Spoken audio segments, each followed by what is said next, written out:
Both trying to get it forward pretty quickly, hence the high turnover, that and the high energy. Absolutely rattling at it here, and Ismaila has won it really well. Awkward cross here, Desser! Nigeria lead! Cyril Desser in front of the Super Eagles fans. And into the Super Eagles fans. Didn't he take it well? And a huge pat on the back for Sadiq Ismaila. Brilliant from the right. Both trying to get it forward pretty quickly, hence the high turnover, that and the high energy. Absolutely rattling at it here, and Ismaila has won it really well. Awkward cross here, Desser! Nigeria lead! Cyril Desser in front of the Super Eagles fans. And into the Super Eagles fans. Didn't he take it well? And a huge pat on the back for Sadiq Ismaila. Brilliant from the right back to make it happen. Nigeria 1, Ghana 0. Early Burley at the G-Tech, and we've got a goal already. His team are both trying to get it forward pretty quickly, hence the high turnover, that and the high energy. Absolutely rattling at it here, and Ismaila has won it really well. Awkward cross here, Desser! Nigeria lead! Cyril Desser in front of the Super Eagles fans. And into the Super Eagles fans. Didn't he take it well? And a huge pat on the... Both trying to get it forward pretty quickly, hence the high turnover, that and the high energy. Absolutely rattling at it here, and Ismaila has won it really well. Awkward cross here, Desser! Nigeria lead! Cyril Desser in front of the Super Eagles fans. And into the Super Eagles fans. Didn't he take it well? And a huge pat on the back for Sadiq Ismaila. Brilliant from the right back to make it happen. Nigeria 1, Ghana 0. Early Burley at the G-Tech, and we've got a goal already. His team are both trying to get it forward pretty quickly, hence the high turnover, that and the high energy. Absolutely rattling at it here, and Ismaila has won it really well. Awkward cross here, Desser! Nigeria lead! Both trying to get it forward pretty quickly, hence the high turnover, that and the high energy. Absolutely rattling at it here, and Ismaila has won it really well. Awkward cross here, Desser! Nigeria lead! Cyril Desser in front of the Super Eagles fans. And into the Super Eagles fans. Didn't he take it well? And a huge pat on the back for Sadiq Ismaila. Brilliant from the right back to make it happen. Nigeria 1, Ghana 0. Early Burley at the G-Tech, and Nigerian free kick. Chukwueze delivers, and he delivers well. Dancing header, it's kept on the lead. It's 2-0.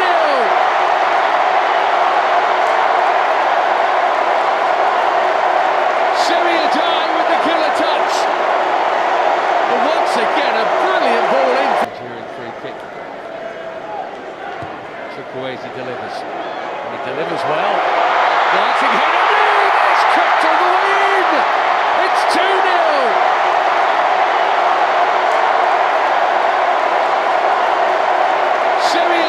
With the killer touch.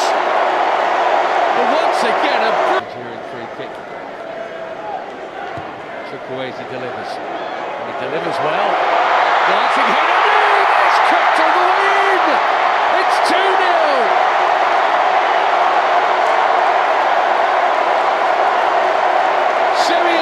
With the killer touch. Nigerian free kick. Chukwueze delivers, and he delivers well. Dancing header, it's kept on the lead. It's 2-0.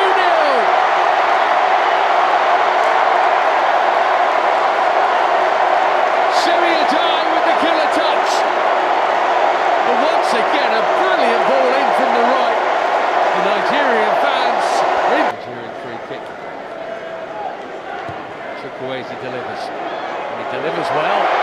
Glancing header, it's crept all the way in! It's 2-0!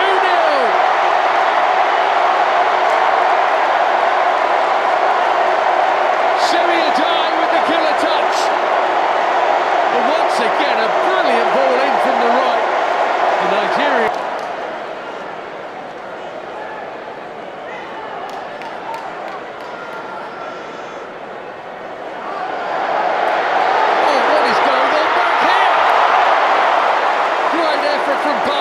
And Wabali makes up for a completely unforced error.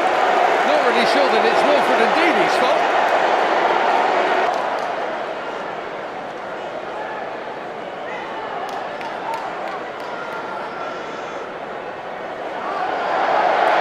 Oh, what is going on back here?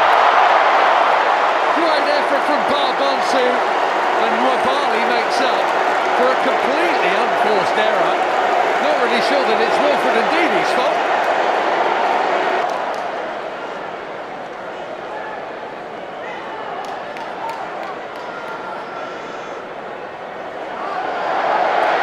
Oh, what is going on back here? Great effort from Barban.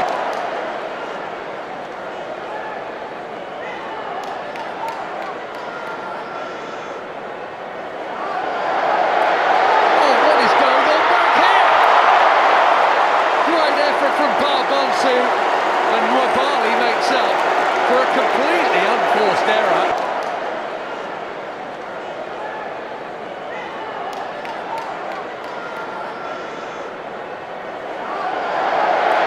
Oh, what is going on back here? Great effort from Barbansu, and Wabali makes up for a completely unforced error. Not really sure that it's Wilfred and Ndidi's fault.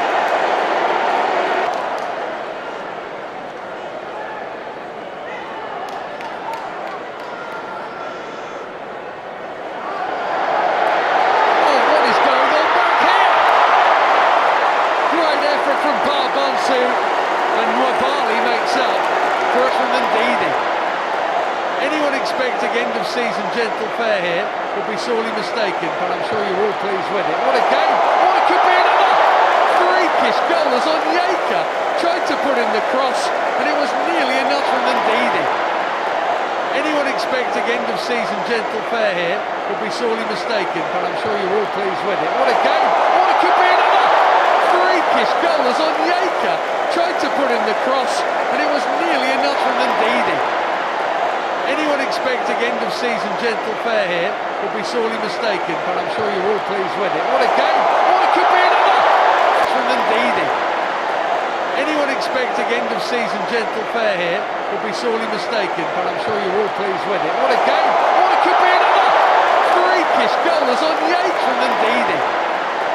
Anyone expecting end of season gentle fare here would be sorely mistaken, but I'm sure you're all pleased with it. What a game! Oh, it could be another freakish goal as Onyeka tried to put in the cross, and it was nearly enough from Ndidi. Anyone expecting end of season gentle fare here would be sorely mistaken, but I'm sure you're all pleased with it. What a game! Oh, it could be another freakish goal as Onyeka. Coming back though, Chukwueze, if he's quick enough, can he get it in there? Good work from Chukwueze. Oh, lovely dummy! Brilliant save and off the line! Action right to the end of this. Coming back though, Chukwueze, if he's quick enough, can he get it in there? Good work from Chukwueze. Oh, lovely dummy! Brilliant save and off the line! Action right to the end of this. Coming back though, Chukwueze, if he's quick enough, can he get it in there? Good work from Chukwueze. Oh, lovely dummy! Brilliant save and off the line! Coming back though, Chukwueze, if he's quick enough, can he get it in there? Good work from Chukwueze. Oh, lovely dummy! Brilliant save and off the line! Action right to the end of this. Coming back though, Chukwueze, if he's quick enough, can he get it in there? Good work from Chukwueze. Oh, lovely dummy!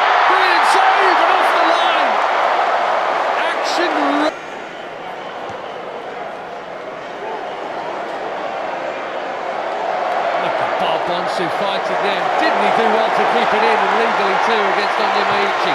Bonsu, who wants a debut goal. He's very direct.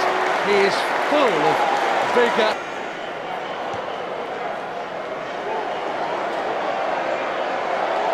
Look at Bonsu fighting there. Didn't he do well to keep it in, and legally too, against Onyemaichi. Bonsu, who wants a debut goal. He's very direct. He is full of vigour.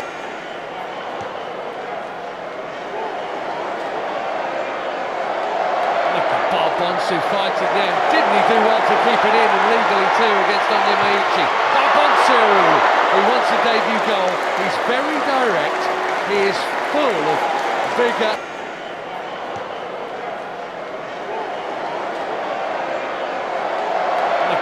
Bonsu fighting there. Didn't he do well to keep it in, and legally too, against Onyemaichi. Bonsu, who wants a debut goal. He's very direct. He is full of vigour.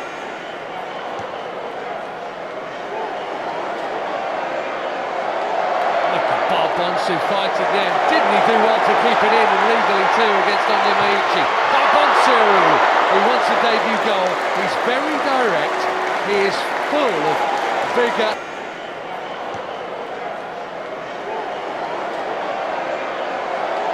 Look at Bonsu fighting there. Didn't he do well to keep it in, and legally too, against Onyemaichi. Bonsu, who wants a debut goal. He's very direct. He is full of vigour. Bonsu with a give and go, and he's quick enough to get there. Needs a good ball, and he's found one. Not a lot of room in there. Still nearly made it happen though, didn't he? Good effort from Brandon Thomas Asante. What a fantastic first goal for his country. Bonsu with a give and go, and he's quick enough to get there. Needs a good ball, and he's found one. Not a lot of room in there. Still nearly made it happen though, didn't he? Good effort from Brandon Thomas Asante. What a fantastic first goal for his country. With a give and go, and he's quick enough to get there. Needs a good ball, and he's found one. Not a lot of room in there. Still nearly made it happen though, didn't he? Good effort from Brandon Thomas Asante. What a fantastic first goal for his country. Bonsu with a give and go, and he's quick enough to get there. Needs a good ball, and he's found one. Not a lot of room in there. Still nearly made it happen though, didn't he?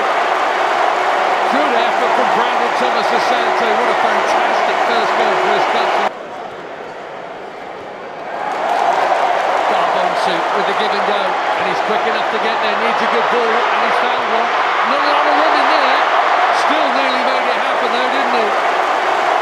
Good effort from Brandon Thomas Asante. What a fantastic first goal for his country. With a give and go, and he's quick enough to get there. Needs a good ball, and he's found one. Not a lot of room in there. Still nearly made it happen though, didn't he?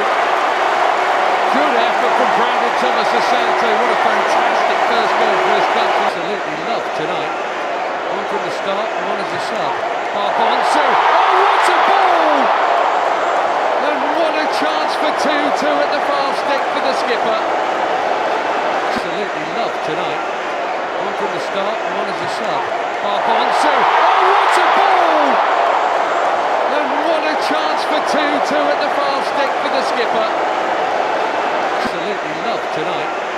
One from the start, and one as a sub. Bonsu. Oh, what a ball! And what a chance for 2-2 at the far stick for the skipper. Absolutely loved tonight. One from the start, and one as a sub. Bonsu. Oh, what a ball! And what a chance for 2-2 at the far stick for the skipper. Absolutely loved tonight. One from the start, and one as a sub. Bonsu. Oh, what a ball! And what a chance for 2-2 at the far stick for the skipper. Absolutely loved tonight. One from the start, and one as a sub.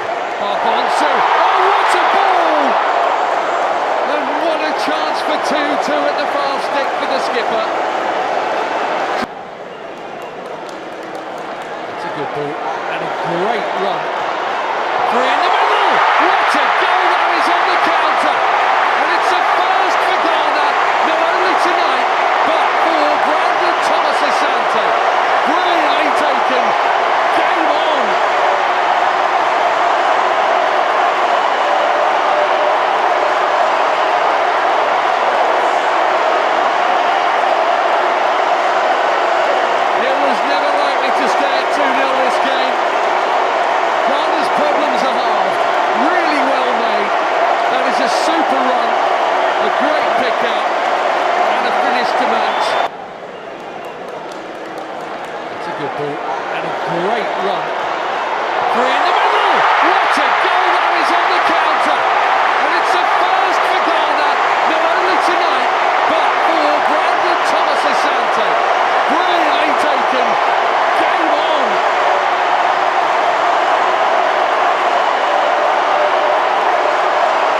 a super run, a great pick out, and a finish to match. That's a good ball, and a great run. Three in the middle! What a goal that is on the counter! And it's a first for Ghana, not only tonight, but for Brandon Thomas Asante. Brilliantly taken. Game on!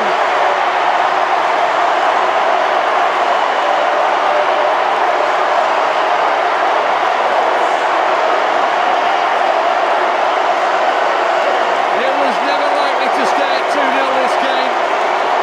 Ghana's problems are halved. Really well made. That is a super run. A great pick out. And a finish to match. Credit to all three of the Ghanaians who made it happen. And a wonderful moment for Brandon Thomas Asante. It's only his third cap. He'll never forget that though. His first goal for the Black Stars, and it's a big one. In a grudge match against Nigeria, they are in this contest again. Big time. 20 minutes to play.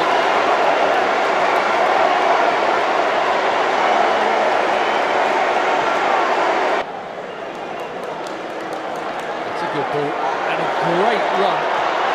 Three in the middle! What a goal that is on the counter! And it's a first for Ghana, not only tonight, but for Brandon Thomas Asante. Brilliantly taken. Game on!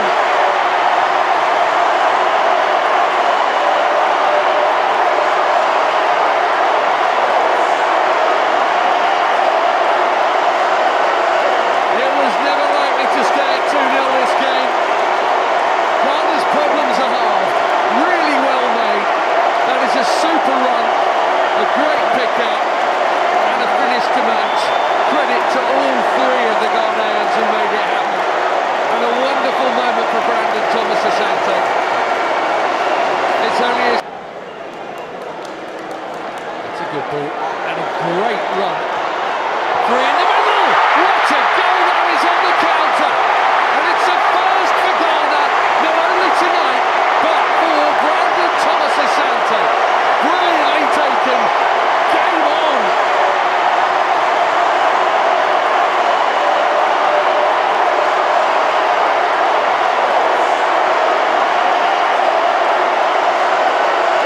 It was never likely to stay at 2-0 this game. Ghana's problems are halved. Really well made. That is a super run. A great pick out. And a finish to match. Credit to all three of the Ghanaians who made it happen. And a wonderful moment for Brandon Thomas Asante. It's only his third cap. He'll never forget that though. His first goal for the Black Stars, and it's a big one. In a grudge match against Nigeria, they are in this contest. That's a good ball and a great run. Three in the middle! What a goal that is on the counter! And it's a first for Ghana, not only tonight, but for Brandon Thomas Asante. Brilliantly taken. Game on!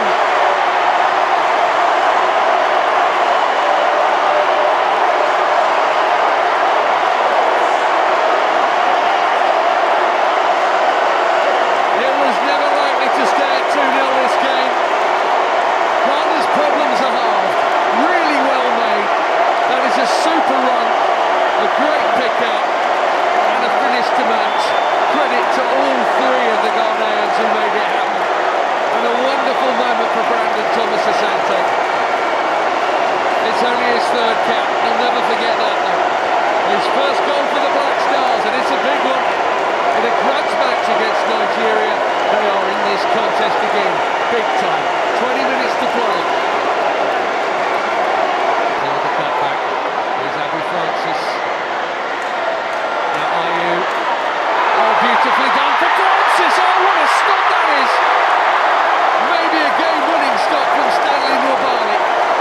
With the cutback. Here's Francis. Now Ayew. Oh, beautifully done for Francis. Oh, what a stop that is. Maybe a game-winning stop from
settled pretty quickly, hence the high turnover, that and the high energy. Absolutely rattling at it here, and Ismaila has won it really well. Awkward cross here, Dasser!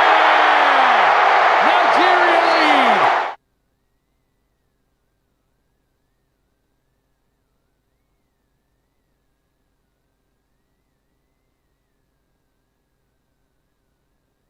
Of the world, the way only we can. Afrosport.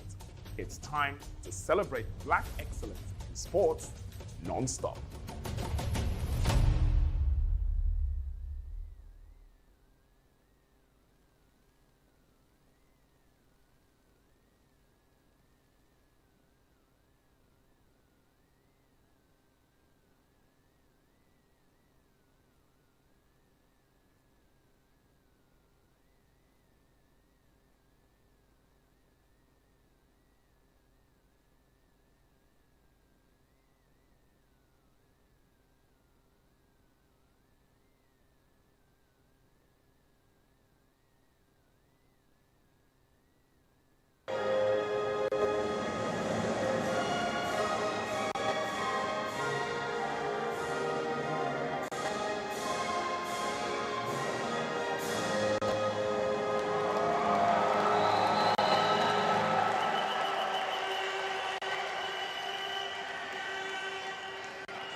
There's Dwight Yorke, the Trini coach. His team fought back superbly on Tuesday against Jamaica, from 2 down to level it up at 2-2 before conceding a stoppage time penalty 24 hours on. Game 2 was really going to have to go some to match that, but Ghana and Nigeria certainly managed that. And it is all change from Dwight Yorke today, as suggested and indeed promised by the coach. He's changed his entire starting 11 for Game 2 of this Unity Cup. Title winners' defence force well represented again here, including goalkeeper Saint-Hilaire and the winger Kaheem Thomas, winning their 3rd and 5th caps respectively. Closing on 100 caps, Jovin Jones returns and captains the team.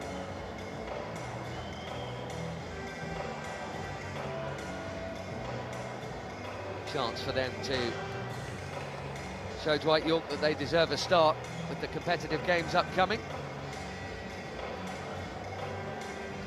As for Ghana, there are 6 changes from Otto Addo. Atalanta's Ibra Sulemana, part of a completely new midfield trio today. Mohamed Husseini in attack makes his full international debut. So too the flying fullback Caleb Urenki, whose cameo in midweek here was superb.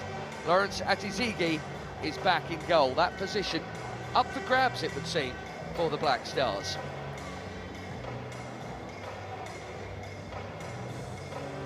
Jovin Jones, Jordan Ayew, the skippers. Sam Barrett there, Premier League official, taking charge here.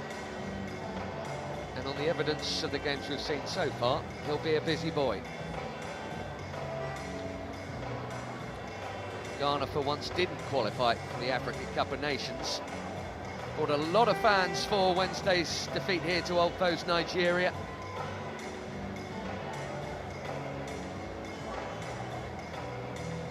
They're looking good in World Cup qualification. That is their next action. As for TNT here, well, they've got all sorts going on. A couple of World Cup qualifiers and the start of the CONCACAF Gold Cup. This is game 2 of 7 in the space of a month. Just these first 2 of them friendlies, the rest even more important. Less pressure on Ghana for sure.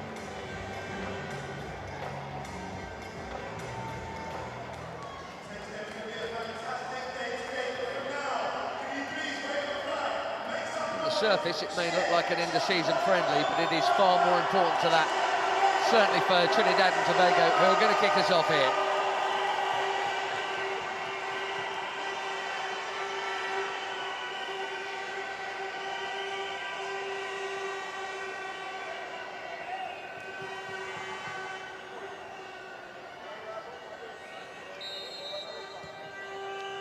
So here we go, 90 more minutes for Ghana and Trinidad and Tobago.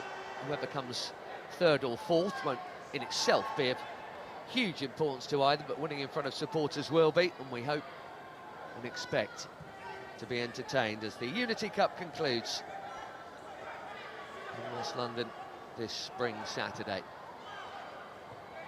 Jamaica and Nigeria on this pitch a few hours from now with the trophy at stake.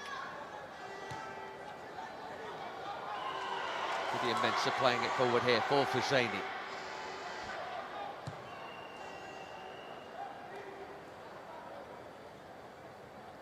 Lawrence Atizigi,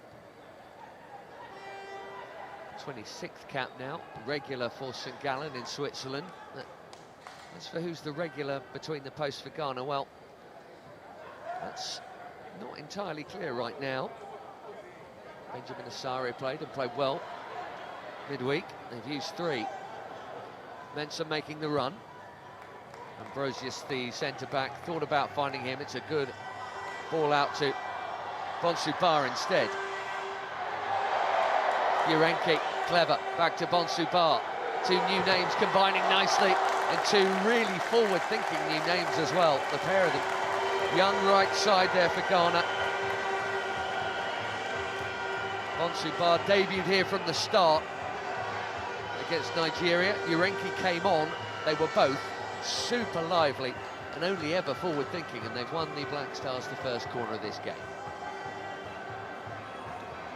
Veteran skipper Jordan Ayew always on set-piece duty. It's the first chance to deliver here, and it's good. Found a teammate's head.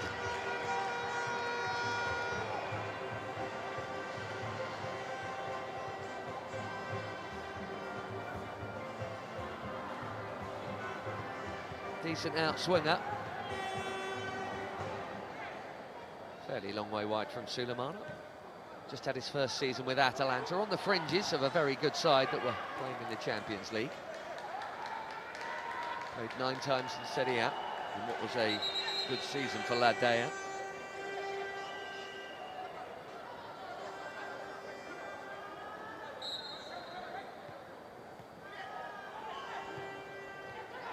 Given away by Muket. Here comes Urenki again. So eager, he left the ball behind him almost. Teenager was raring to get on even in his warm-ups, and then he came on and did 90 minutes of work in about 35 minutes. Ambrosius. It's asking a lot of Fuseni, and it's asking a little too much of him.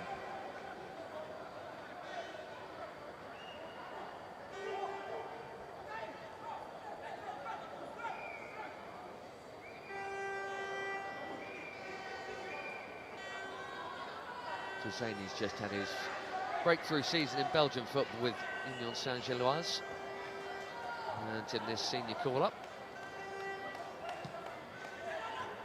Late debut off the bench on Wednesday, and a first start for his country here. A proud moment.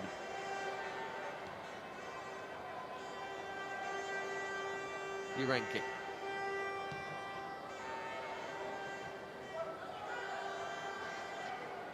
Ambrosius and Simpson, that back two. Neither experienced, one had a good game. That was Ambrosius, and Simpson had a rather tougher one.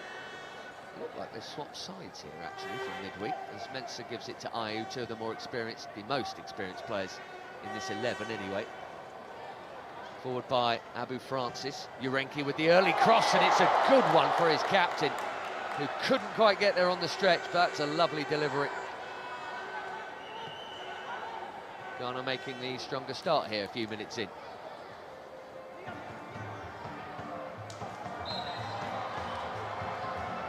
Only with the challenge on Kaheem Thomas.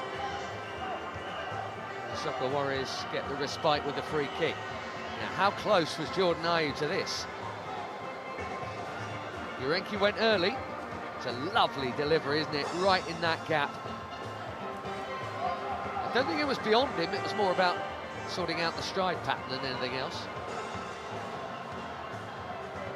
Francis keeps it moving. Bonsubar. Another good ball, and that's an even better chance. Husseini arriving in the middle with a glancing blow. Needed just a bit more of his head on it, and it may well have found the bottom corner. Working it nicely, though.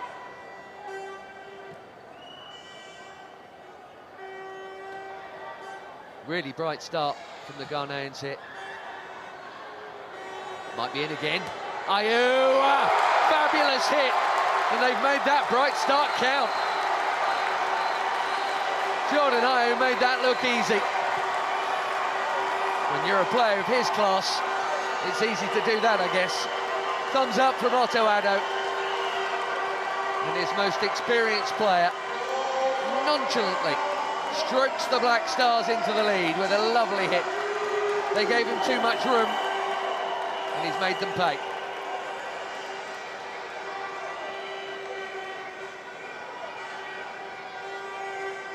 Cheap turnover.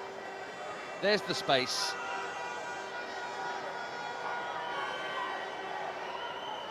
Made that look so routine. What a goal that is.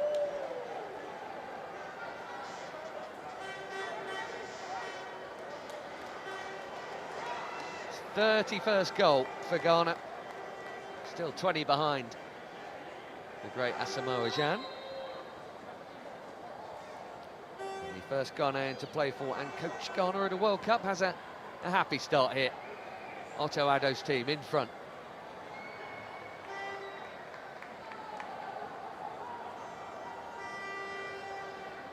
Looking for his 10th win across his 2 spells as national team coach. He's missing a few regulars in this squad. Still got some seasoned pros as well as some emerging talent. The Soccer Warriors are going to have to try and fight back again. There were 2 goals down, remember, to Jamaica and made it 2-2 before that late loss. Here's Husseini getting it back from Ayew. Lovely move, shame about the finish, but they're cutting them open at will here. That's 4 or 5 good attacks already from Ghana. Trinidad and Tobago definitely, you'd say, were looking on the open side against Jamaica. There were plenty of gaps like this.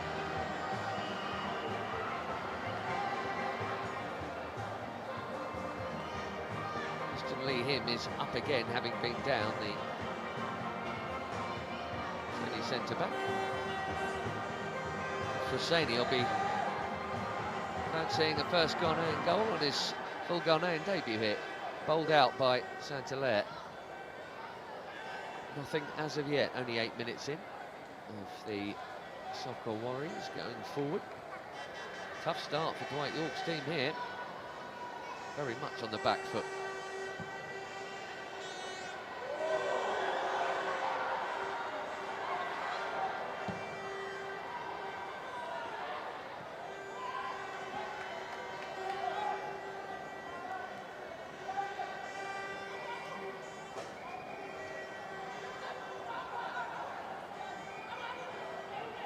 Francis dropping in confidently, and he knew where the space was and who was in it. Urenki, for once, not going on the charge.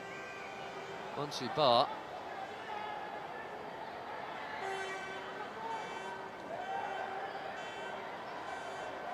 Urenki again. Good crop of younger generation Ghanaians coming through and getting their chance in this Unity Cup. See when some of the more established names come back, how many will have done themselves enough credit to be involved when the World Cup qualifiers begin. Final day of August. 3 months from now, that's their next outing, and they're well set, Ghana. They're looking good to be at the big show next summer in the States, and Canada and Mexico. Ambrosius, was he clipped? Sam Barrett says yes, he was.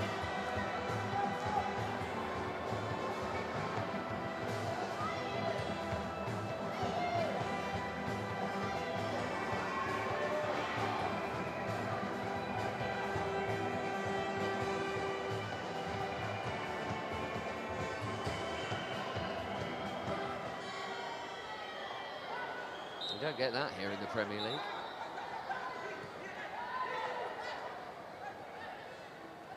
Kaheem Thomas, another one of the Defence Force players who've just won the title. Back in the Caribbean.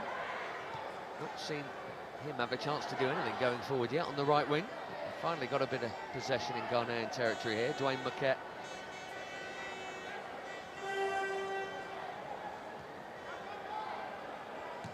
Sheldon Batto. Marquette did well to keep hold of that. Here's Thomas. Oh, given away cheaply again. We've already done that a couple of times. Bonsu Ba will be quick enough to get there onto Ayu's pass. Ghana looking for number 2. And very nearly finding it. Bonsu Ba with a good hit. Saint-Hilaire with a save to match it. Ghana are good enough without help. They're getting a fair bit of it here. Lovely way to pass from Ayu. Bar Bonsu's eyes lit up here. A chance for a first goal for his country. That was close.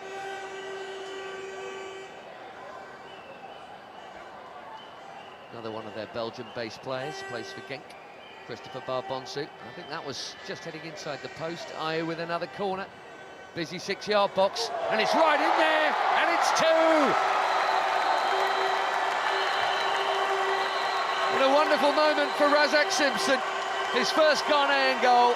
He had a really tough night here against Nigeria the other night and put one in his own net.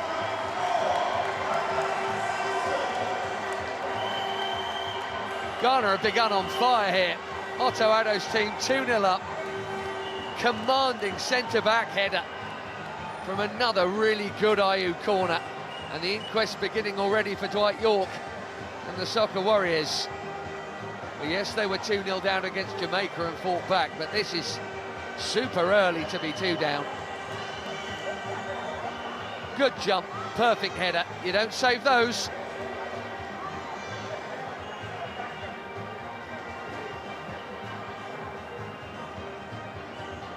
Brentford is a rather happier place to be for Razak Simpson tonight than it was in midweek.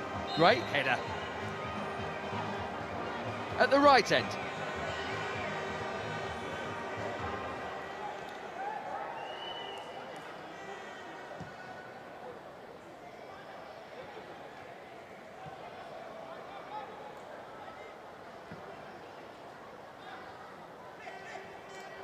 TNT just haven't got going yet. Marquette on the charge. All these games have been open, full of attacking intent.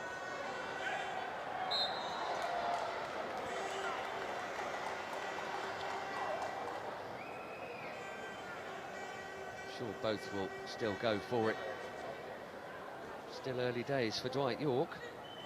It's only his 7th game in charge. But Caribbean nations all-time great. Captained them to their 1 World Cup. Well, that's a giveaway to Jovin Jones. And they need him to step up. And they've got a good chance, a better chance than usual, of qualifying for the next one. Here's Marquette. First shot blocked, second shot off target. That's a little bit more like it. Giovannis Hamilton, just his 2nd cap in here. And a threat from Dwight York's men. Something they need to remind Ghana of, that they can pose. Long way off, but certainly a little better. Ambrosius out for Ghana. Commanding header from Bateau. It's because the host nations of next year's World Cup are who they are. It makes the CONCACAF picture for qualification a little different, and it gives Trinidad and Tobago a better chance than usual. Just that one World Cup that Dwight York captained them to. And even though they didn't score a goal, they did take a point, and it was a huge, big deal to be there.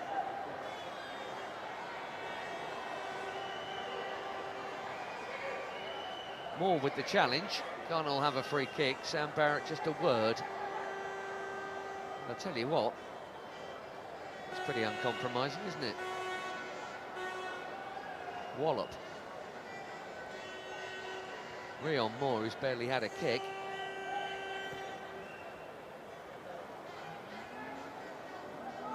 He's the one who's down here.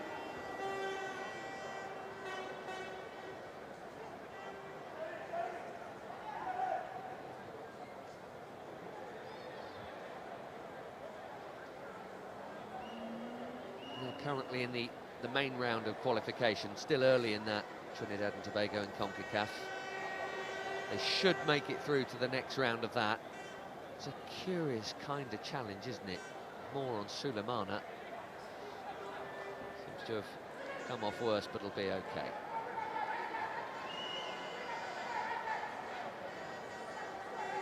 Essentially, Trinidad and Tobago, Jamaica, Panama, Costa Rica. They'll be the nations playing for what will ultimately be 3 more CONCACAF places at the World Cup. Certainly not had a better chance of making it since the one and only they have had back in '06.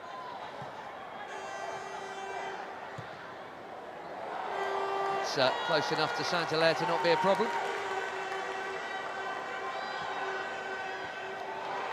Well read by Ambrosius. He's checked into this international game pretty well.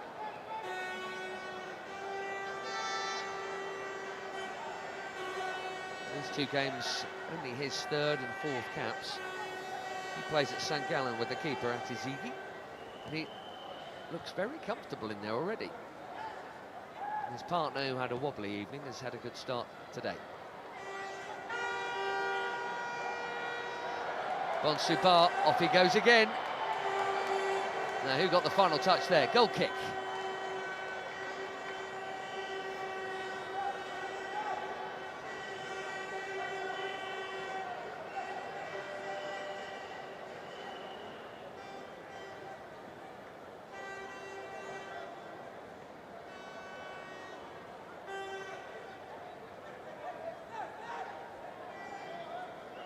No Denzel Smith in this squad, who played 2 qualifiers so far. Jabari Saint-Hilaire in today. The veteran 40-year-old Marvin Phillip, closing on 100 caps played here in the Jamaica game, and was beaten by a couple of penalties and a spectacular overhead kick.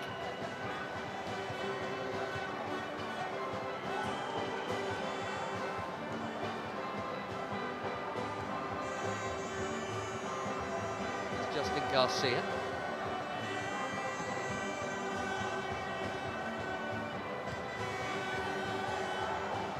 Bateau. Another Belgian-based player. There's quite a few in both camps here, actually. Bateau plays for Beveren. A little bit cheap with their turnovers at the moment, and it's costing them another classy pass from Jordan Ayew. And then a very ambitious one from Bonsubar.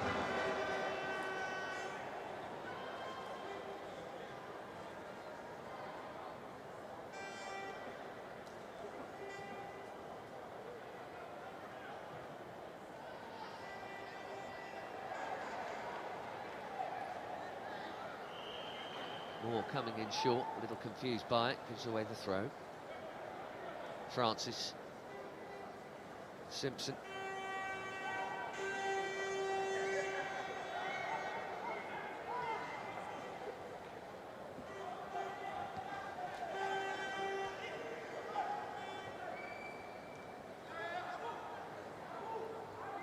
In short, Sulemana. As Lee thought he had a sniff of stealing that. Urenki. Sulemana. Abu Francis there, so nearly scored. The last gasp equaliser here in that brilliant match against Nigeria. Awesome save, denied him what would have made it 2-2.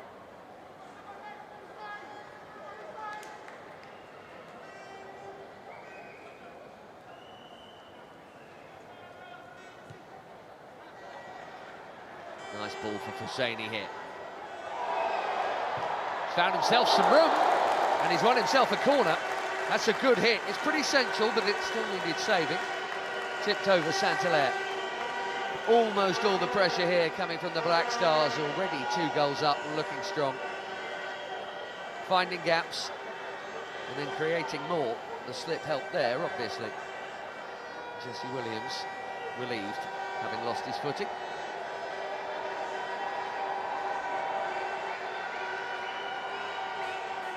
Now these have been dangerous so far.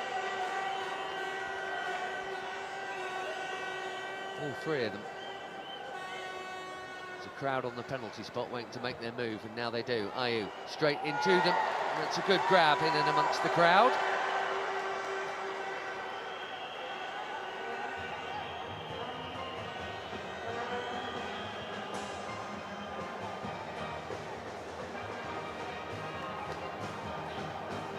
Do that, Caleb Urenki.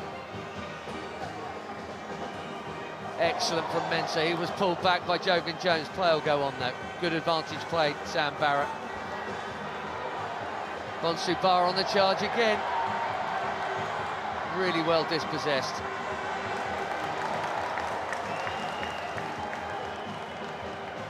Won it back quickly though, and that's been a feature of it. Either through their own good play or something a little more sloppy. Oh, lovely touch from Sulemana. And Bonsubar open and available again. Big gaps here, Ghana exploiting them so far really well. It could be 3, and maybe it should be 3. Jordan Ayew on the dive. Twice he's been found, or nearly found, from that right side.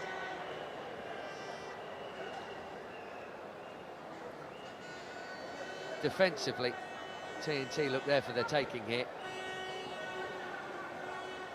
Tough gig for Sivonis Hamilton, having Bonsubar running at him permanently.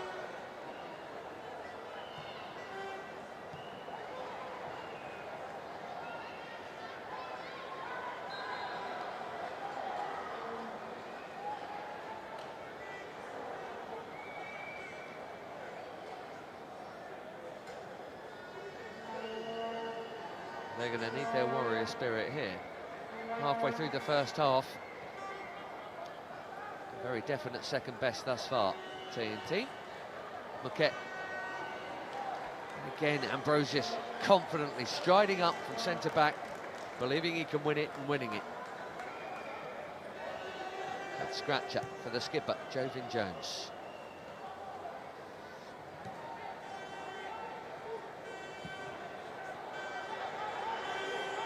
Husseini's interested here. It's an important touch from Williams. Bato finds Moquette. And then a little nudge on Lihim.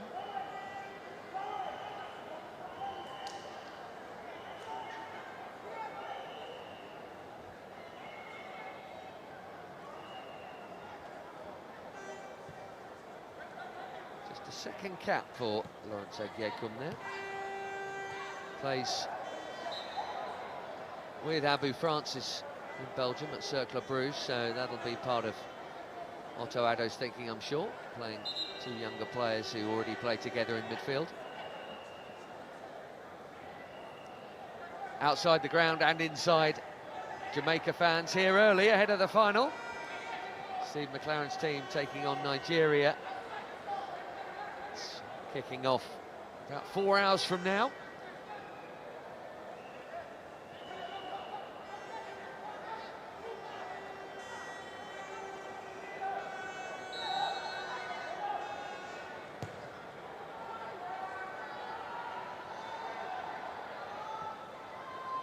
Decent ball forward, well cut out. Now, was that a foul? Yes, it was. Justin Garcia looked like he got pulled back there. Free kick in a decent position here.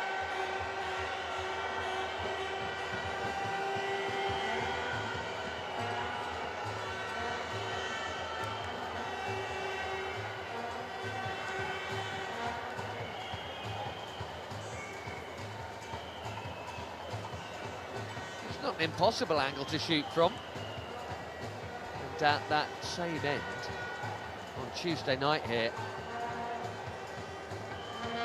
Kevin Molino profited from one of these. Free kick. Parried back out with a little bit of the post as well. Look out for the rebounds.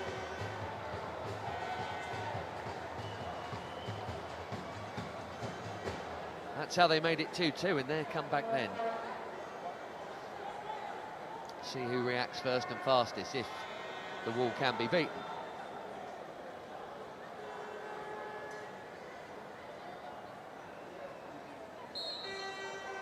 Kaheem Thomas. And it is him, the wall's done its job, but that's worth a hit. Oh, and what a hit! Dwayne Marquette with a rocket, so unlucky, crashing back off the upright by some distance, their nearest moment yet. Wonderful strike from the TNT number 9. Oh, he's really got hold of this. And Atizigi was not moving.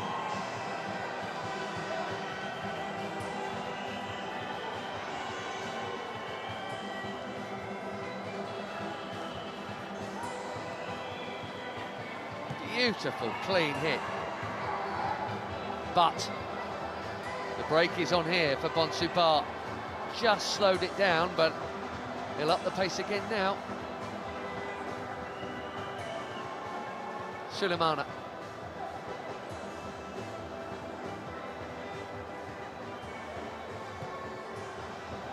Mensah, back to Ambrosius. Simpson.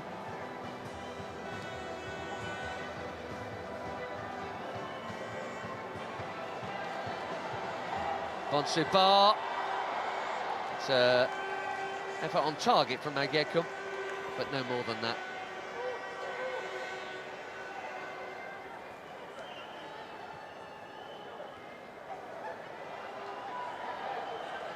Okay.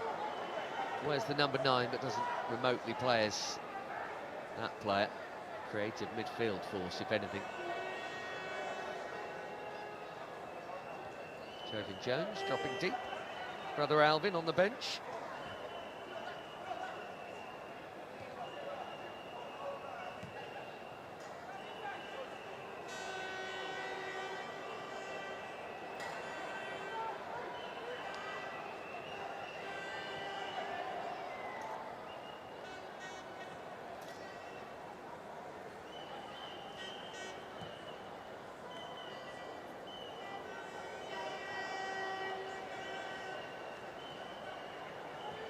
Marquette to Hamilton.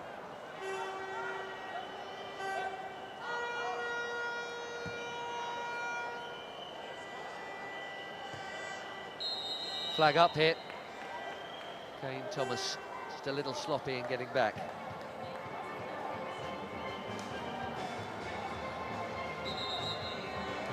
Now this is well worth another look. Kane Thomas with the initial free kick. You cannot strike a football any cleaner than that.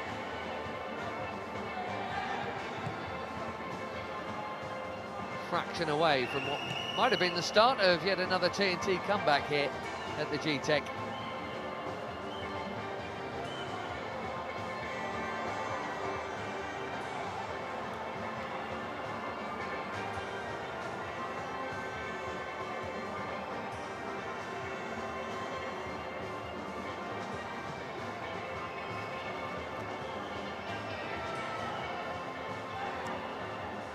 Ambrosius hoisting it for Bonsubar, been a permanent threat. Here he goes again.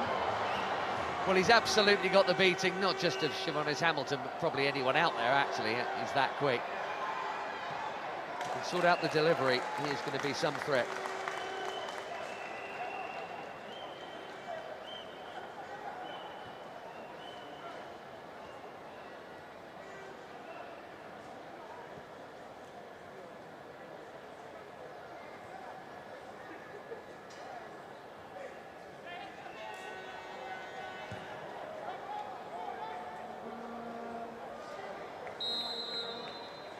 offside by some distance there.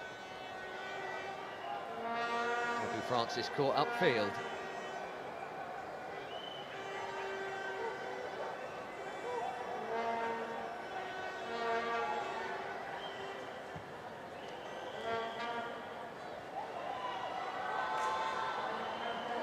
Mensah well in, Marquette straight back onto it though.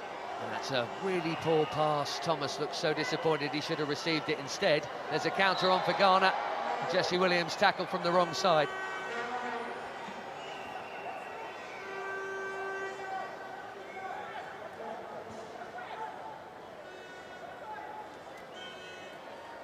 Husseini trying to scamper away.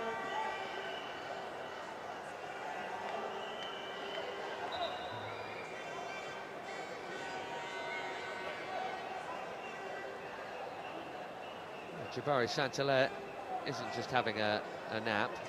There's some treatment coming on for him. And this may well be something a little more tactical from Dwight York. Not uncommon nowadays to see that. Dwight York. He's got a lot of seriously important football matches coming up.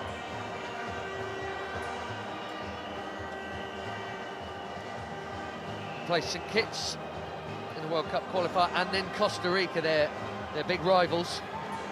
One of their big rivals for CONCACAF World Cup qualification. That's just 4 days later. And then they're in the CONCACAF Gold Cup in a tough group. The USA, Saudi. A smiling Jordan Ayew, and well he might be. Beautiful opening goal. The veteran skipper.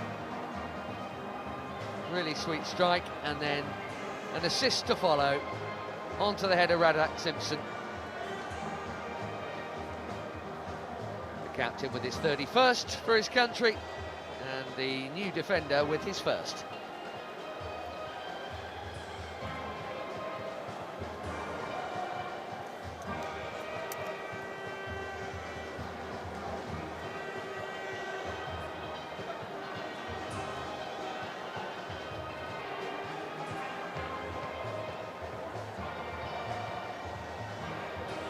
One suspects Jabari Saint-Hilaire is okay to continue his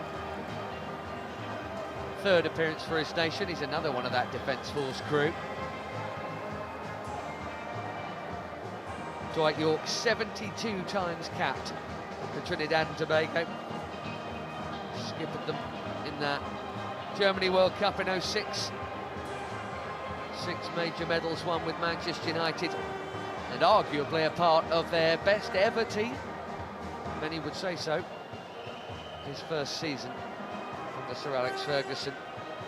He won the Golden Boot, the FA Cup, the Premier League, and of course the Champions League. That treble-winning team. Not a bad first season. By a long, long, long way, the most decorated player all time of his nation. Beloved of Aston Villa fans as well.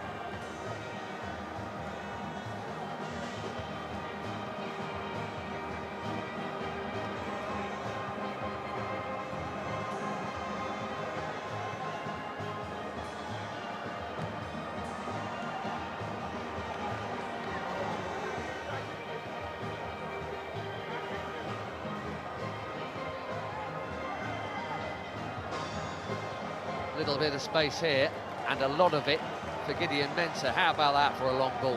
Mensah quickly closed down, but Ghana remain on the prowl. Really nicely worked. Husseini. Big deflection on the Francis hit, brings yet another corner.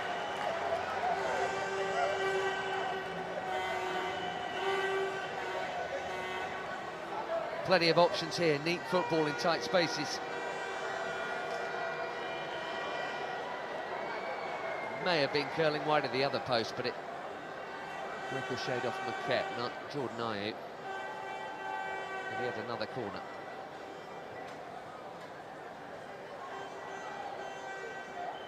Short option exercised.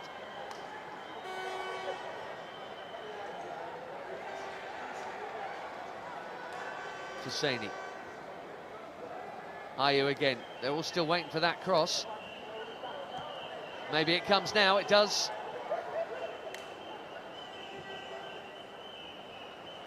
Simpson.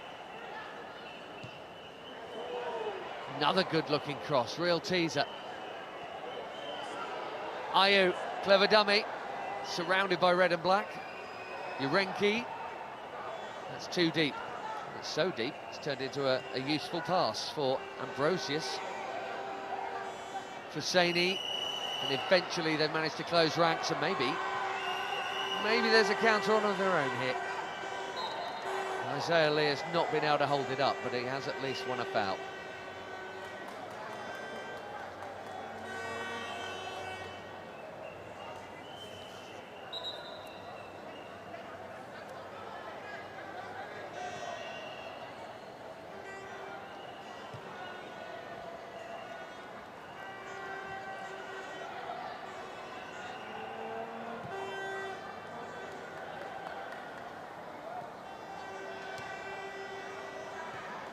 Williams, Marquette and Jones.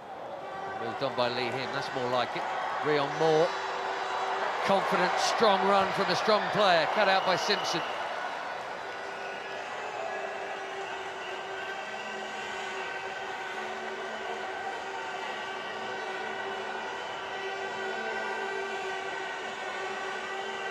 First glimpse of him doing that, and that is his thing. Powerful wide forward. And looking to impress as well. Rion Moore is a free agent now.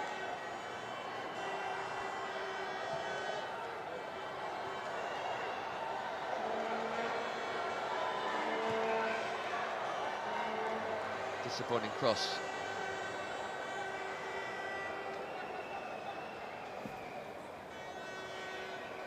Otto Addo played in 2 World Cups and skippered the 2000 African Cup of Nations team for Ghana. But in terms of this season, internationally speaking, not been great. 1-1 draw with Angola in November saw them miss out on qualification for the Cup of Nations. First time in a generation they've not been involved in that tournament. It did not go down well, as you can imagine. World Cup-wise, no problem.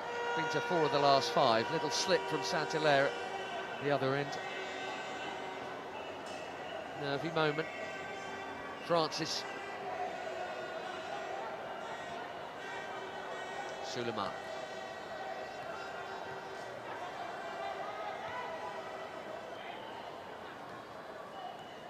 Bonsu just taking up a central position, and that allows Urenki here to run into the wide right space.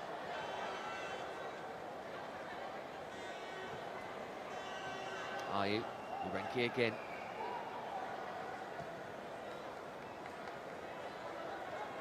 Very deep TNT. Here's Husseini. Mensah. Flying stop, and he nearly let it slip. Gratefully grabbed, second time around on the deck.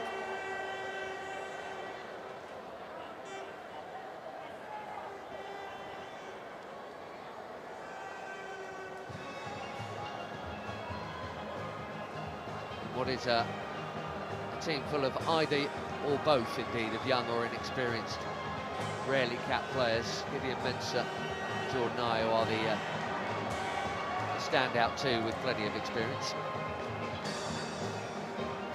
You can see Mensah managing the defence from left back. He played centrally after an enforced reshuffle here midweek. That is Iggy to Simpson. Razak Simpson, one of the 4 home base Ghanaian club players called up for this squad. Mensah, lovely weight. Mohamed Husseini. Jordan Ayew breaking into the middle.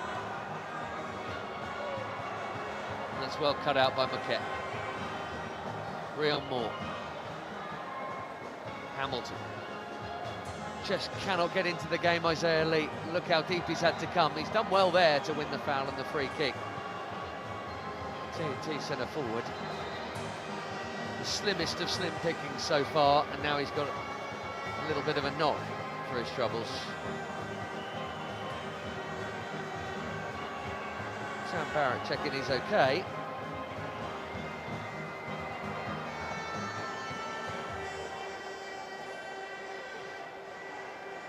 Bonsubar trying to win it through the legs.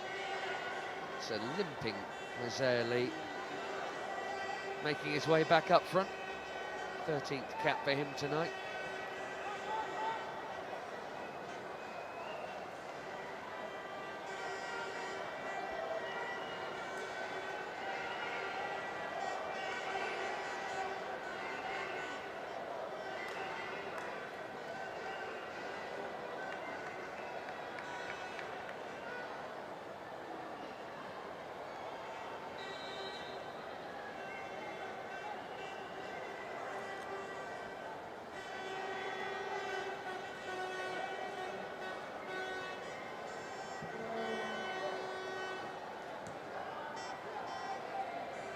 Confidently taken down by Mensah. Swivels away from the attentions of Isaiah Lee.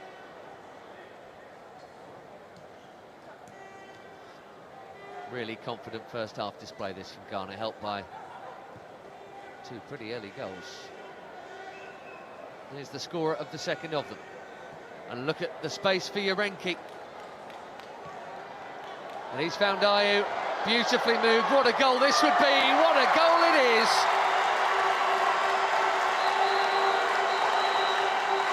Fazani celebrates like Simpson before him. His first goal for Ghana. It's their third of a dominant first half here, and that was brilliant. Yes, there were gaps to exploit, but that is back to front to back of the net in no time at all. Trinidad and Tobago absolutely sliced open by that.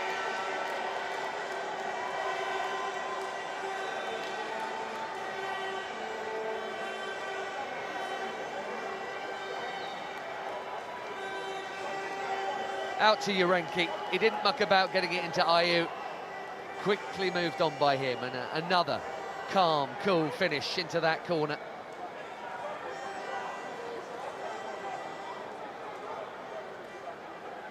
Good goals.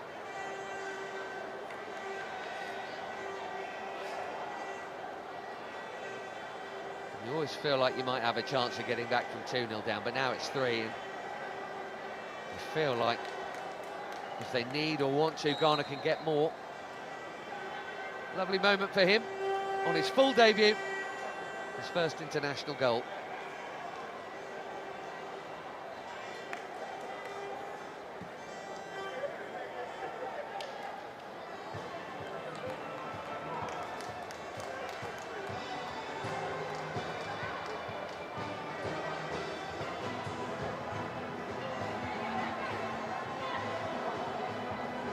Little flick from Ayew, a good one.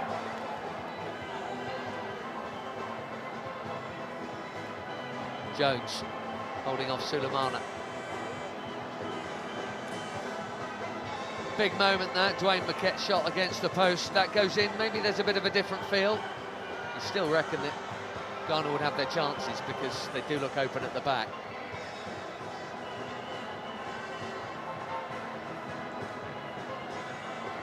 Hard not to think that that third goal has killed the contest here, if not the entertainment.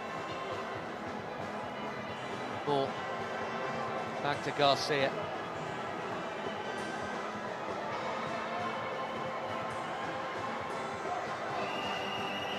There'll be plenty of sports science involved in terms of how many minutes which players get for Dwight York here. It's a completely different 11, and that has to be taken into account too. With what they've got coming up, managing those minutes, all part of the plan. We'll see what he goes for after the break. Try and give them something to cheer about.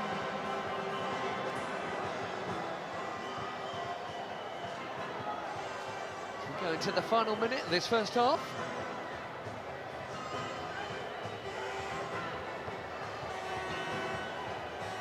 Pretty good smiles for 3-0 down.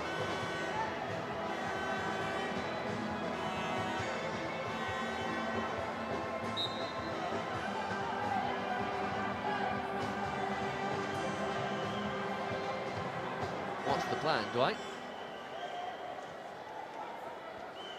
Urenki. Breakthrough season in Denmark with Nordsjælland, Caleb Urenki, and there was a little bit of a buzz about him being involved in the Ghanaian squad for the first time. He has seriously justified that. That second half performance here against Nigeria, and another impressive first half here.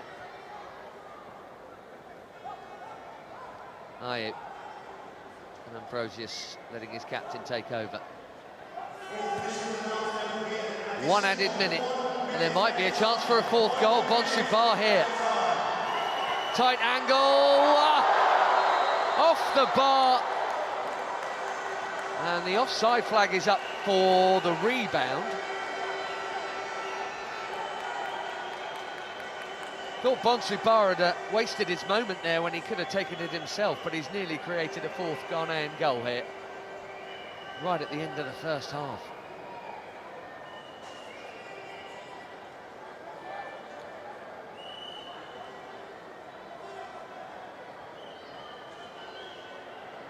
That's extremely eagle-eyed officiating. It would not have counted. It would not have been 4-0. The offside flag up. Seni will be happy enough with the one goal. And Ghana more than happy enough with 3 of them. It's Trinidad and Tobago who rather trudge off the pitch here. Jordan Ayew looking like he's completely in control of this game. His team very much are. He scored one and made one. Skipper with a lovely hit. Expect lots of changes from him.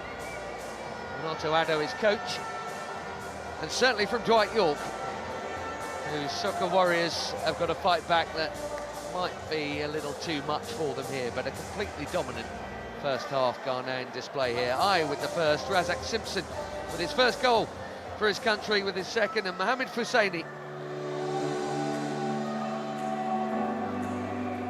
wrapping up a brilliant first half scoreline for Otto Addo and Ghana. They're about to have their summer break. They go into the interval here in this final outing. 3 goals up, Trinidad and Tobago 0, Ghana 3.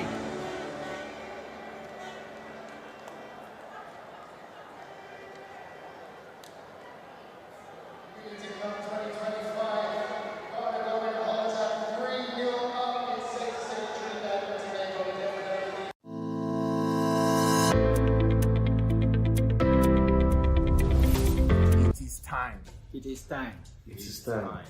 For too long, the world has viewed us through other people's lenses. But now, it's Africa's time to tell our own success stories in sports to the rest of the world, the way only we can. Afrosport. It's time to celebrate Black excellence in sports non-stop.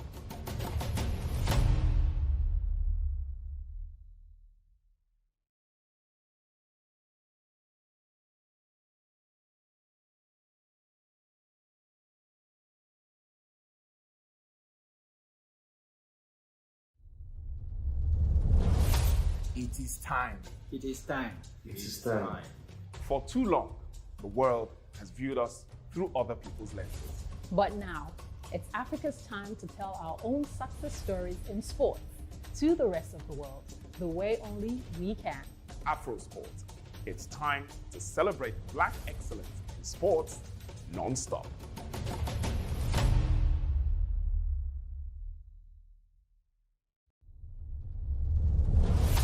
It is time. It is time. It is time. For too long, the world has viewed us through other people's lenses. But now, it's Africa's time to tell our own success stories in sports to the rest of the world, the way only we can. Afrosport.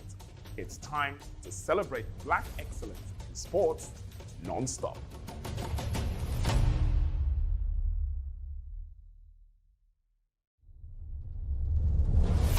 It is time.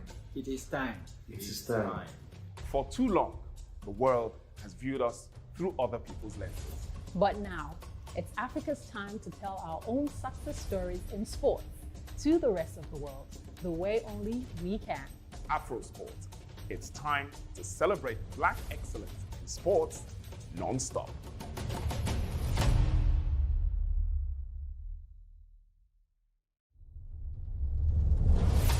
It is time. It is time. It is time. For too long, the world has viewed us through other people's lenses. But now, it's Africa's time to tell our own success stories in sports to the rest of the world the way only we can. Afrosport. It's time to celebrate Black excellence in sports non-stop.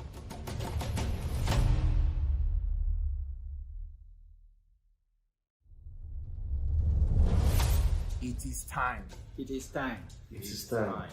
For too long, the world has viewed us through other people's lenses. But now, it's Africa's time to tell our own success stories in sports to the rest of the world the way only we can. Afrosport. It's time to celebrate Black excellence in sports non-stop.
It is time. It is time. For too long, the world has viewed us through other people's lenses. But now, it's Africa's time to tell our own success stories in sports to the rest of the world, the way only we can. Afrosport. It's time to celebrate Black excellence in sports non-stop.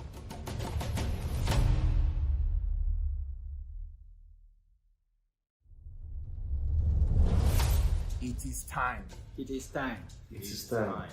For too long, the world has viewed us through other people's lenses. But now, it's Africa's time to tell our own success stories in sports to the rest of the world, the way only we can. Afrosport. It's time to celebrate Black excellence in sports non-stop.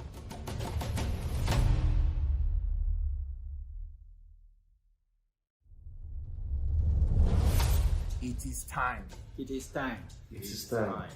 For too long, the world has viewed us through other people's lenses. But now, it's Africa's time to tell our own success stories in sports to the rest of the world, the way only we can. Afrosport. It's time to celebrate Black excellence in sports non-stop.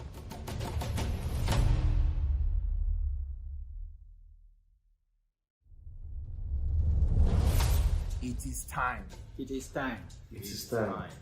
For too long, the world has viewed us through other people's lenses. But now, it's Africa's time to tell our own success stories in sports to the rest of the world, the way only we can. Afrosport. It's time to celebrate Black excellence in sports non-stop.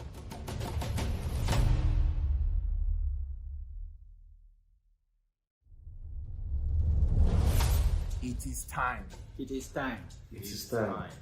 For too long, the world has viewed us through other people's lenses. But now, it's Africa's time to tell our own success stories in sports to the rest of the world, the way only we can. Afrosport. It's time to celebrate Black excellence in sports non-stop.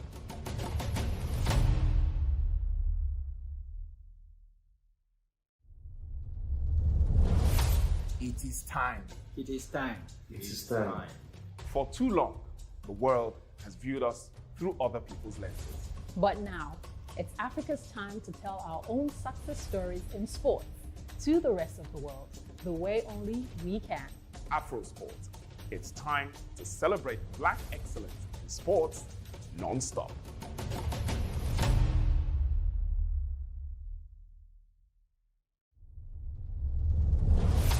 It is time. It is time. It is time. For too long, the world has viewed us through other people's lenses. But now, it's Africa's time to tell our own success stories in sports to the rest of the world, the way only we can. Afrosport.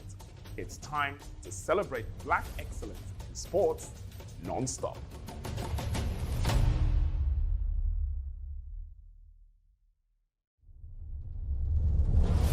It is time. It is time. It is time. For too long, the world has viewed us through other people's lenses. But now, it's Africa's time to tell our own success stories in sports to the rest of the world, the way only we can. Afrosport. It's time to celebrate Black excellence in sports non-stop.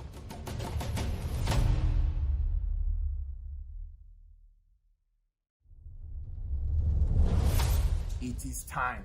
It is time. It is time. For too long, the world has viewed us through other people's lenses. But now, it's Africa's time to tell our own success stories in sports to the rest of the world, the way only we can. Afrosport. It's time to celebrate Black excellence in sports non-stop.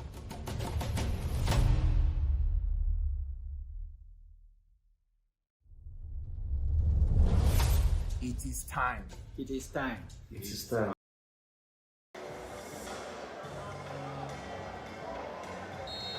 Looks like Roach with a straight swap for Moore on the left of the attack. Sam up top for Lee. And it's a comfortable cushion for Ghana. 3 goals to the good and a couple of really good goals in there.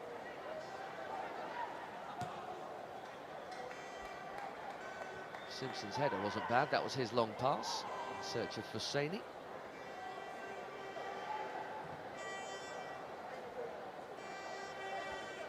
Just to confirm, Christian Lee Him and Siobhannes Hamilton making way. So too Lee and Moore.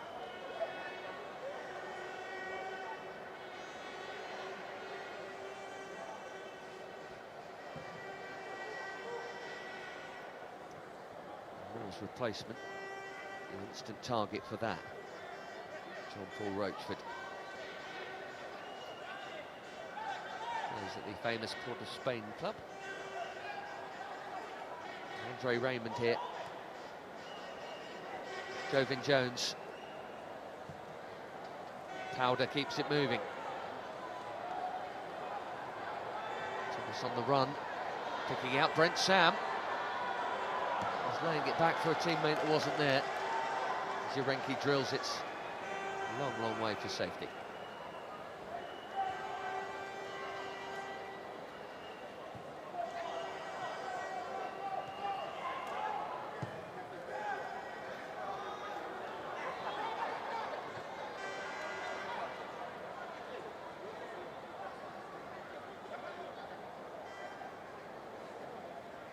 Ambrosius into Husseini. You'll remember this international break, both of those two, that's for sure. Coming of age in international footballing terms. It's calmly done by Jesse Williams.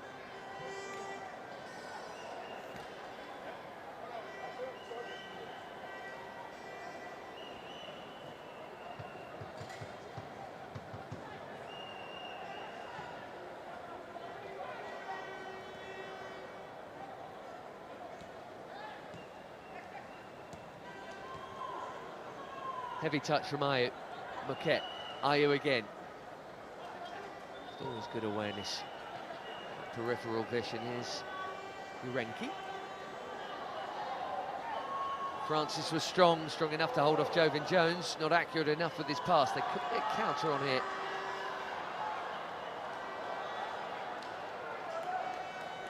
Those thoughts short-lived.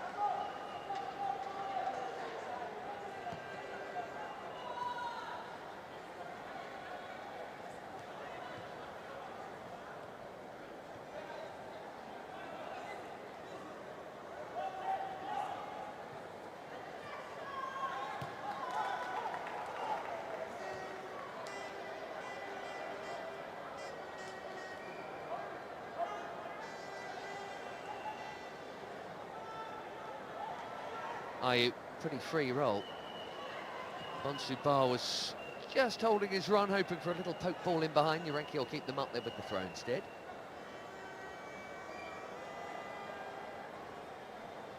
Happy coach.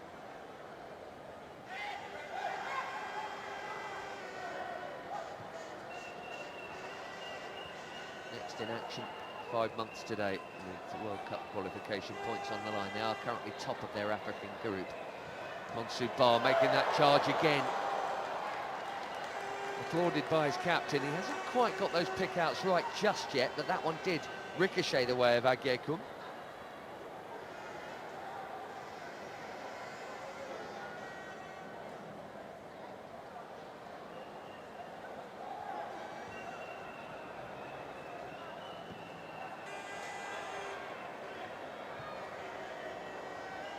All new on the left. With those half-time changes, Andre Raymond here. Able to eat up the ground. Roachford through the legs of Urenki, and Raymond again, skipping away from the challenge, but Urenki is keen and hungry, and he's not going to let go lightly. He's forced him back well there. There's Noah Powder. 29th cap for him, played all over the US. Still does. Moquette. Jones.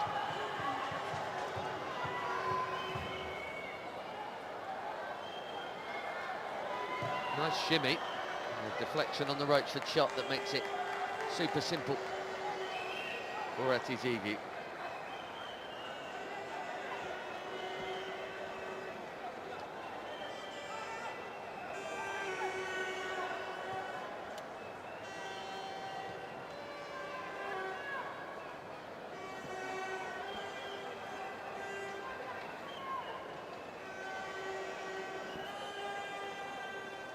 Sulemana dropping in. Playing in that midfield engine where normally Thomas Partey might be, well, without a fair few.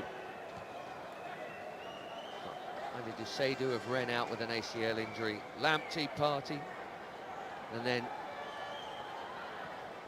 the current real stars, Semenyo and Kudus, who play not so far from here. The Premier League, they're missing. Lovely touch from Ayew, but I suspect the flag will go up. And that's a bit of a collision. And they've both felt it by the looks of it. Worth scampering on for sure.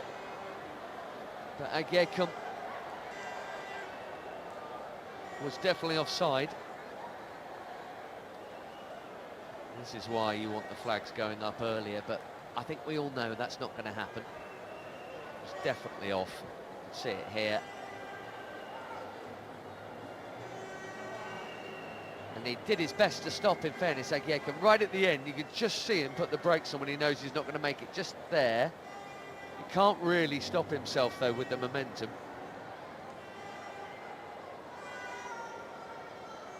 That could be a painful one. And maybe one that requires a change. There's any consideration that concussion could be involved here.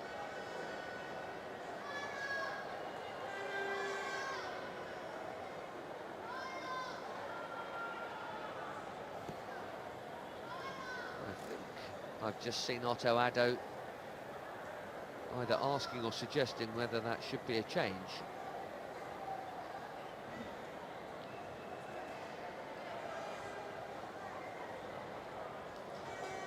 Well, he's up pretty quick, that's always a good sign, if not definitive. Jamaica fans in the house for the final against Nigeria later. This ground steadily filling up over the course of the day ahead of that evening kick-off for the trophy. This third place match comfortably in Ghana's favour right now. Before this Unity Cup, Ghana's last action was in March, international doubleheader there. A couple of wins. Beat Chad and Madagascar 5-0 and 3-0.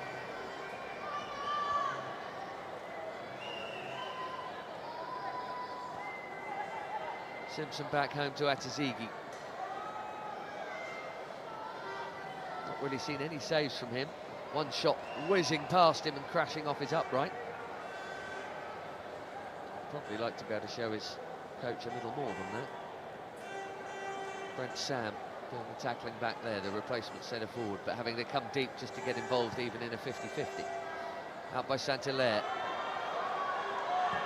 Good touch that from Roachford. And then a cheeky effort with Atazigi, watched all the way. Right on cue, he has had a save to make, albeit for one.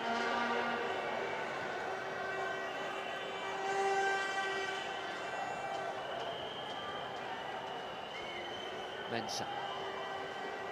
Into Husseini.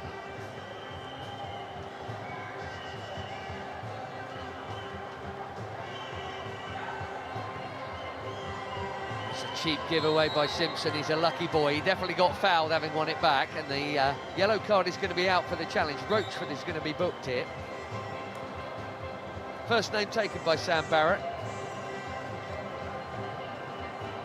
Simpson is fortunate because he gave that away and the ricochet favoured him, and then he was definitely fouled. That was a poor ball, but that was a poor challenge. Substitute. The first to be cautioned here, and that's the effort just preceded it.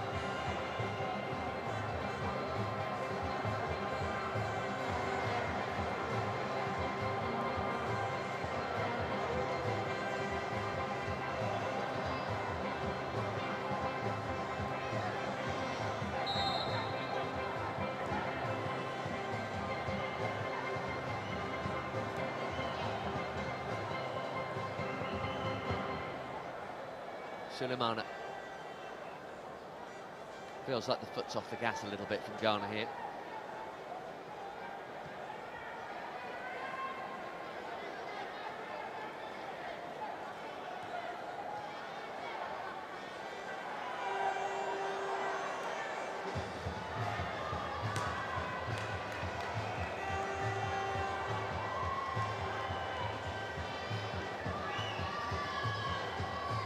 Mensah. Sulemana. On go the brakes into Bonsubar. It's a nice touch. Husseini looking for his captain. Didn't find him.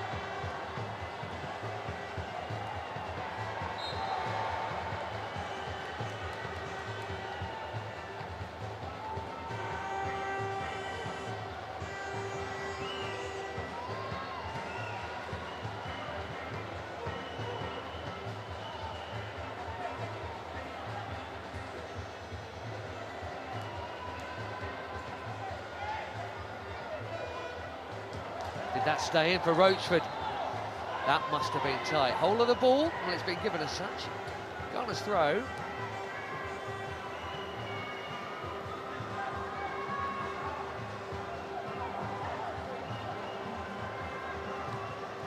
Whole of the ball, whole of the line. Given now. Sulemana. Mensah. 30-second cap. The player who's been up and down like a yo-yo in the top two divisions of France. Auxerre managing to stay up this term. Another cheap giveaway from Simpson, and he's bailed out by good work from Sulemana. For big money from Cagliari last summer, Sulemana to Atalanta. Slightly more an eye on the future than the present. Ghana looking for number 4 here. And Ayew was in the middle, and they've got number 4. Didn't need a touch from Ayew either. I think that's gone through the keeper with a bit of a touch via Agyekum, who with a cheeky smile has at least helped Ghana to an unassailable 4-goal lead. I think that's come off the inside of his open legs there. It's unfortunate for Jabari Saint-Hilaire. In a curious way for Ghana to open up the lead even more. Yeah, it's not convincing, and closer inspection is not going to do Jabari Saint-Hilaire any more favours here. Should have done better.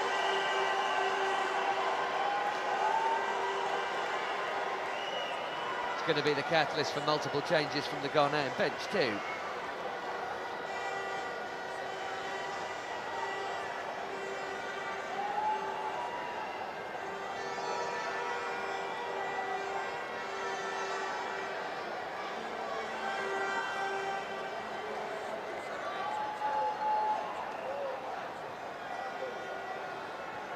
So, coming first, a new debutant, Abdul Issa is replacing Agyekum, who got the bag on the head and then kind of got a goal. Like to give it to him.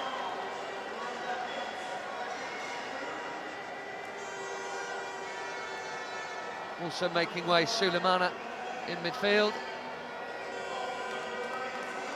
to be replaced by Majid Ashimeru. That'll be a straight swap in there.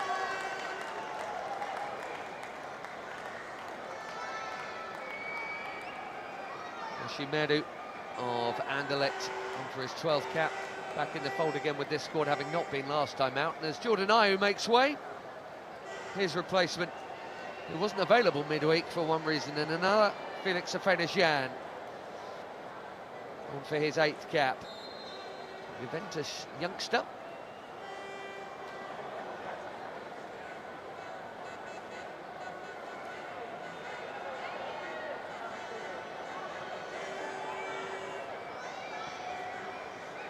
So half an hour to play. No doubt who's finishing 3rd at the Unity Cup.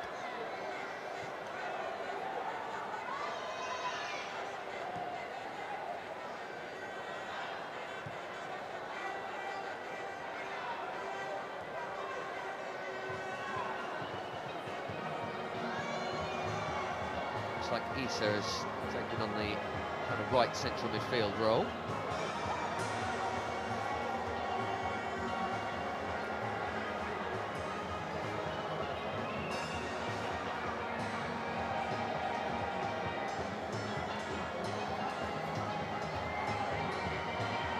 And look at the number 5 here, Bonsubar.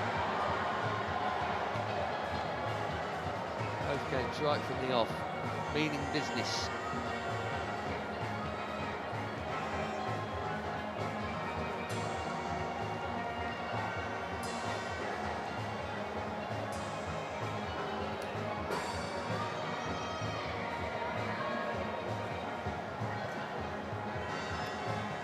No surprise with Jordan Ayew having made way, that Gideon Mensah has taken the armband.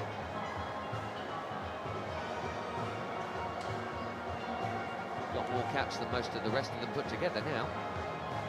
Simpson. Urenki.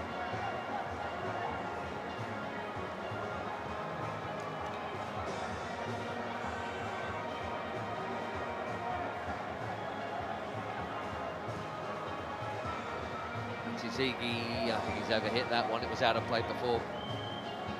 Bar can get there.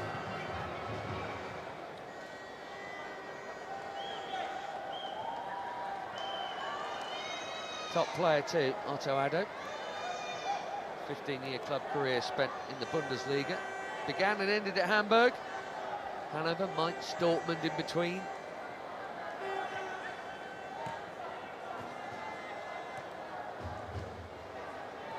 Was assistant, then he was interim, then he left, now he's back.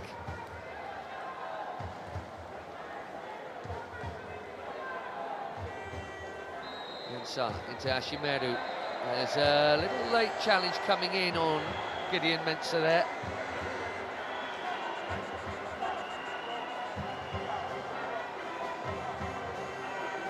Kaim Thomas is the one who arrived a little bit late to the party.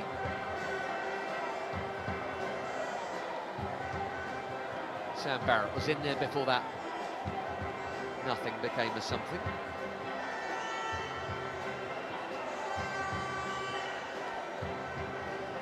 All friends again. Half an hour to play.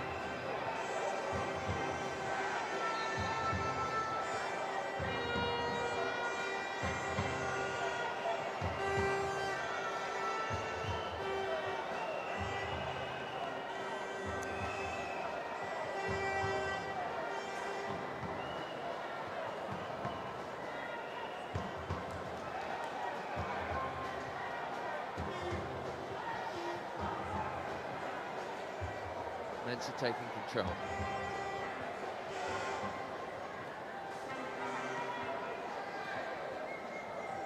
Nicely offered infield, Abu Francis, and here comes Mensah, and plenty forward with him.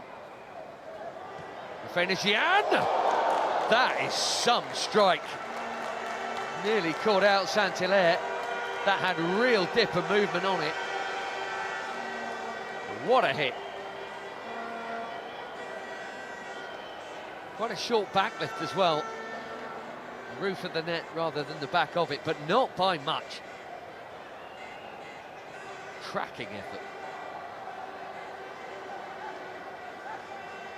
He's a young forward still, back in the fold after a couple of years of absence at international level. Has scored once. This is his 8th cap. What a goal that would have been. Jurenki heads it forward towards him, and that's good hold-up play from Afenagian.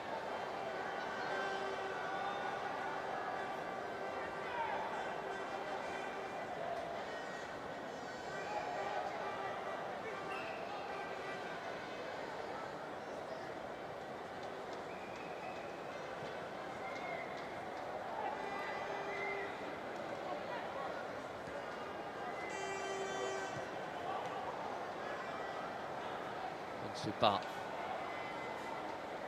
never backward and coming forward, and this is him again closing down here.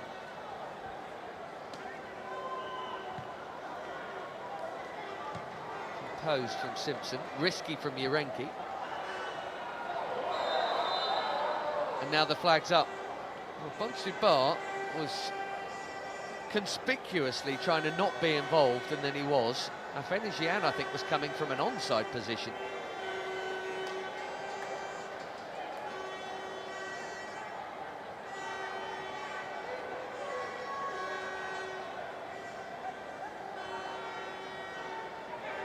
Trinidad and Tobago have had a 2-2 draw with Grenada and a 7-1 win over the Bahamas in their qualifying group.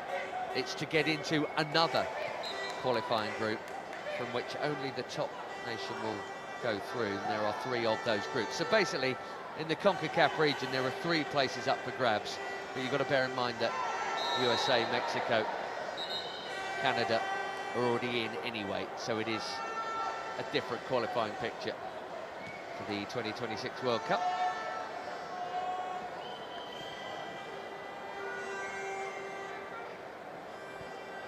Jean-Paul Rochefort isn't going to be taking it from there. Like a word in the ear of Jurenki and nothing more. Noah Powder is going to deliver here. Not seen too much of that warrior spirit from TNT here. Still a quarter of the game to go. Let's get something on the scoreboard for their fans.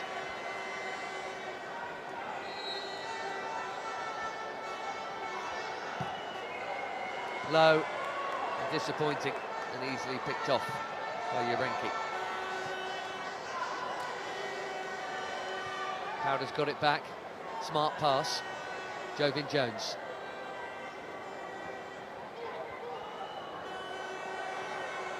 Here comes Jesse Williams.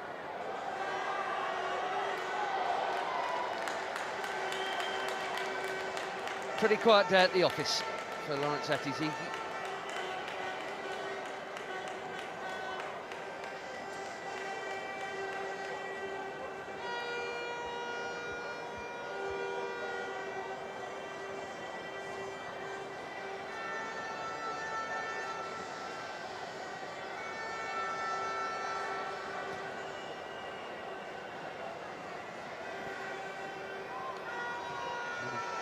More Ghanaian changes coming shortly. Meanwhile, Bonsuba keeps going for that cutback. This one is cut out.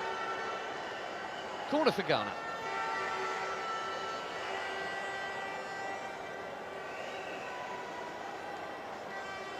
Well tracked, Justin Garcia. Right place, right time. And with no Jordan Ayew to take. The debutant Abdul Isa, the teenager, is going to take this.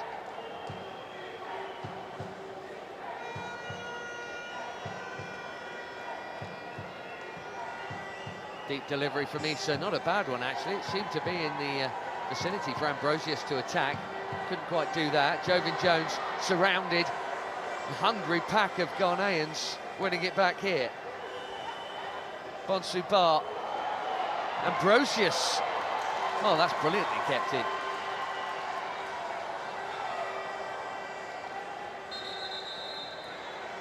Before the throw can be taken, we might need some treatment here. Sheldon Bateau. It was, who somehow managed, well, not only to get the challenge in, but to keep it in play. That is improvisation of the highest order.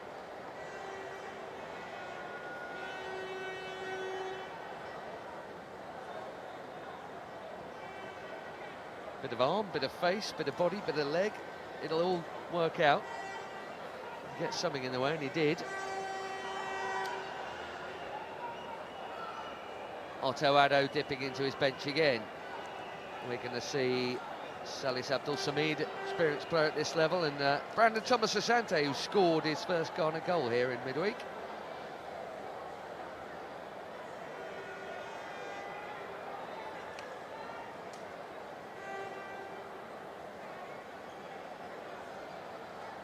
You'd have thought now would be the sensible time to do it. But referee Sam Barrett just checking on if Sheldon Bateau's okay.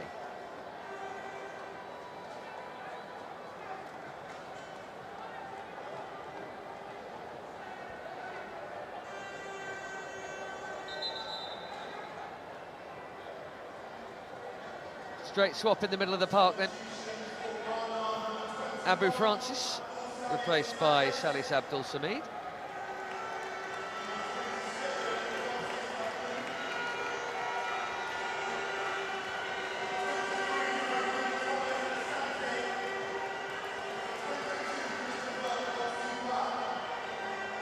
And some indecision here as to who else is coming off actually. Is Brandon Thomas Asante coming on for? Well, Fousseyni sat down.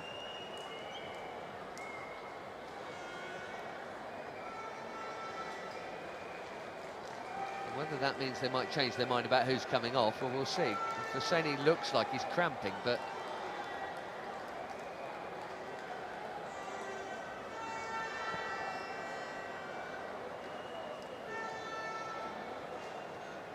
busy week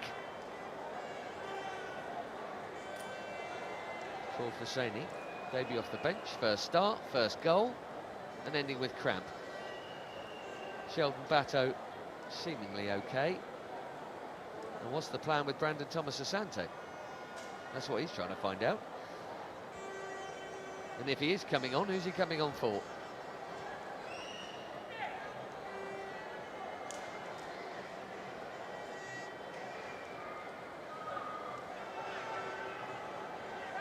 It is Fousseyni. So Brandon Thomas Asante just missed out on Premier League promotion with Coventry City. Scored a nicely taken goal on his third appearance midweek from the bench. There he is. He's going to be attacking that same goal now and taking up the same position that the departing Trinidad did have. Left side of the Ghanaian attack.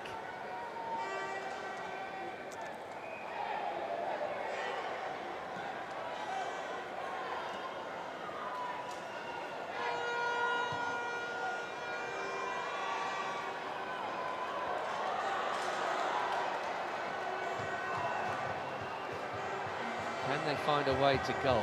Muket, the intended target of that pass, has come the closest. Keeper Atizigi wasn't getting anywhere near that. That's really been the only serious threat. The Caribbean nation here.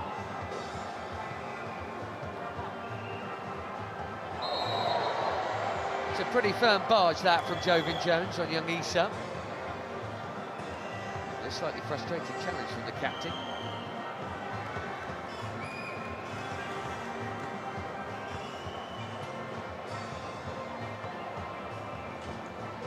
Not quite shoulder to shoulder.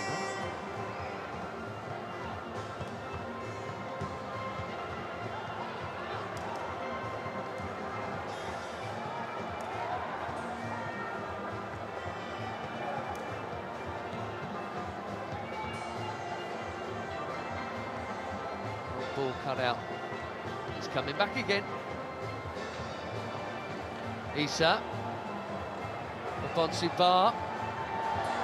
And that's just squeezed through everybody and out the other side. Didn't look like it took a touch, and indeed goal kick is the call.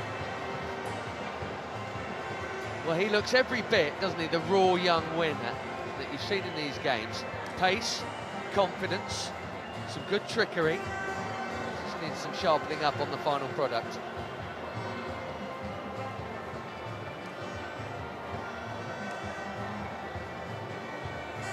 Winifred Schaefer in the middle of that picture there, next to the recently departed Husseini. He's the technical director. So technically he's probably Otto Addo's boss.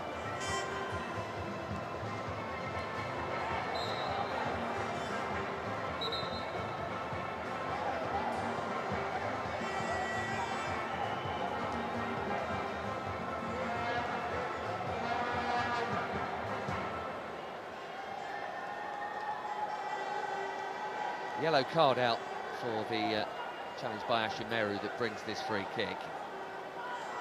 Another change happening here. This second half has been super fractured by them. Dante Gilbert of PSV Eindhoven, or at least of their youth team, is going to replace Jesse Williams.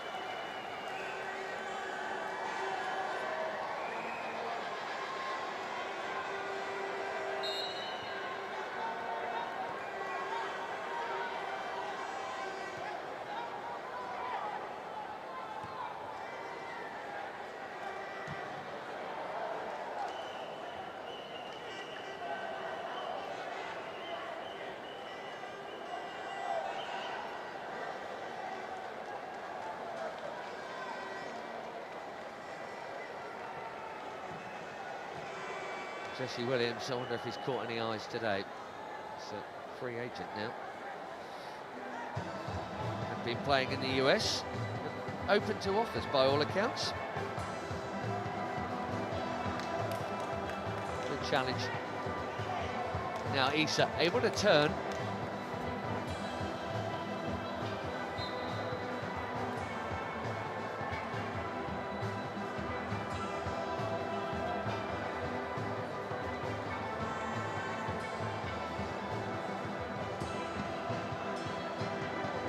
Mensah to Thomas Asante. Bato seems fine again with a long launch forward.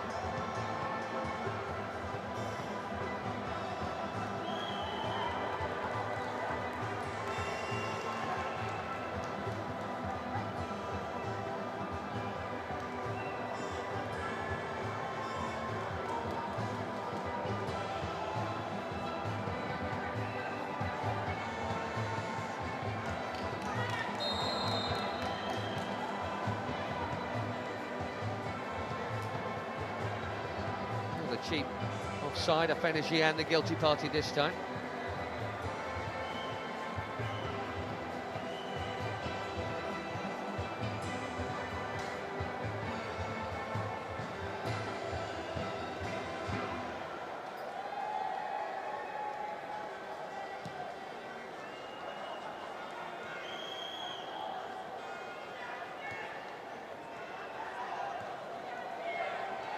Bonsubal.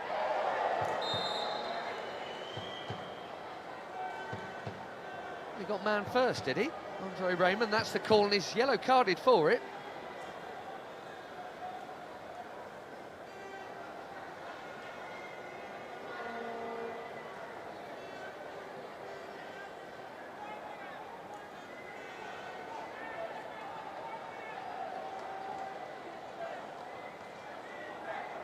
This is a pretty decent position for a delivery.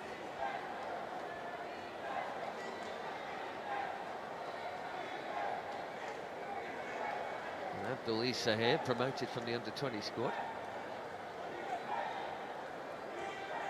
Got to take the chances when they come. No Kudus, no Semenyo, Kamaldeen Sulemana, Iñaki Williams. They're missing a fair few, Ghana, in their squad here.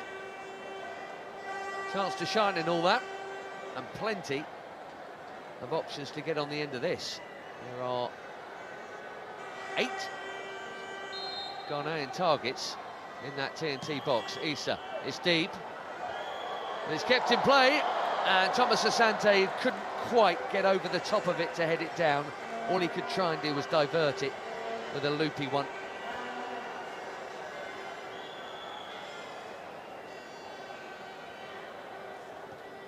They have looked susceptible from set plays, Dwight York's team today.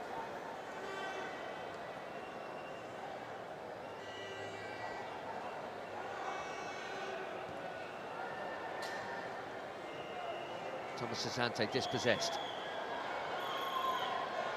Maquette. Had to offload to Roachford sooner. Didn't come, and now they might get caught on account of themselves. Bonsubal, that's another late challenge. Noah Powder, he's booked as well. These are racking up a bit here.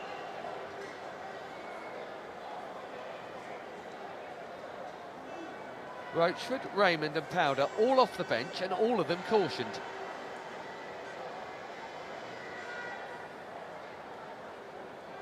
"80 minutes in. But not for him. Should feel fresher than that. Maybe a bit of frustration about that. Simpson, little chip. Gilbert. Sam just eased out of it by Ambrosius. He looks a real fine, Stefan Ambrosius. Only his 4th cap here. Good performance in both outings. Proper commanding centre-back.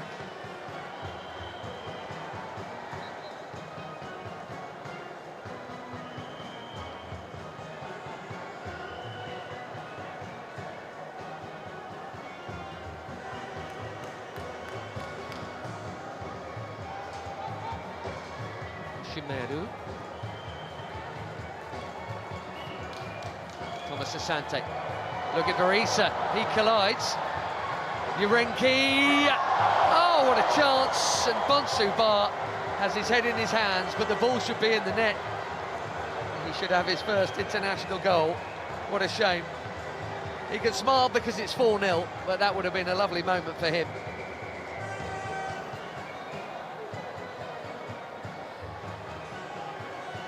He was begging for it to be cut back by Urenki, who duly obliged. Whoops. It's not even close. Couldn't sort his feet out. Good early ball that from Powder. Have Trinidad and Tobago got a goal in them before the full-time whistle here? Been pretty obvious from early on who's going to win this 3rd place match at the Unity Cup. Maybe something for their supporters to enjoy. Roachford. Ambrosius there again. Minimum of fuss defending, but always in the right place, seemingly at the right time. That is a handy habit, and it's no accident. Here he is again.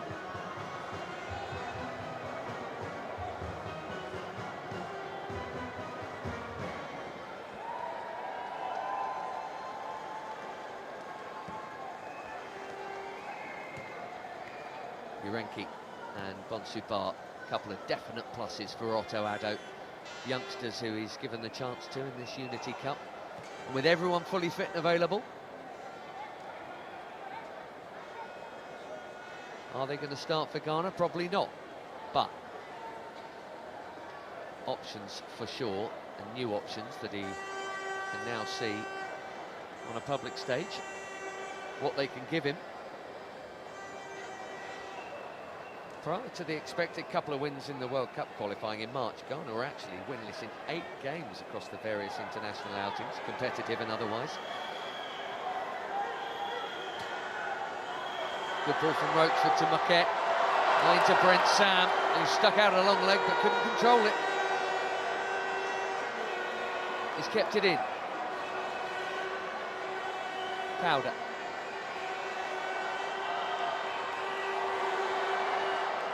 Not quite on the wavelength.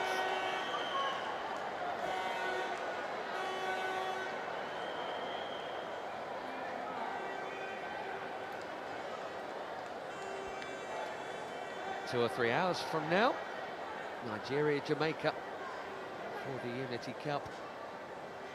Both winning brilliant semi-finals on Tuesday and Wednesday. And it's filling up here ahead of that one all the time.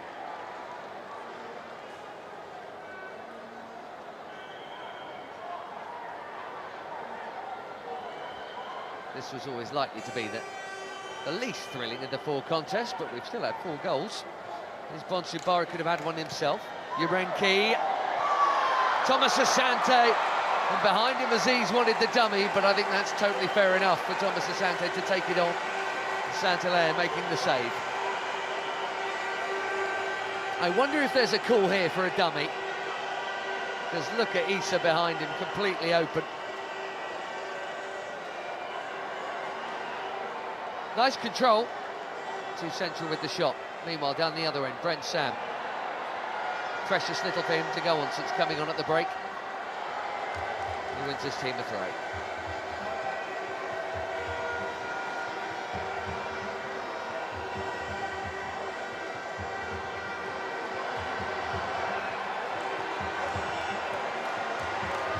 Suddenly, it's a 4-on-3. It's just too firm for the run of Issa. Jabari Saint-Hilaire well off his line.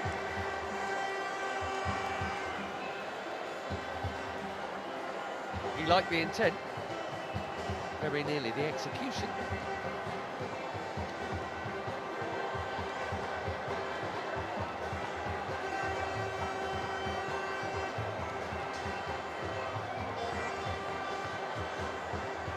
Urenki.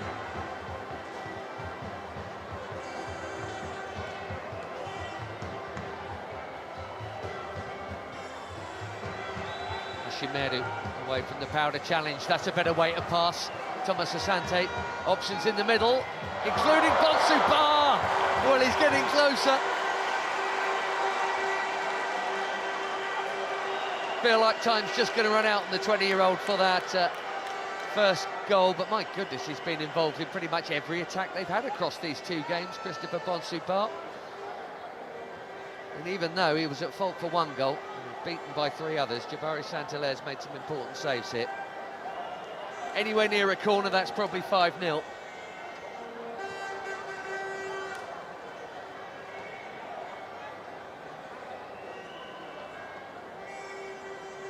It's a good pick out that from Thomas Asante. He's now making his own run through the middle. Afenesian. Look at Urenki. Well, Afenesian did, and he's found him after a fashion. I got the ball, says Andre Raymond. Good job too when you're on a yellow card. Is Roachford. Nice ball for Jovan Jones, holding off the challenge of Salis Abdul Samid.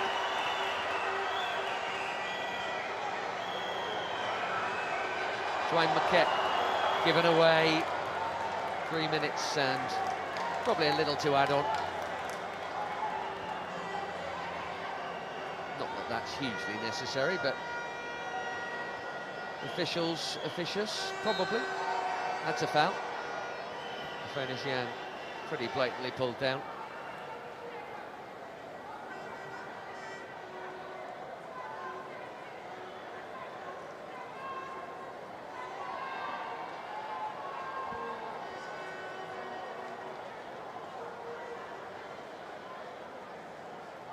Shimedi. Nice take from the busy Bonsubarni, so nearly threaded that through to a Afenisian. Suddenly, got 4v5 here. Jovan Jones for Trinidad and Tobago, nearly left the ball behind. Just running out of puff a little bit, as they have in fairness, albeit with a much changed side that has to be remembered, is Raymond. Good cross for Brent Sam, what a lovely ball in that was. Such an inviting delivery from Andre Raymond. And it looked like he got there, Brent Sam, it really did. Time to run well. Oh, he just stuck out the boot, needed a graze. Couldn't find it. Meanwhile, at the other end, moments before, Thomas Asante with a lovely ball here. Bonsubar, power. Needed to be nearer a corner. If it had been, surely that was 5.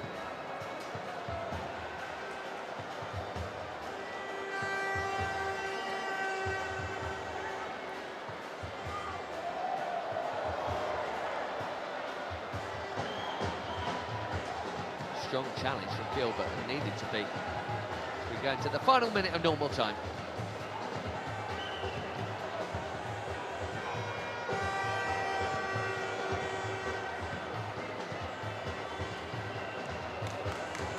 Mensah smashing it forward, he wants his clean sheet.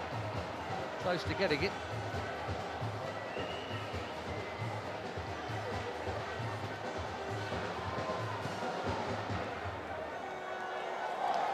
Roachford is away from Urenki, trying his best to fight in there, tooth and nail any way he can. That's well stepped across.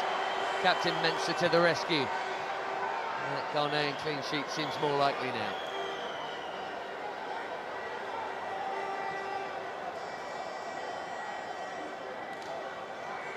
Issa. Clever run from Afenisian, made him the space. He'd like handball, he's not going to get it. And that's our 90 minutes. And there's our final whistle. No contest in the end. Otto Addo's men beating Dwight York's men, and pretty comfortably too. Ghana have got a bit of a break. Trinidad and Tobago have got some serious games coming up. Razak Simpson, when he made it 2 after Captain Ayew had made it 1-0 early on. I think that was pretty much a done deal in terms of who'd be winning 3rd place at this year's Unity Cup. Mohamed Hosseini added a 3rd right before half-time for Ghana. And Jabari Saint-Hilaire, well, that'll have to go down as an own goal, the goal that made it 4-0. Didn't really see much of Trinidad and Tobago as an attacking force, certainly not as much as we did in that excellent Tuesday night game here against Jamaica. The Soccer Warriors beaten in both outings. The Black Stars of Ghana, they'd love to have beaten Nigeria here and gave them a really good game on Wednesday, but they have followed it up with a comfortable win here.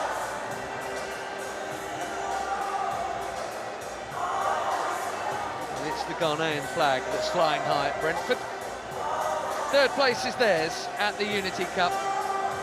They've beaten Trinidad and Tobago by 4-0.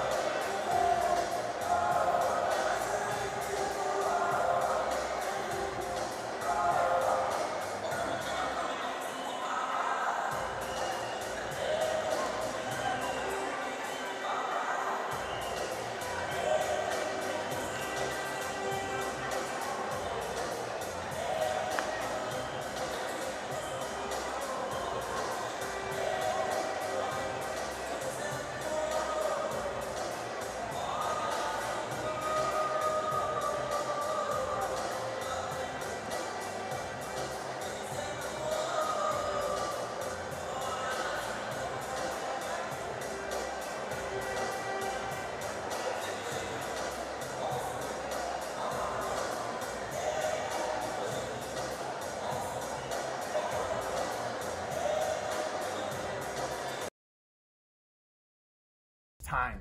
It is time. It is time.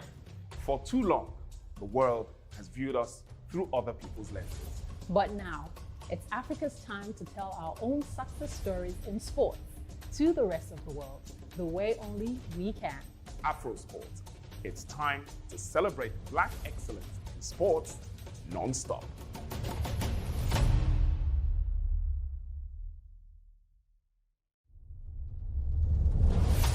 It is time. It is time. It is time. It is time. It is time. For too long, Both trying to get it forward pretty quickly, hence the high turnover, that and the high energy. Absolutely rattling at it here, and Ismaila has won it really well. Awkward cross here, Desser! Nigeria lead! Cyril Desser in front of the Super Eagles fans. And into the Super Eagles fans. Didn't he take it well? And a huge pat on the back for Sadiq Ismaila. Brilliant from the right. Both trying to get it forward pretty quickly, hence the high turnover, that and the high energy. Absolutely rattling at it here, and Ismaila has won it really well. Awkward cross here, Desser! Nigeria lead! Cyril Desser in front of the Super Eagles fans. And into the Super Eagles fans. Didn't he take it well? And a huge pat on the back for Sadiq Ismaila. Brilliant from the right back to make it happen. Nigeria 1, Ghana 0. Early hurly-burly at the G-Tech, and we've got a goal already. His team are both trying to get it forward pretty quickly, hence the high turnover, that and the high energy. Absolutely rattling at it here, and Ismaila has won it really well. Awkward cross here, Desser! Nigeria lead! Cyril Desser in front of the Super Eagles fans. And into the Super Eagles fans. Didn't he take it well? And a huge pat on the... Both trying to get it forward pretty quickly, hence the high turnover, that and the high energy. Absolutely rattling at it here, and Ismaila has won it really well. Awkward cross here, Desser! Nigeria lead! Cyril Desser in front of the Super Eagles fans. And into the Super Eagles fans. Didn't he take it well? And a huge pat on the back for Sadiq Ismaila. Brilliant from the right back to make it happen. Nigeria 1, Ghana 0. Early hurly-burly at the G-Tech, and we've got a goal already. His team are both trying to get it forward pretty quickly, hence the high turnover, that and the high energy. Absolutely rattling at it here, and Ismaila has won it really well. Awkward cross here, Desser! Nigeria lead! Both trying to get it forward pretty quickly, hence the high turnover, that...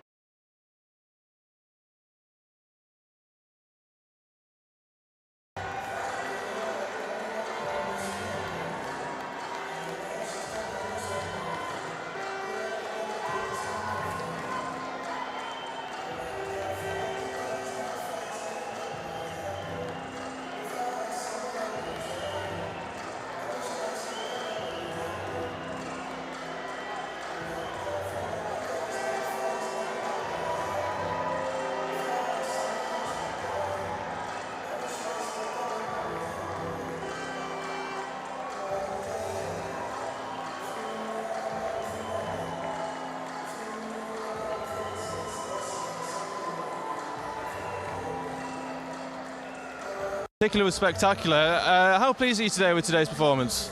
Obviously, it's really pleasing to end with a victory. We wanted to win the cup, but unfortunately we couldn't. I think we reacted really well after Nigeria, and that's the most important thing. And now we can all go to holidays with a smile.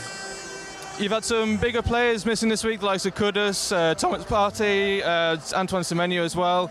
Heading into the World Cup qualifiers, how important was it for the likes of Thomas Asante, for example, to get a good opportunity? Well, it's that chance, you know. Like I said, the others couldn't make it, but It's Ghana, we have a lot of players and they had their chances and some of them took it well. So it's part of the game. We're not only a team, we're a whole country and there's a lot of players, so everyone deserves a chance.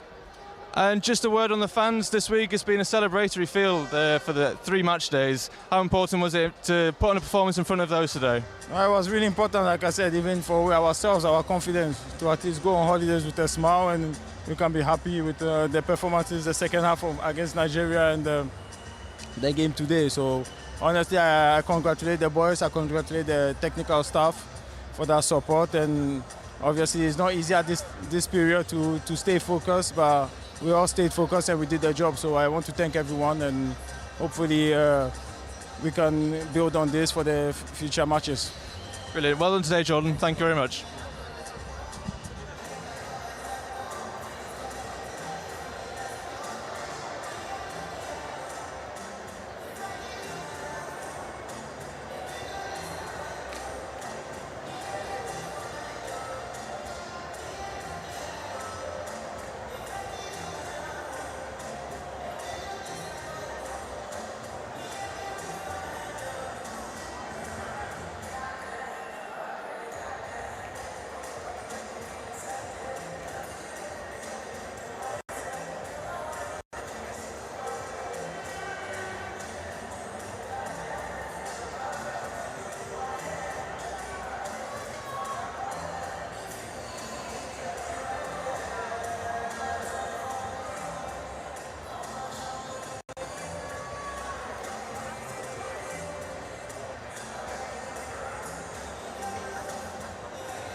Well, Dwight York, you've had 2 games here. You've got some seriously big games coming up. What have you found out about your squad over this week here at Brentford? Well, I get to learn a lot about my team as well. Listen, we thought when we come into this tournament, it's always going to be a tough ask for us, especially some of the local lads who haven't even been outside of Trinidad and Tobago.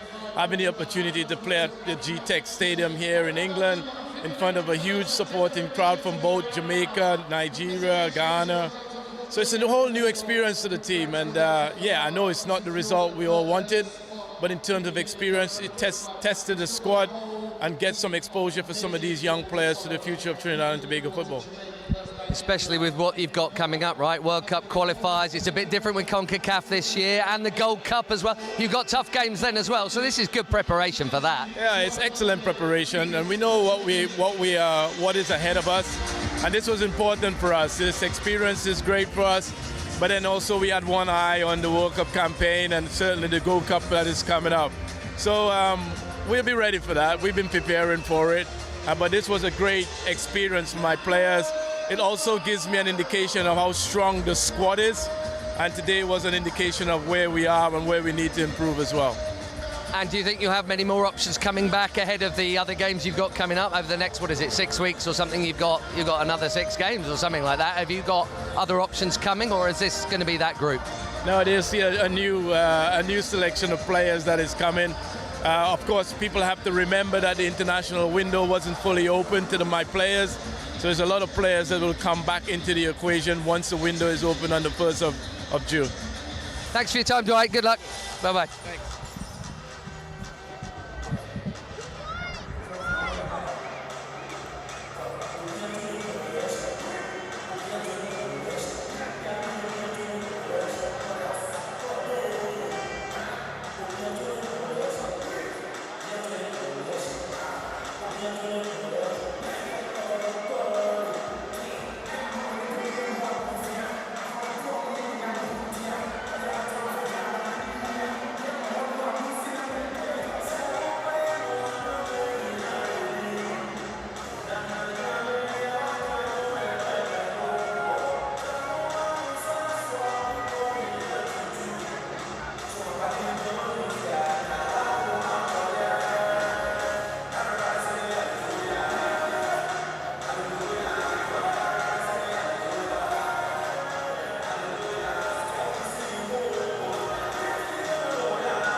A comfortable win in the end, some superb finishes. Jordan Ayew's in particular. How pleased are you today with the performance? Yeah, I'm satisfied. I think we did well, especially in the first half.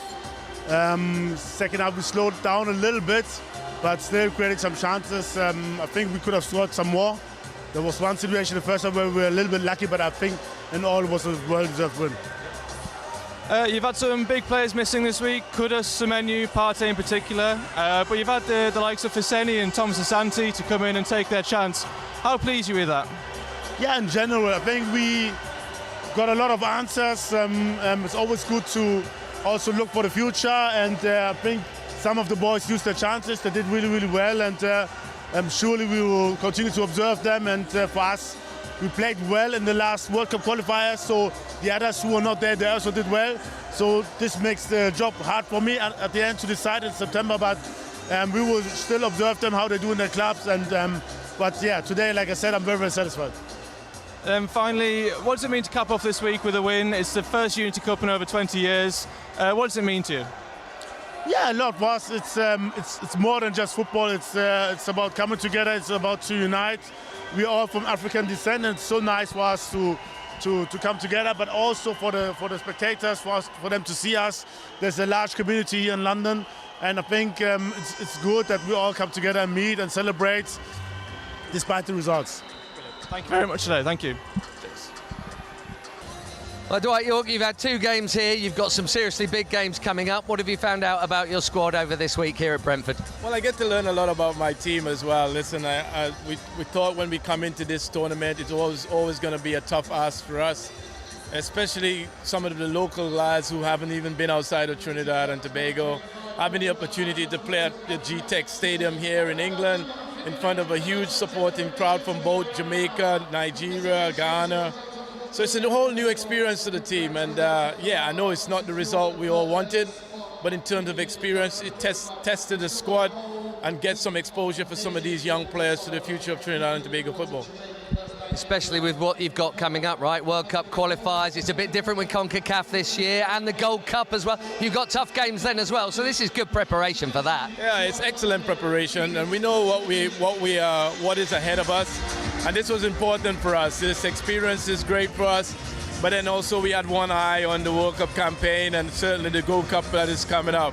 So we'll be ready for that. We've been preparing for it, but this was a great experience for my players. It also gives me an indication of how strong the squad is, and today was an indication of where we are and where we need to improve as well. And do you think you'll have many more options coming back ahead of the other games you've got coming up over the next, 6 weeks or something? You've got another 6 games or something like that. Have you got other options coming, or is this going to be that group? No, there's a new selection of players that is coming. Of course, people have to remember that the international window wasn't fully open to my players. So there's a lot of players that will come back into the equation once the window is open on the 1st of June. Thanks for your time, Dwight. Good luck. Bye-bye. Thanks.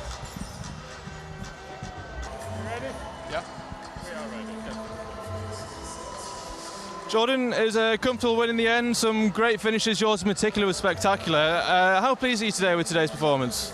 Obviously, it's really pleasing to end with a victory. We wanted to win the cup, but unfortunately we couldn't. I think we reacted really well after Nigeria, and that's the most important thing, and now we can all go to holidays with a smile. You've had some bigger players missing this week, like Kudus, Thomas Partey, Antoine Semenyo as well. Heading into the World Cup qualifiers, how important was it for the likes of Thomas Asante, for example, to get a good opportunity? Well, it's that chance, you know. Like I said, the others couldn't make it, but it's Ghana, we have a lot of players, and they had their chances, and some of them took it well. So it's part of the game. We're not only a team, we're a whole country, and there's a lot of players, so everyone deserves a chance. And just a word on the fans this week. It's been a celebratory field for the 3 match days. How important was it to put on a performance in front of those today? Well, it was really important, like I said, even for ourselves, our confidence, to at least go on holidays with a smile, and we can be happy with the performances the second half against Nigeria and the game today. So honestly, I congratulate the boys, I congratulate the technical staff for their support, and obviously it's not easy at this period to stay focused, but we all stayed focused and we did the job. So I want to thank everyone, and hopefully we can build on this for the future matches. Brilliant. Well done today, Jordan. Thank you very much.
has the power to change the world. It has the power to inspire. It has the power to unite people. It speaks to youth in a language they understand. It laughs in the face of all types of discrimination. Sport can create hope where once there was only despair.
Sport.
Both trying to get it forward pretty quickly, hence the high turnover, that and the high energy. Absolutely rattling at it here, and Ismaila has won it really well. Awkward cross here, Nigeria lead! Cyril Desser in front of the Super Eagles fans. And into the Super Eagles fans. Didn't he take it well? And a huge pat on the back for Sadiq Ismaila. Brilliant from the right. Both trying to get it forward pretty quickly, hence the high turnover, that and the high energy. Absolutely rattling at it here, and Ismaila has won it really well. Awkward cross here, Nigeria lead! Cyril Desser in front of the Super Eagles fans. And into the Super Eagles fans. Didn't he take it well? And a huge pat on the back for Sadiq Ismaila. Brilliant from the right back to make it happen. Nigeria 1, Ghana 0. Early hurly-burly at the G-Tech, and we've got a goal already. His team are both trying to get it forward pretty quickly, hence the high turnover, that and the high energy. Absolutely rattling at it here, and Ismaila has won it really well. Awkward cross here,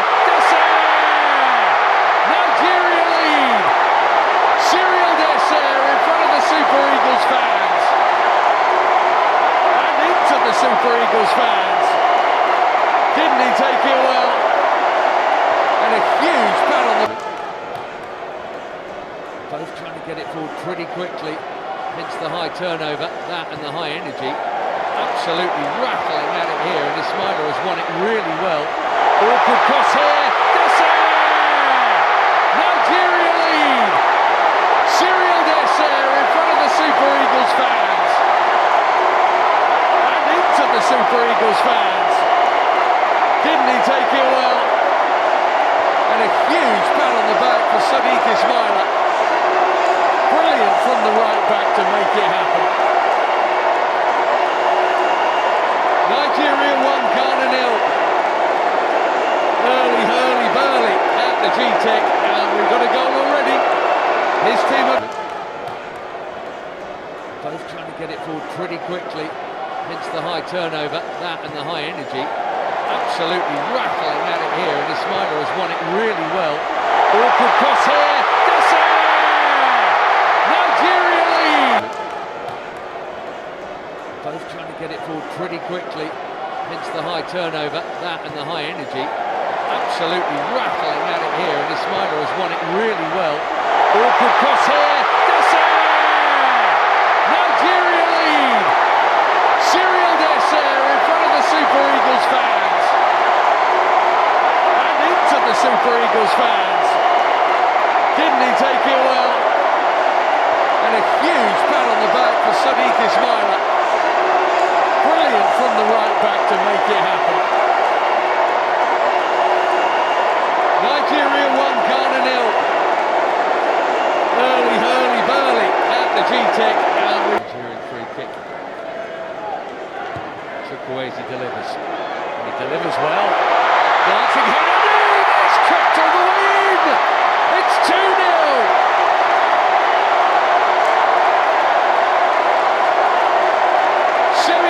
With the killer touch. And once again, a brilliant ball in. Nigerian free kick. Chukwueze delivers. And he delivers well. Dancing header. It's tripped on the wing. It's 2-0.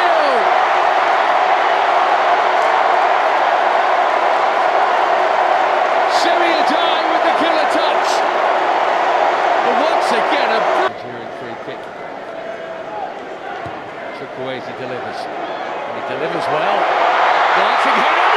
It's tripped on the wing. It's 2-0.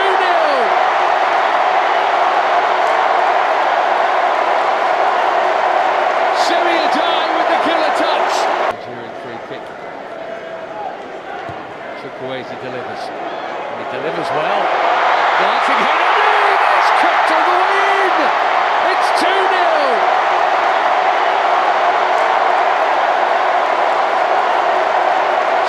With the killer touch. And once again, a brilliant ball in from the right. The Nigerian fans. Nigerian free kick. Chukwueze delivers. And he delivers well. Dancing header. It's tripped on the wing. It's 2-0.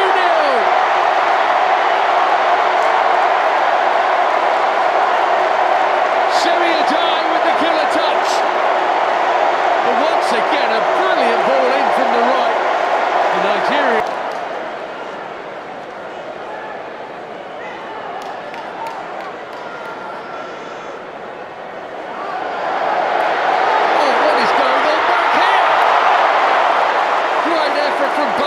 And Nwabali makes up for a completely unforced error.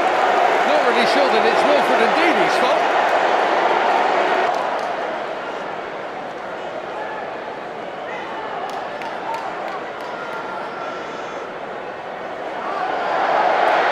Oh, what is going on back here? Great effort from Barbansu, and Nwabali makes up for a completely unforced error. Not really sure that it's Wilfred and Ndini's fault.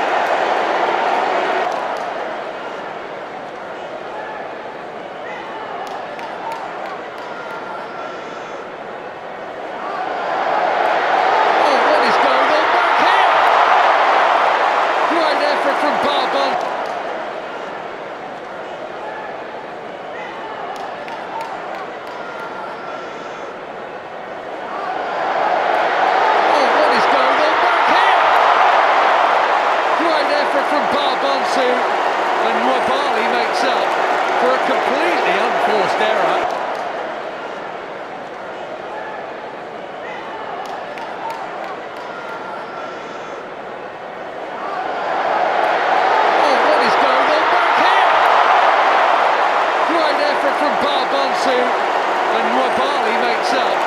a completely unforced error.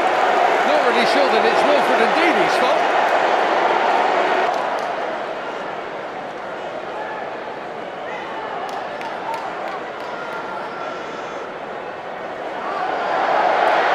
Oh, what is going on back here?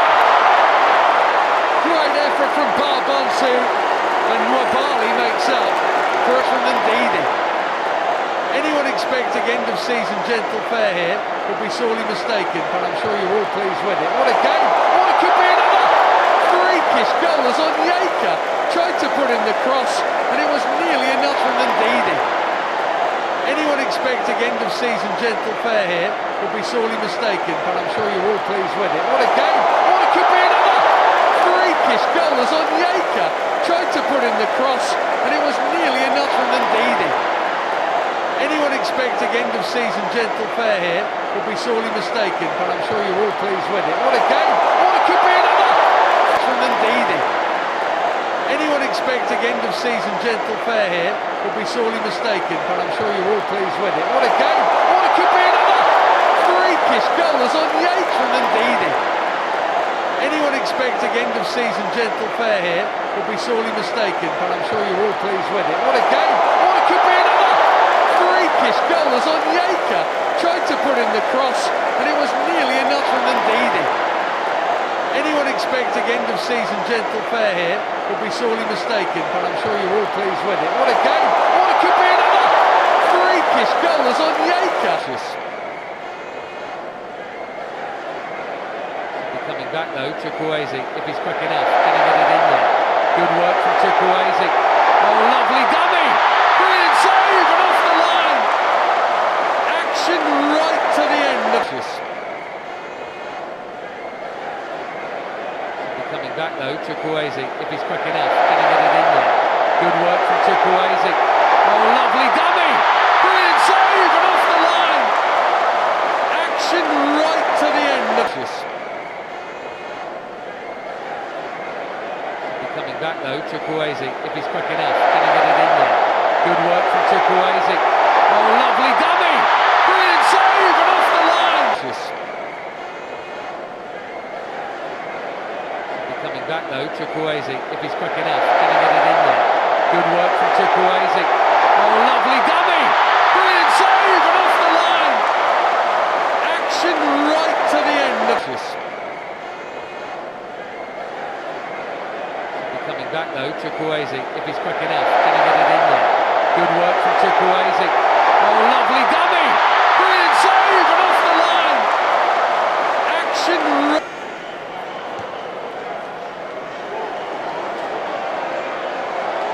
Look at Barbonsu fighting there. Didn't he do well to keep it in, and legally too against Onyeka? Barbonsu, who wants a debut goal. He's very direct. He is full of vigour.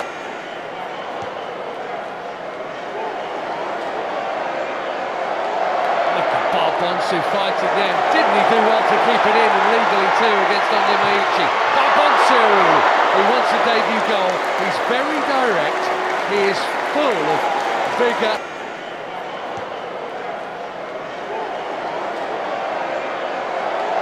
Look at Barbonsu fighting there. Didn't he do well to keep it in, and legally too against Onyeka? Barbonsu, who wants a debut goal. He's very direct. He is full of vigour.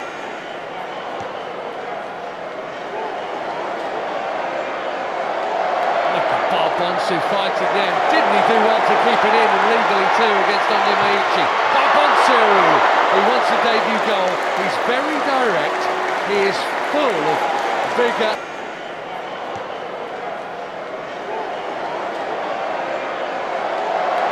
Barbonsu fighting there. Didn't he do well to keep it in, and legally too against Onyeka? Barbonsu, who wants a debut goal. He's very direct. He is full of vigour.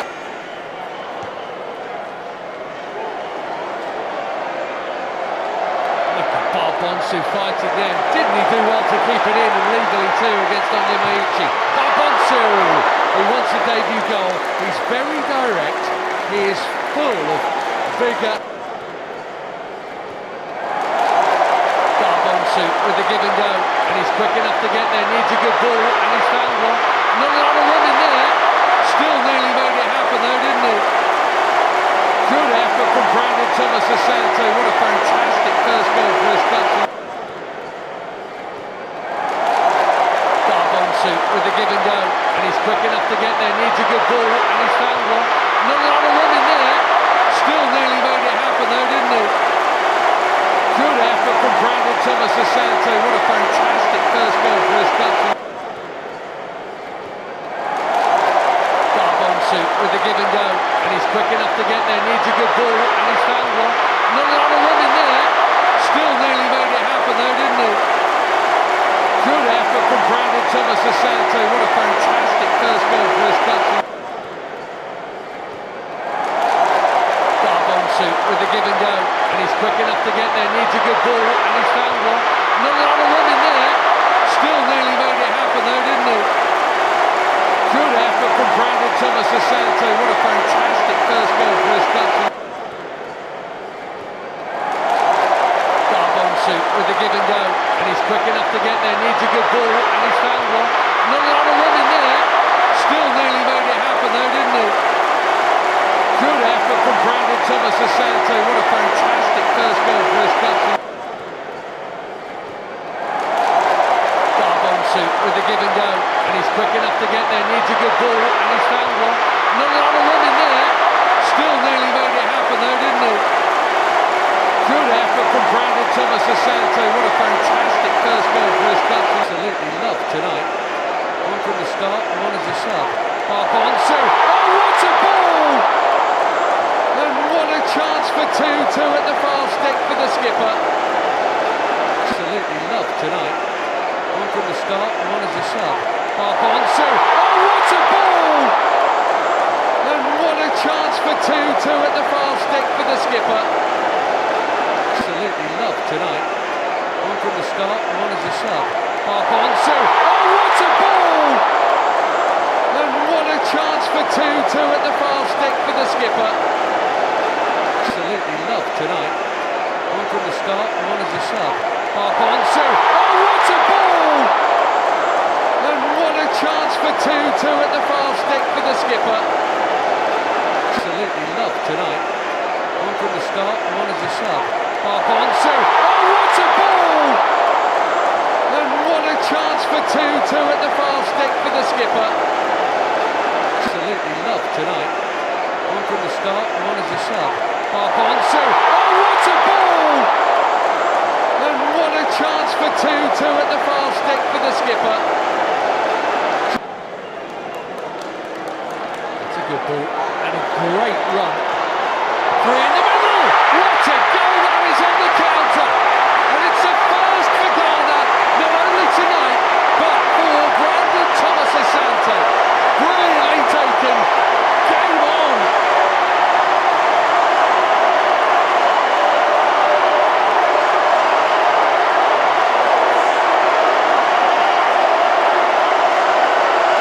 It was never likely to stay at 2-0 this game. Ghana's problems are halved. Really well made. That is a super run, a great pick out, and a finish to match. That's a good ball, and a great run. Three in the middle! What a goal that is on the counter! And it's a first for Ghana, not only tonight, but for Brandon Thomas Asante. Brilliantly taken. Game on!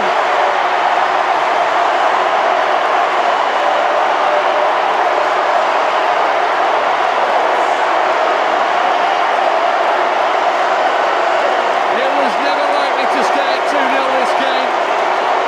Ghana's problems are halved. Really well made. That is a super run, a great pick out, and a finish to match. That's a good ball, and a great run. Three in the middle!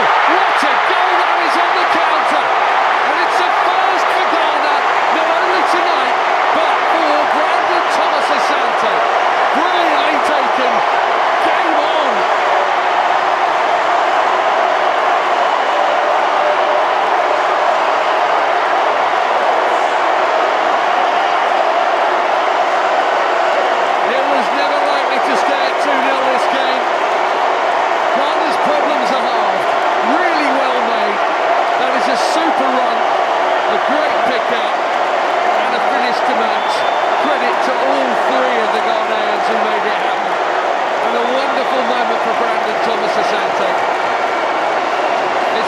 third cap. They'll never forget that though. His first goal for the Black Stars, and it's a big one. In a grudge match against Nigeria, they are in this contest again, big time. 20 minutes to play.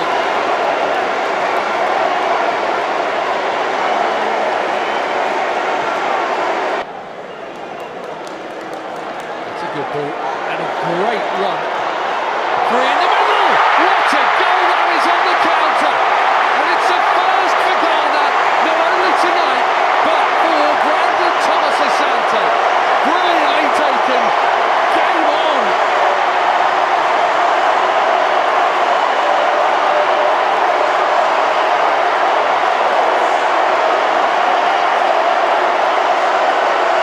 It was never likely to stay at 2-0 this game. Ghana's problems are halved. Really well made. That is a super run. A great pick out. And a finish to match. Credit to all three of the Ghanaians who made it happen. And a wonderful moment for Brandon Thomas Asante. It's only his... It's a good ball. And a great run. Free in the middle! What a goal that is on the counter! And it's a first for Ghana, not only tonight, but for Brandon Thomas Asante. Brilliantly taken. Game on.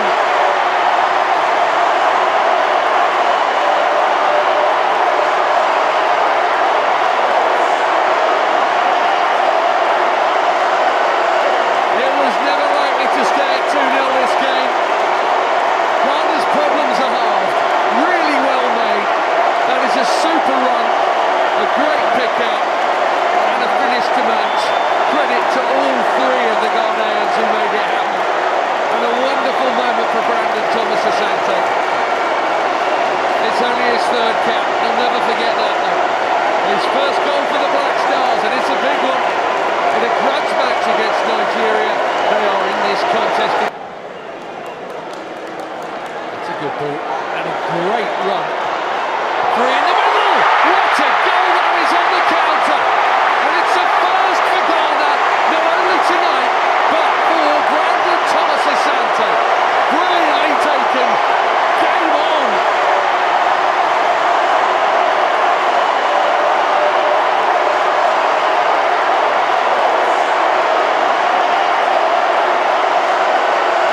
It was never likely to stay at 2-0 this game. Ghana's problems are halved. Really well made. That is a super run. A great pick out. And a finish to match. Credit to all three of the Ghanaians who made it happen. And a wonderful moment for Brandon Thomas Asante. It's only his third cap. They'll never forget that though. His first goal for the Black Stars, and it's a big one. In a grudge match against Nigeria, they are in this contest again, big time. 20 minutes to play. Now the cutback. Here's Francis. Now Ayew. Oh, beautifully done for Francis. Oh, what a stop that is. Maybe a game-winning stop from Stanley Nwabali. Now the cutback. Here's Francis. Now Ayew. Oh, beautifully done for Francis. Oh, what a stop that is. Maybe a game-winning stop from Stanley Nwabali.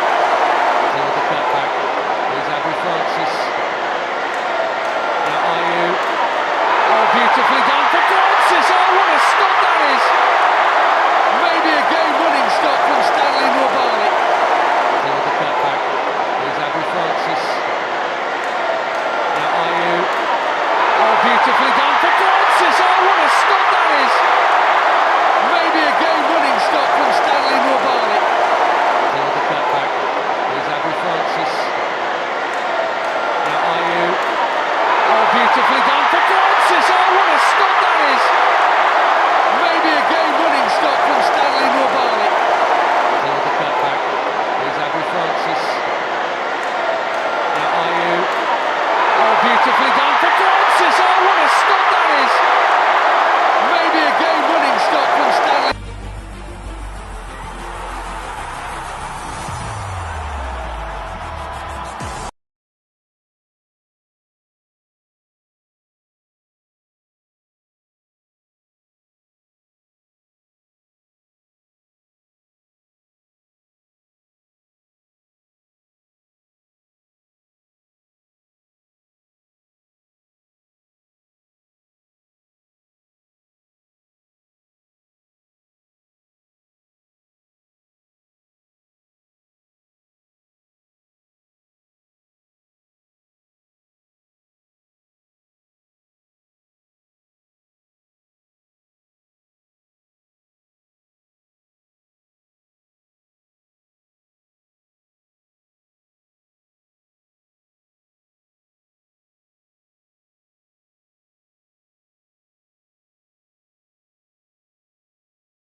Both trying to get it forward pretty quickly.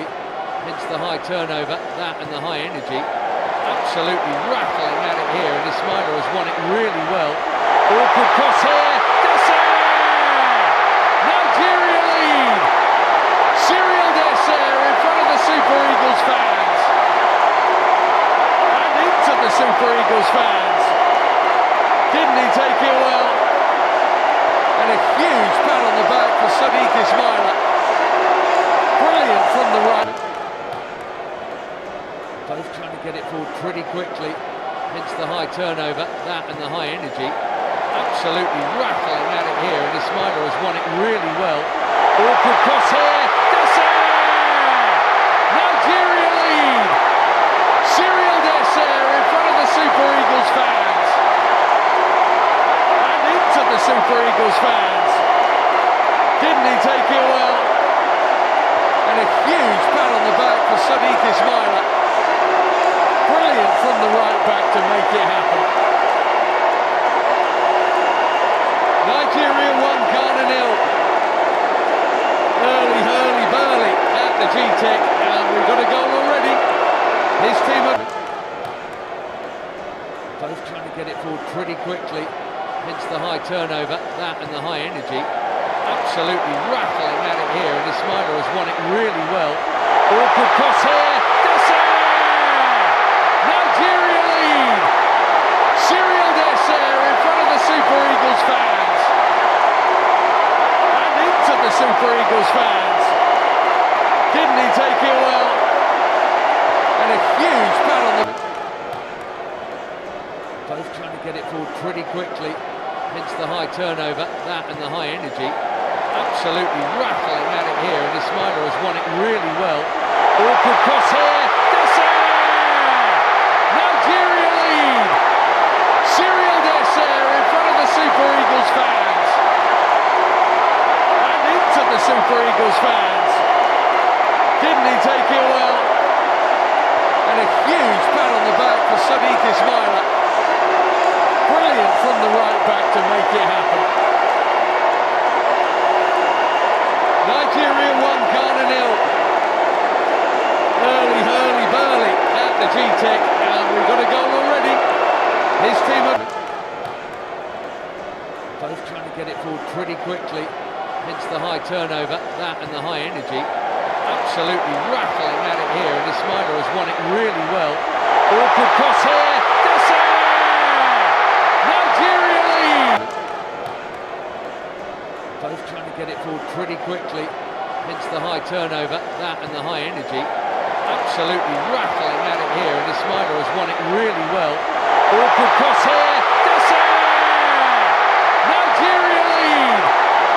Cyril Desser in front of the Super Eagles fans.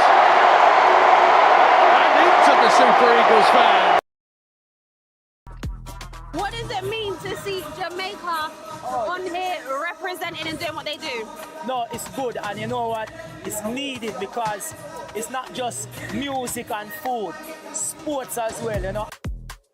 It's a Caribbean African cultural mix, and I am absolutely loving it. What's been different for the Uni Cup, whether it's food, the culture, I saw there was music playing, beating at half-time. What changes have you seen for this tournament today? All of what you've just mentioned, in particular the food, because we're not known as a community in Brentford to be doing Caribbean food.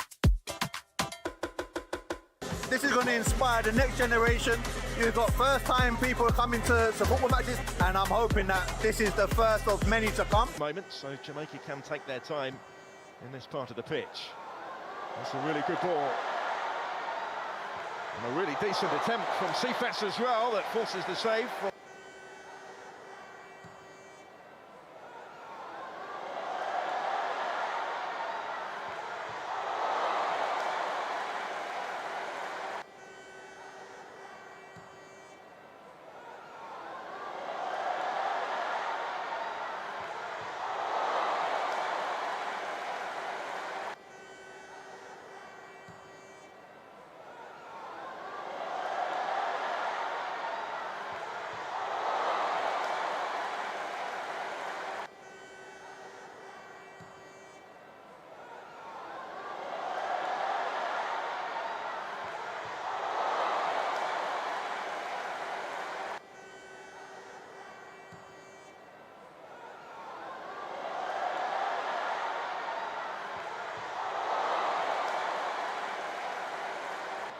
So it's dispossessed here by Russell. Sifas in support. Fast feet from him, and the referee is going to say penalty this time. Jamal Jack has conceded the penalty. Referee back.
Who are stationed behind Marvin Phillips' goal, trying to play their part in making this more difficult for Casey Palmer.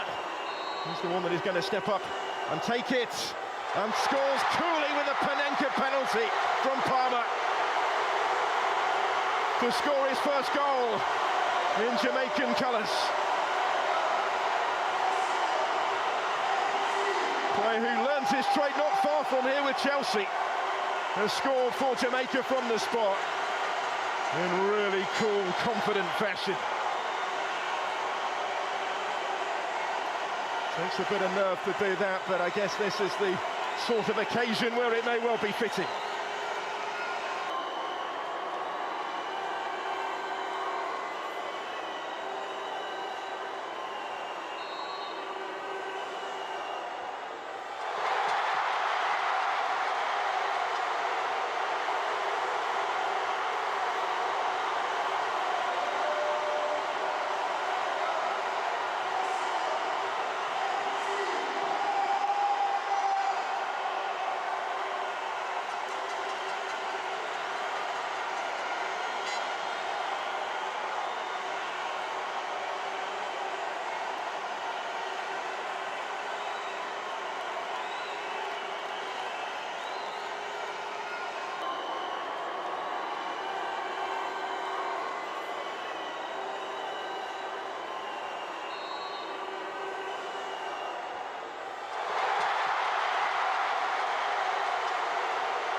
Then Bakisa, forward from fullback. He's able to stand up the cross, didn't quite reach Casey Palmer. Touch in there for Bell, now Cephas. Back towards Palmer, and again, and he does get his shot away, and there's the improvised finish to make it 2. And it's a debut goal for Roman Barral. And a goal to remember in every sense. 2-0 Jamaica. And Barral of Burton Albion scores for Jamaica on his first step.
A lot of time to think about it.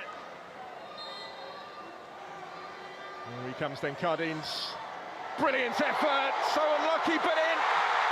And Trinidad and Tobago are back on terms.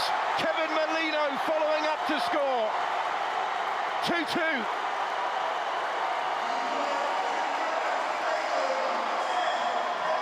The skipper scores for the Soca Warriors. He was the one in the right place.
.72 times previously between these rival islands.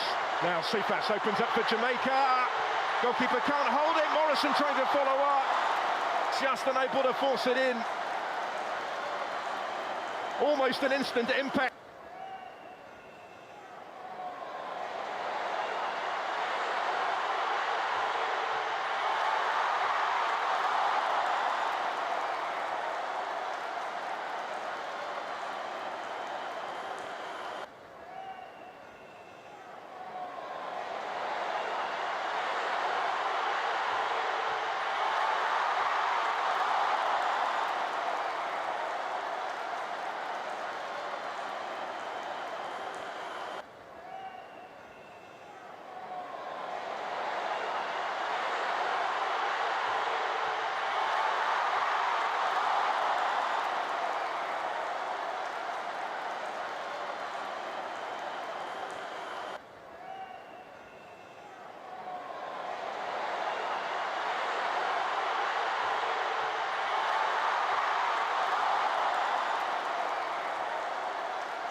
Sold the goalkeeper a little short, but Philip reacted well.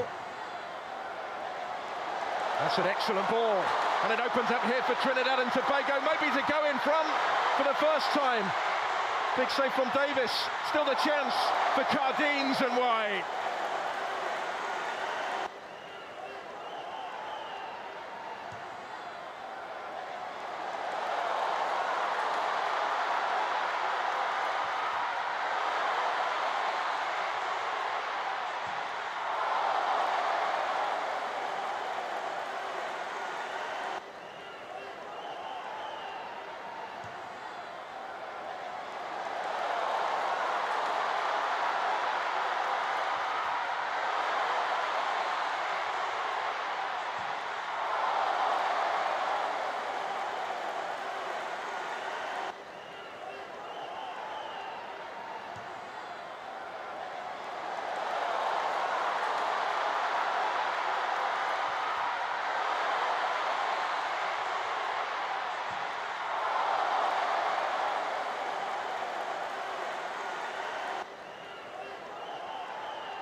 In it goes from the throw. Hasn't been dealt with yet. Lee's in there, big stop. Wonderful save from Marvin.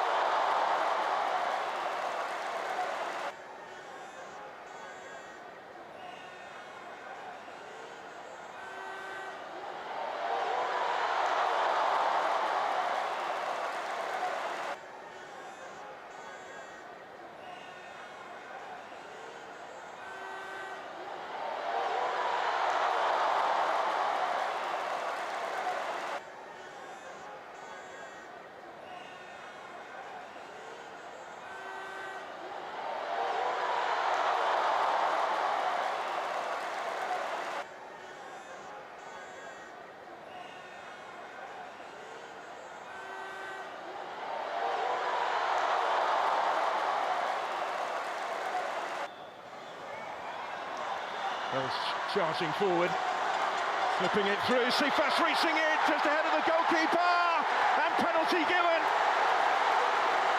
He was a fraction late, Marvin Phillip there, and Ronaldo Cephas.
He's the one that has the responsibility on his shoulders.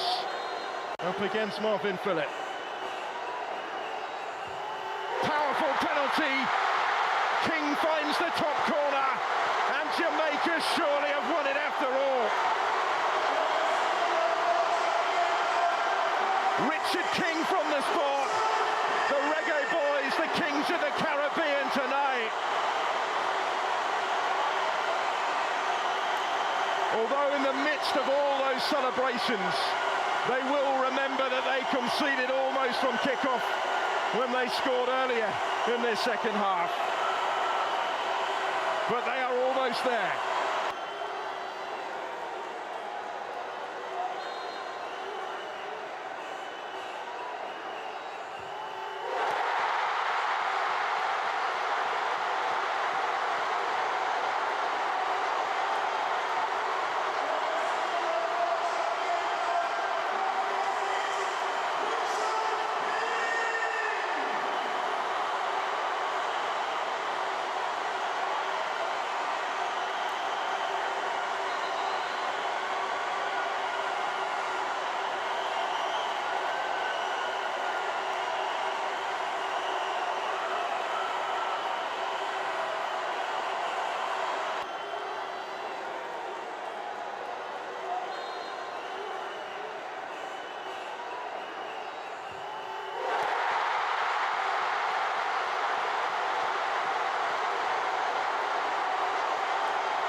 the sport. The Reggae Boys, the kings of the Caribbean tonight. Jamaica 3, Trinidad 2. I'm good. I've not gone to a football match before, but this, wow. This was your first football match? My first football match. Girl, and Jamaica won? Jamaica won. It means the world, you know, to see all the Trinis and Jamaicans come together, see the good match and watch good football, you know. Real good. Wonderful. Absolutely wonderful. And obviously, they were neck to neck. Almost, Trinidad almost had the win. But next year, we are coming back strong. I know I'm not supposed to be biased, but I can do this now. Let me do this now. You can do it. Show them. We've done it. We got a penalty in the last minute to make it 3-2. Big up Jamaica. Listen, Trinidad and Tobago, they gave us a good, listen, they were really good today. They were fantastic. Really good. Jamaica came out, they set pace. Trinidad and Tobago, they came back, and there was one moment we didn't know where it was going to go. Exactly. We just didn't know, but Jamaica, go big up your chest. Jamaica took it home. Day one, Unity Cup. Day one.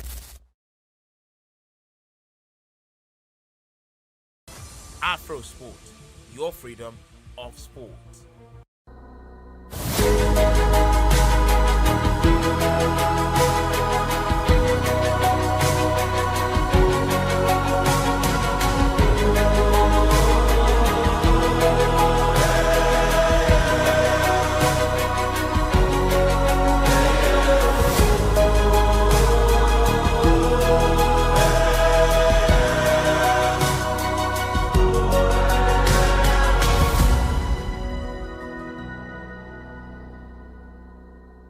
Sport has the power to change the world. It has the power to inspire. It has the power to unite people. It speaks to youth in a language they understand. It laughs in the face of all types of discrimination.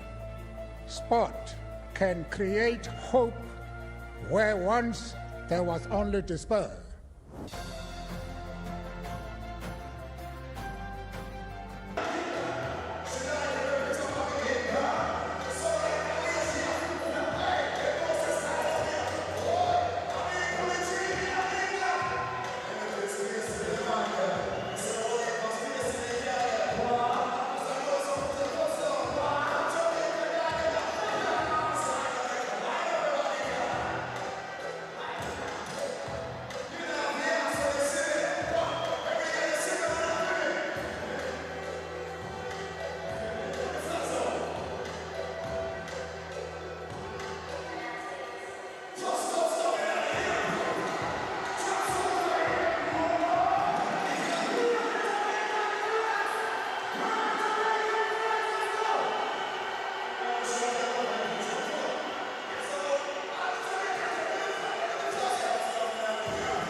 It is time.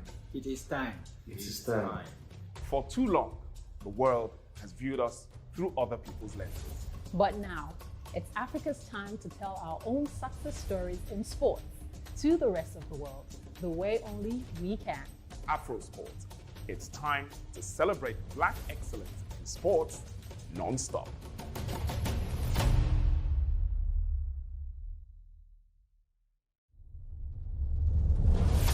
It is time. It is time. It is time. For too long, the world has viewed us through other people's lenses. But now, it's Africa's time to tell our own success stories in sports to the rest of the world, the way only we can. Afrosport. It's time to celebrate Black excellence in sports non-stop.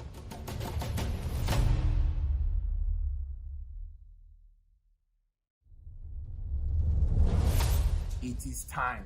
It is time. It is time. For too long, the world has viewed us through other people's lenses. But now, it's Africa's time to tell our own success stories in sports to the rest of the world, the way only we can. Afrosport. It's time to celebrate Black excellence in sports non-stop.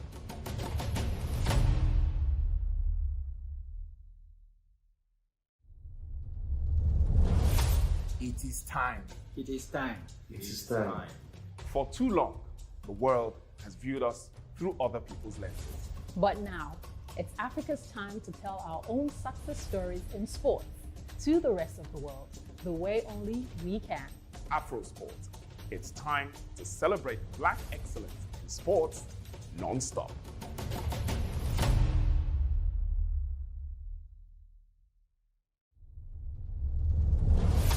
It is time. It is time. It is time.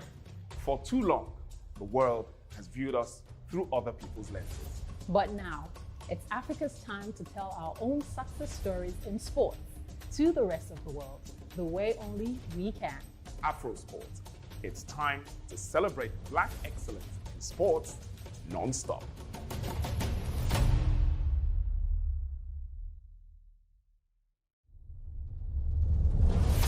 It is time. It is time. It is time. For too long, the world has viewed us through other people's lenses. But now, it's Africa's time to tell our own success stories in sports to the rest of the world, the way only we can. Afrosport. It's time to celebrate Black excellence in sports non-stop.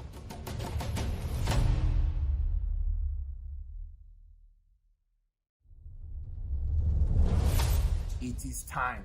It is time. It is time. For too long, the world has viewed us through other people's lenses. But now, it's Africa's time to tell our own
A rousing rendition.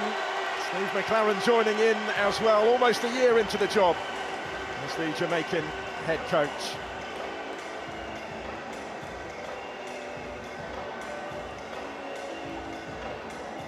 So let's have a look then at how the sides line up in this Unity Cup final. Jamaica field an unchanged side from their semi-final success over Trinidad and Tobago on Tuesday. Richard King, Casey Palmer and Roman Burrell all scored their first international goals in that game. Burrell of Burton Albion doing so on his debut to earn another start today. The Reggae Boys have a World Cup qualifier coming up a week today, so it's another chance for some of these players to impress ahead of that and a Gold Cup summer to come. There's a new name on the bench with Peterborough United's Malik Mothersill added to the squad since the semi-final. He's hoping for a possible debut later.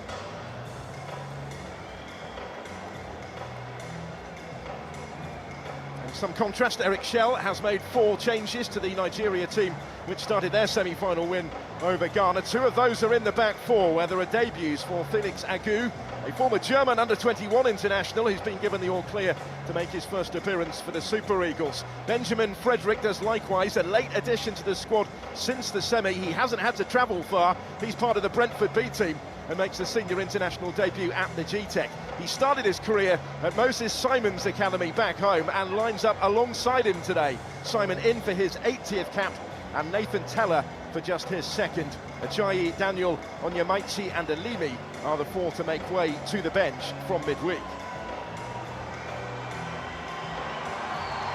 Well, he's still very much in the early stages of his tenure. The former manager of Mali, Eric Shell, has had 3 games in charge of Nigeria thus far. 2 wins and a draw. Both these nations hoping for potential World Cup qualification, although Nigeria find their prospects in real peril. After drawing 4 of their first 6 qualifiers, they will resume that campaign early in the autumn.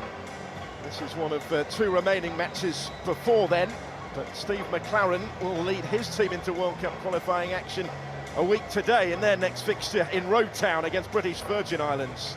As he did at the start of the semi-final, he's opted to take a seat in the stands to start,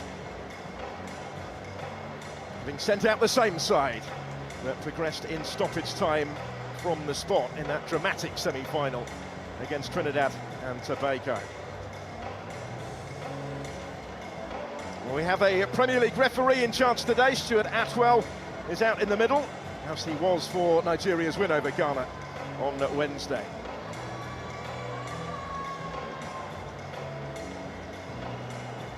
Final fixture of the 4 at the Unity Cup here at the G-Tech, and there is a trophy on the line for the winners of this one. Ghana having seen off Trinidad and Tobago comfortably by 4 goals to 0 in the 3rd place playoff earlier, flanking the Nigerian form maybe from the semis.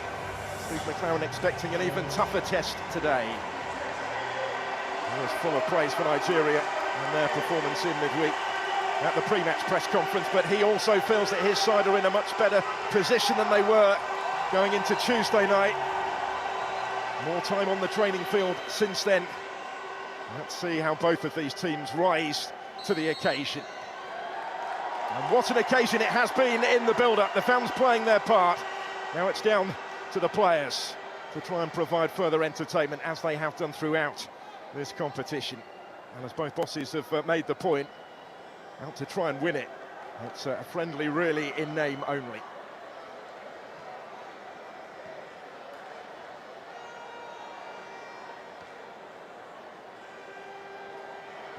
So Nigeria all in the white with a couple of new boys at the back. Felix Agu and Benjamin Frederick both making their international debuts. Frederick doing so before he's played for Brentford's senior side.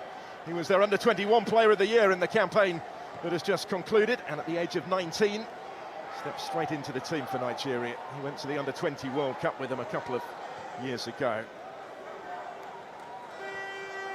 He is in possession early on, brought in to bolster the numbers after Ahmed Musa withdrew from the squad. Their all-time appearance record holder came on for cap number 111 on Wednesday, but he's not involved today, missing through personal reasons, we're told. So Frederick summoned instead. Here is Moses Simon. In the absence of Musa, the most experienced in this side.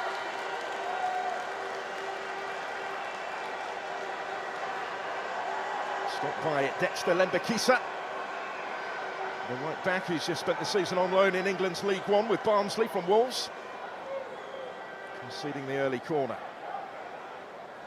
Samuel Chukwueze of Milan is going to take this one. One of the more experienced members of this Nigerian side, not everybody available. And play another friendly in Russia next week, and they will have a number of their more senior players back available again.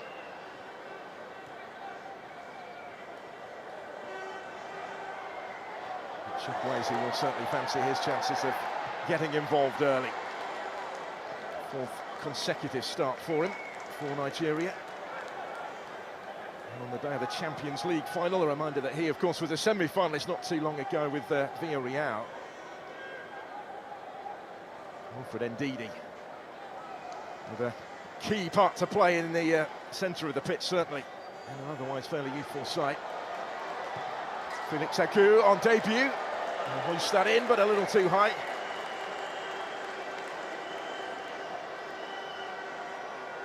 And he was initially called up to the squad only to train with them whilst they awaited confirmation from the German Football Federation that he would be eligible to switch to Nigeria. He has played for Germany at under-21 level, but he only did so in a couple of friendlies. So there was nothing standing in his way of a switch of international allegiance. A player who made 22 appearances in the Bundesliga this season. Thrown in at the earliest opportunity, really, this week by Eric Schaut. And he'll get the opportunity to stake his claim for more regular involvement at left-back going forward from here. Here's Dixon. And he got there first, the goalkeeper has come. And it is a little relieved, I'm sure, that Kaheem Dixon was forced wide by Felix Agu. Still work for Ogbu to do.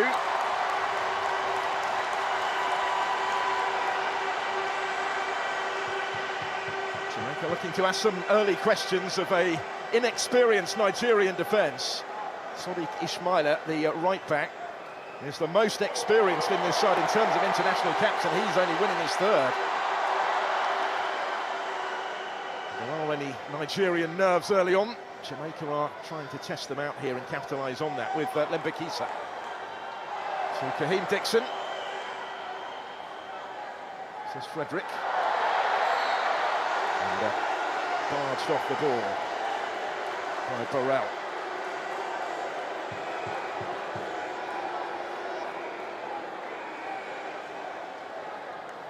Right in the centre of your picture there, amongst the fans in the stands, Steve McLaren watches on. One of his big ambitions, he said when he took the job, was to bring Nigeria to play an international back in his home nation. He hopes his return to international management will have a happier ending than his first foray.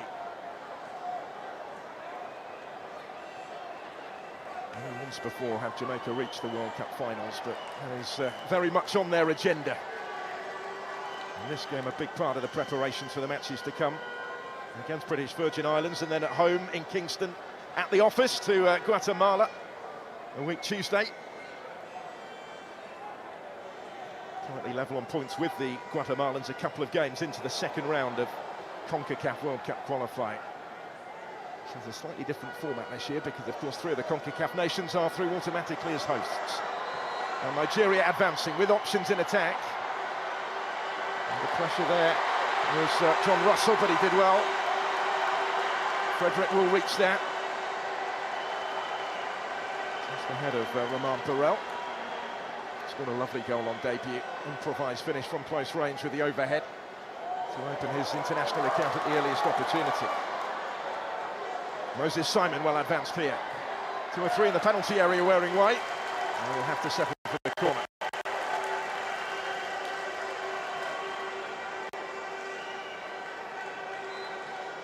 Kicked out by Chukwueze. It's a nice ball, wasn't it, for Moses Simon. the 8th most capped player in Nigeria's history, winning number 80 tonight. He's brought up 200 appearances for his club side Nantes. He might be without some star names, but they still have experience to call upon in this squad.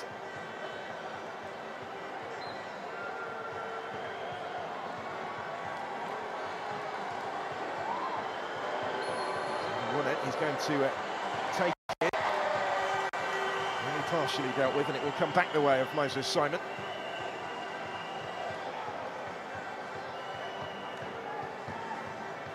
Felix Akou. Sadiq Ismaila, who set up their opening goal against Ghana in the semi-final. Lovely running cross down the right-hand side. And it was just his second cap. Simon again, to try and link with Chukwueze. Did well to reach there. Almost went beyond the byline, but instead he was able to call Shekan Davis into action.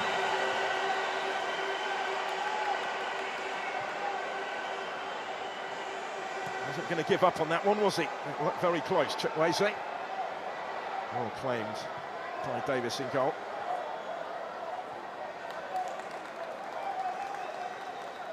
So a fairly keenly contested opening to the contest, with very little between them in these first 8 minutes. And Burrell putting the pressure on Ogbu, who only made his debut in midweek in the semi.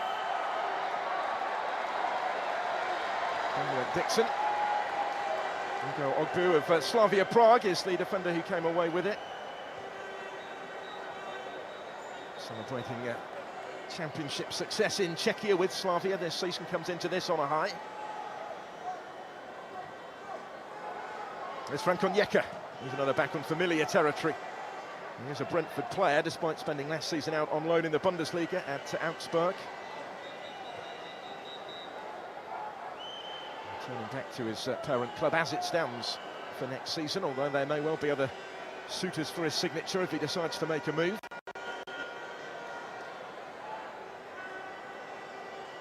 Wilfred Ndidi resuming that partnership that they forged to great effect against Ghana. It is Ndidi that plays it forward here, looking for Cyril Dessers. Pumps it on towards Simon, who scores! Didn't take long. Nigeria in front in the final, thanks to their skipper Moses Simon. In the right place to apply the finishing touch there.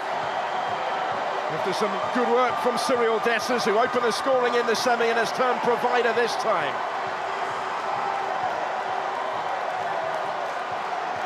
He's the most capped player in this starting lineup for Nigeria, and he scores for Nigeria for the 10th time in his distinguished international career.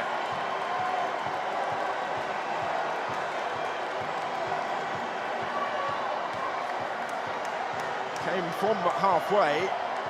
It was close to offside, wasn't it, against Cyril Dessers, who delivered dangerously, and Simon was just first to react, really, reaching it ahead of Lembekisa. And applying the finishing touch, having done so right into the corner. Davis in goal, no chance of reaching that, despite the proximity of the player in front of him. So advantage to the Super Eagles already. And a role reversal is going to be required by the Reggae boys, who went 2-up against Trinidad and Tobago in their semi-final, only to lose that lead and re-establish it in stoppage time from the penalty spot.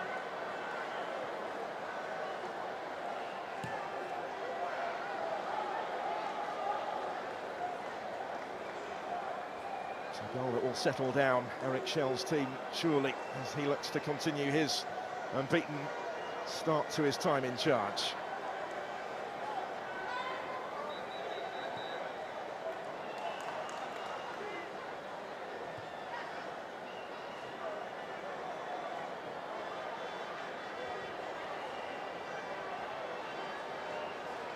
Ismaila, back to Benjamin Frederick. Openings again for Nigeria here, just wasn't quite able to pick the pass through the middle as intended there, Chukwueze. So Jamaica will take their turn to attack instead with Ronaldo Cephas. Really dangerous ball in, Davis arriving and touched in by Kaheem Dixon. 1-1. And a huge roar greets the rapid response from the Reggae boys.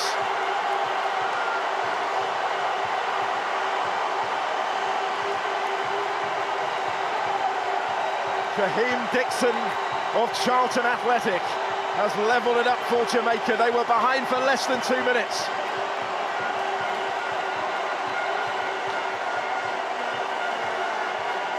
Owed much to Cephas. He won both of their penalties in the semi-final. He was the main threat again here down the left.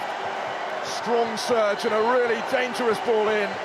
It was just in front of Burrell, but Dixon beyond him was able to apply the finishing touch.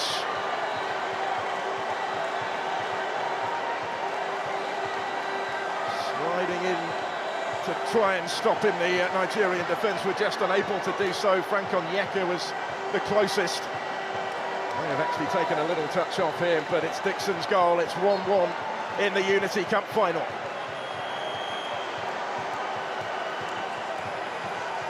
He just made his way down to the touchline at Steve McLaren, greeted by the goal, and it's all square again.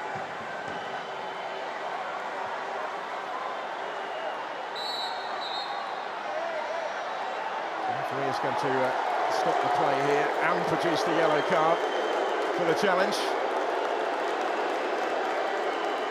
An eventful few minutes for Kaheem Dixon. And he just scored his third international goal to get Jamaica back on terms. He's now come into the box.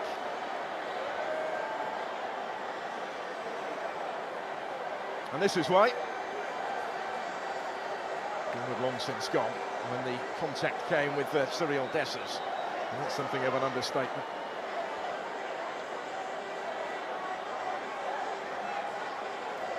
Referee Stuart Atwell was right on the scene and produced the yellow card for Jamaica's number 9.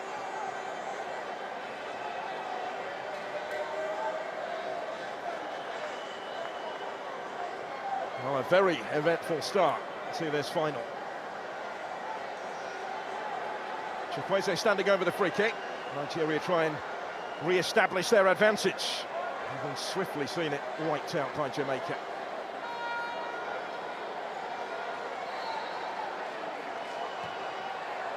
Work it wider for Simon. Chukwueze who took it. Moses Simon, scorer of their opening goal, trying to create something for them here. Plenty up there, but it should be the goalkeeper's ball, and it is. Good take by Shakan Davis.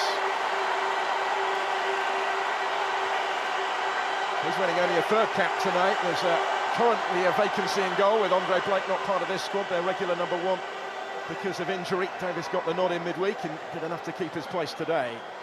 Both his backups on the bench are yet to win a senior international cap. It's a position in which they are currently lacking any real experience. This has been pretty busy early on.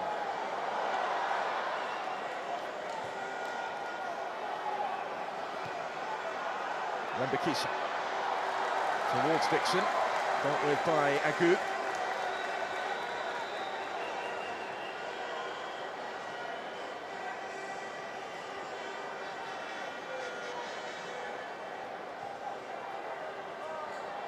Lembekisa could keep it in, but no more than that, although possession is presented back to him here. Touch in there for Isaac Hayden as well. Now Dixon.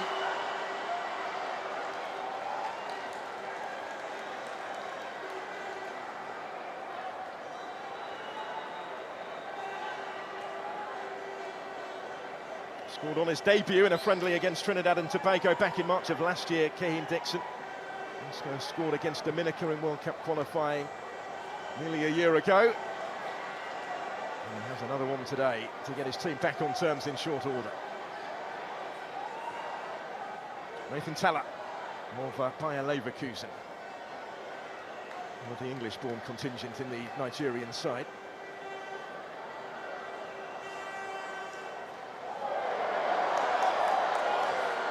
done by Chukwueze, looking for Dessers. Richard King's gone with him. Chukwueze again.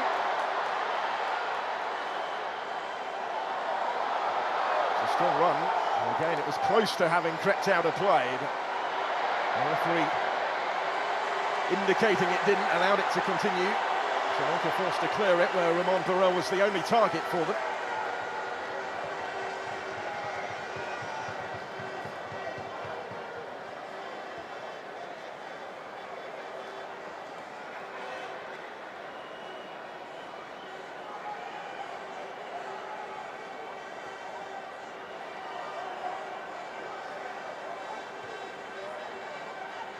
Felix Akou forward from full-back, linking with Moses Simon.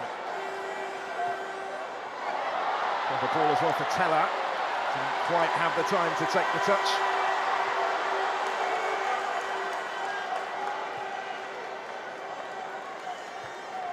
It's just settling down again a little bit, isn't it, after the flurry of activity, the trading of goals in this final. Which, by the way, just to remind you, if it is level after 90 minutes, will be settled by a penalty shootout.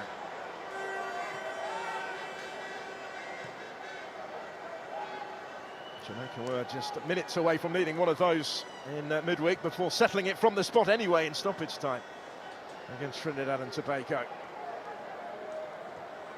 Chukwueze, he's at the centre of everything at the moment, looking for Simon. Davis comes and gathers it.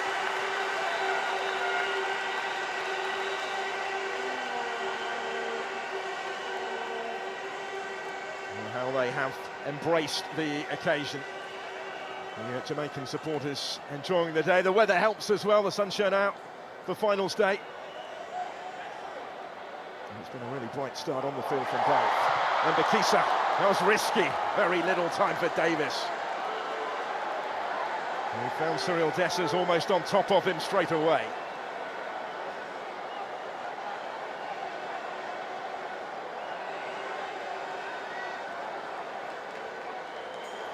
Kisa's ball back here to the goalkeeper, just caught him unawares a little bit.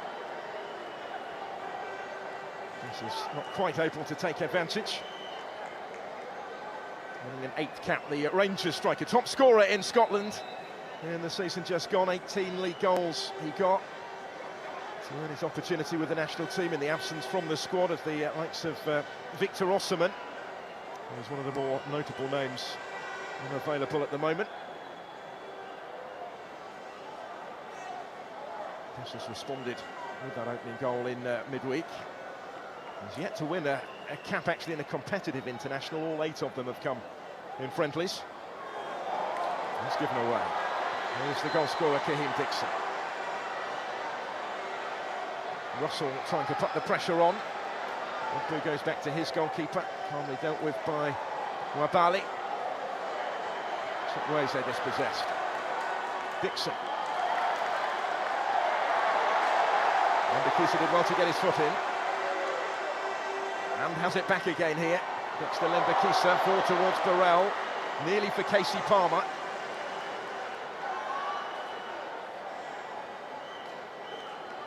And there goes Ismaila.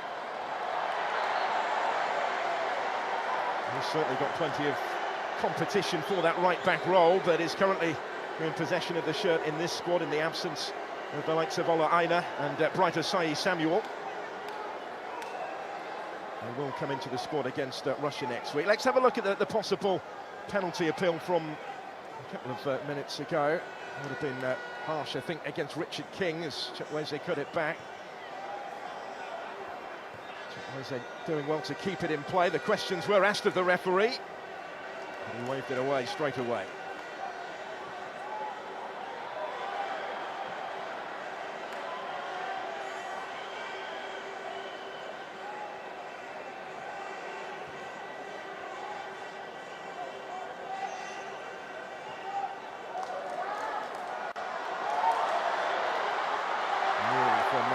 Teller trying to take them all on.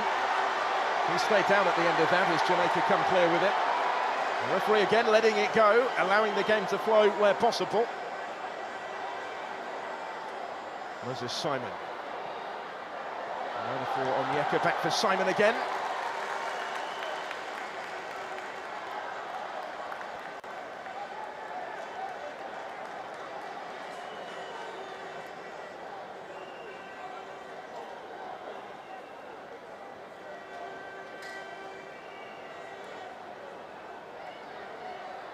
Enjoying the territory at the moment, Nigeria, but Jamaica maintaining their defensive discipline.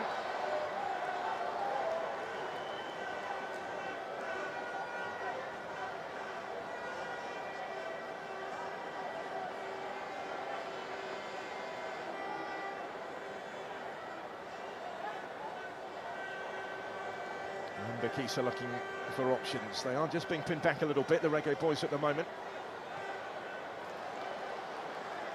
They only had 1 day's training, said Steve McLaren before their semi-final, so he's been able to get to work with the players on the training ground since then.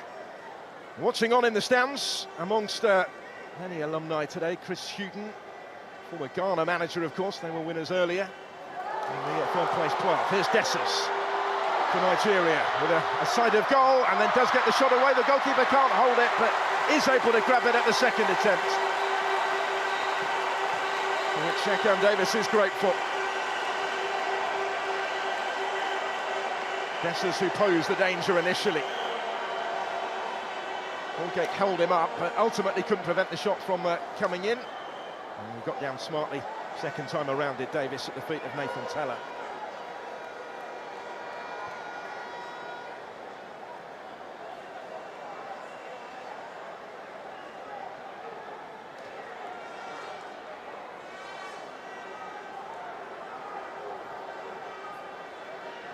Isaac Hayden.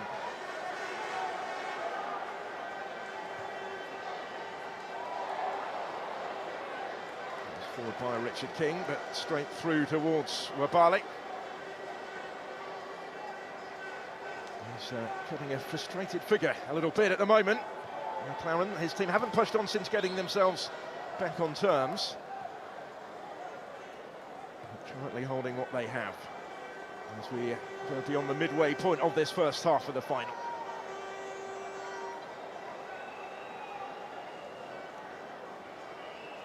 Just 2 defeats in charge so far for Steve McLaren from his first 11 games at the Jamaican helm.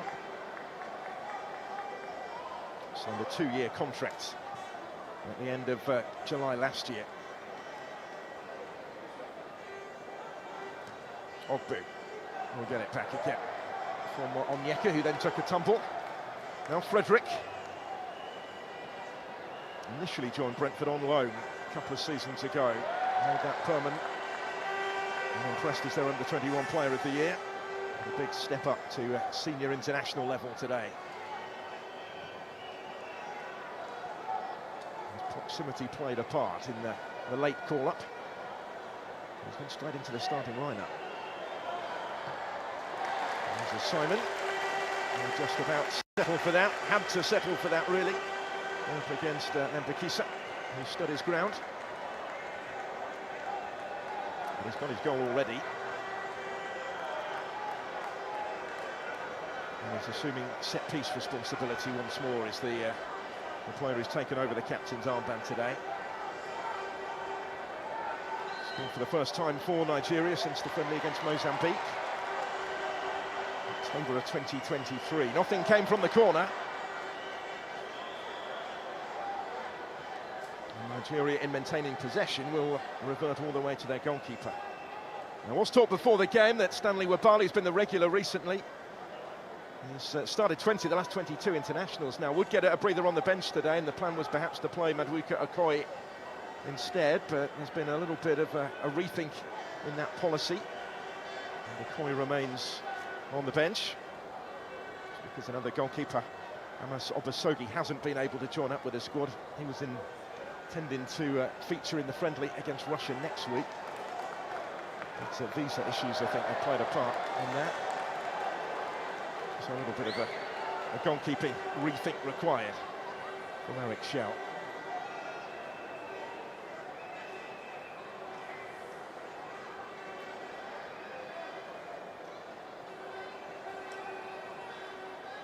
There's not too many options immediately available to Lembakisa here.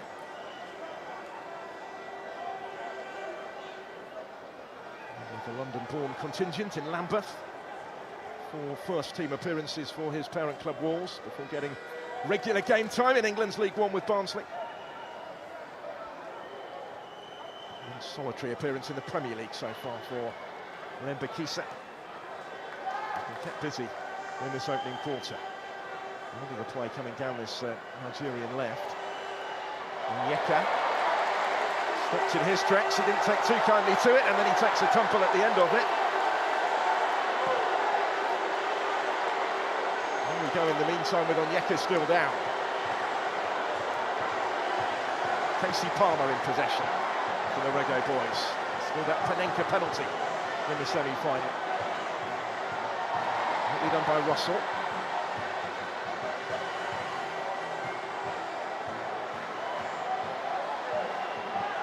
Of Lembakisa with Barnsley was Jonathan Russell this season.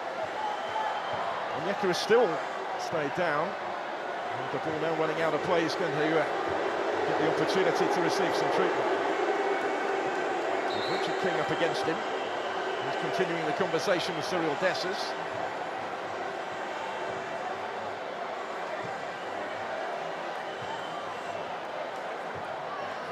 There first at King.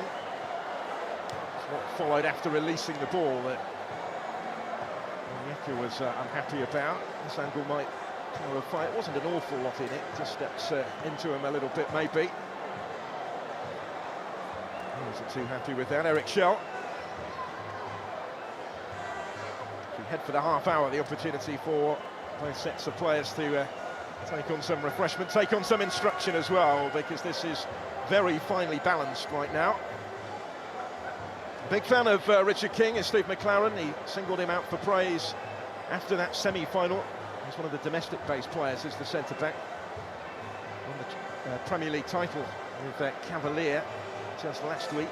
And McLaren says he's somebody that will get better whatever level he plays at. He's capable of stepping up and maybe suggesting that an English club could take a chance on him. He'd recommend him to anybody, said McLaren. So let's have a look during this break in play at what we've seen so far on finals day at the Unity Cup. Nigeria getting themselves in front. Dessers ball in, dispatched by Moses Simon. But the lead did not last long. 1-1. Kaheem Dixon on the end of the ball across from Ronaldo Cephas. Just getting to it ahead of Onyeka. Levelling the scores in short order. That's the way it stays.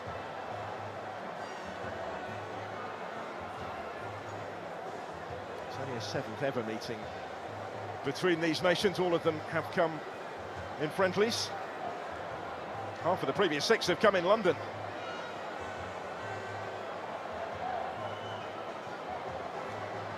Including at the last Unity Cup 21 years ago at the Valley. Nigeria won what was a 3-team tournament.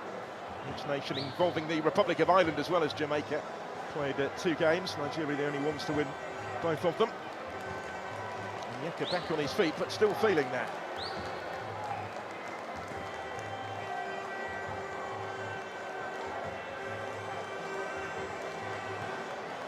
Winning a 31st cap tonight, Frank Onyeka. He was a regular in the Bundesliga for Augsburg. They fell short of their target of European qualification, but they started their last 16 games of the Bundesliga season. He got what he was looking for in terms of regular first-team football, which wasn't happening for him here at the GTEC more latterly during his time with Brentford. He has played 78 times in total. A really figure in front of some of these fans. There he is back involved again now.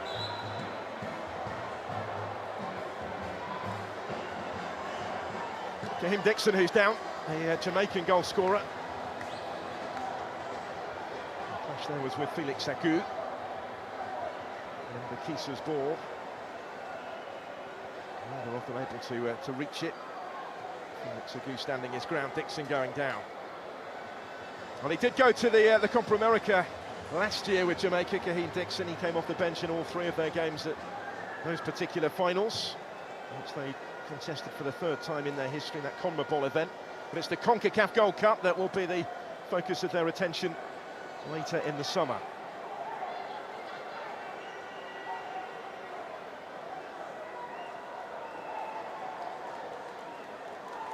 That's quite a useful vantage point, isn't it?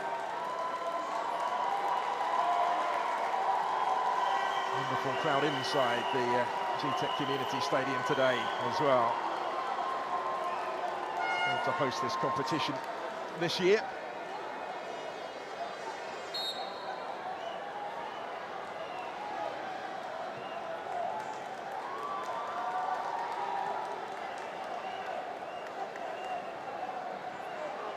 Temporarily down to 10. And Jamaica under some pressure now at the other end. Mason Holgate across to try and deal with that.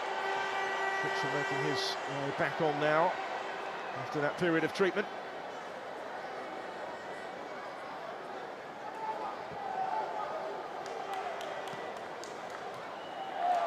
He's immediately back in the thick of things as Dixon is the one doing the closing down. Simon settles for the throw and leaves it for Felix Agut to take. Chukwueze. Simon, no way through. Remember, Kisa kept it in play, but actually only succeeded in presenting that to Felix Agut. And a free kick will follow for Nigeria in a useful position here. Stuart Atwell on the scene. Penalises John Russell.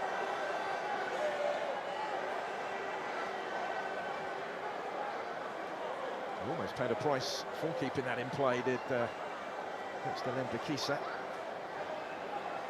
Nigeria may still fancy their chances of profiting from this situation. Some organising for Davis to do in goal. He's part of the Mount Pleasant side, beaten it in that Premier League playoff final by Cavalier last week. Will he be required here? Simon and Chukwueze stand over it. It's going to be Moses Simon to take it. And flick behind for the corner. Couldn't really take any chances with that. Mason Holgate did get a touch to it.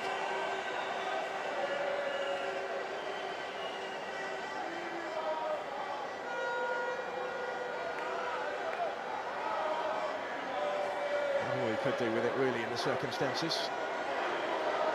Well, he'll be heading back to Everton after his loan spell with West Bromwich Albion, although he'll be in the last month of his contract there. Here's the corner. Came the way of Nathan Teller, but he wasn't able to bring it under his spell. Keeps it in play though with a tussle on the touchline. And a tumble from Teller, no free kick given, and Jamaica will counter instead. With Sifas, has covered good ground here. Burrell calling for it, Dixon was as well, but he was stopped by Felix Agut. Cross didn't come this time from Sifas.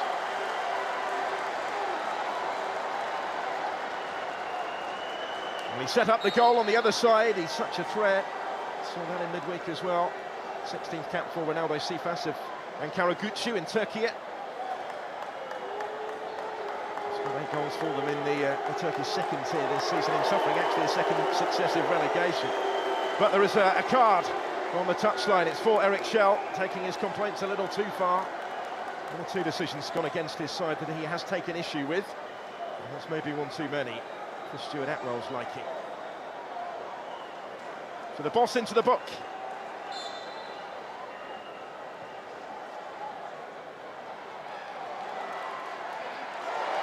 Neatly done by Dixon. Here's Palmer. Burrell goes down, no penalty. Again, Stuart Atwell very quickly waving it away. Hopefully making his interpretation of that clear as well to Romain Burrell.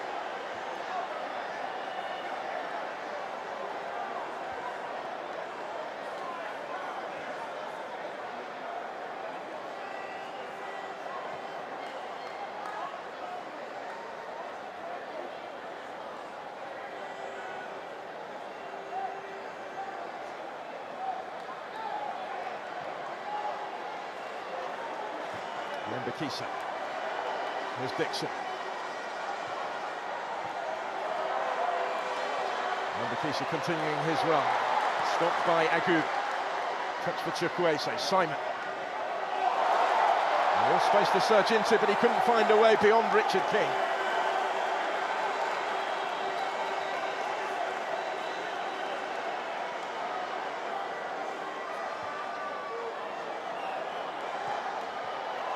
Dixon trying to tease that one through towards the run of Russell. He ended the domestic season with Barnsley in really good goal-scoring form, 5 in his last 5. But this was the penalty shout, waved away by Stuart Atwell as Burrell went down.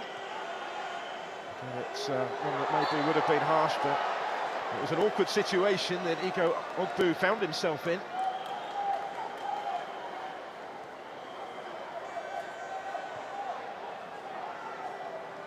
Not quite going according to plan, is it, for Nigeria, having got that early goal, pegged back so swiftly, and as yet they've been unable really to reassert their authority.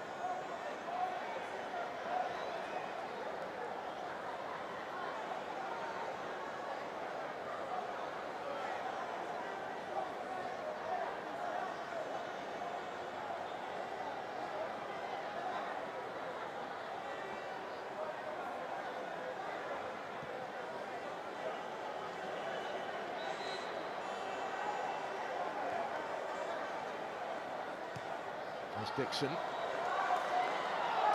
towards Russell. And a free kick given, this time against John Russell. They are mounting up, aren't they? And he's just a little late on Felix Agu. Eric Shell is continuing that conversation with Ruben Ricardo, the 4th official. He's unhappy at just how physical this game has become. Said at the start it was a friendly in all but name, really, but it's been fiercely contested and maybe a little too ferociously for Shell's liking right now. Towards Dessers here.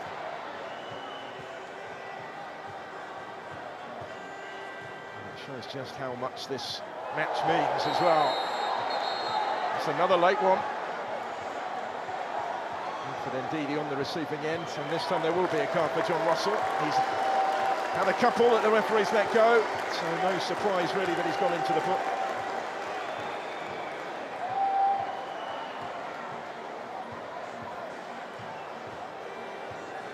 Couldn't quite put the brakes on in time, slipped a little bit on that occasion, but maybe simply due to accumulation, the referee has decided to take action. There's confirmation of his yellow card. We head towards the final 5 of this first half. Chukwueze with the free kick, just over everybody's head. Ogbu was the closest really to reaching it, without being able to do so. And he's been on the move, hasn't he, Steve McLaren, throughout this first half. Up and down to the touchline and back.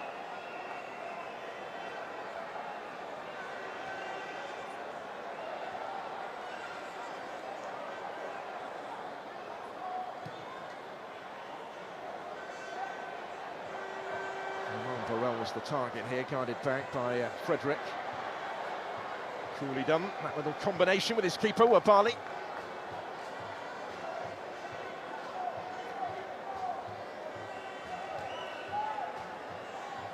Ogbu, rated centre-back, he's had a good season with Slavia. Now enhancing his reputation further on the international stage. Someone who says he grew up watching videos of Taribo West. Taking inspiration to eventually take his own place at the heart of Nigeria's defence. Onyeka sweeping it wider. And Moses Simon.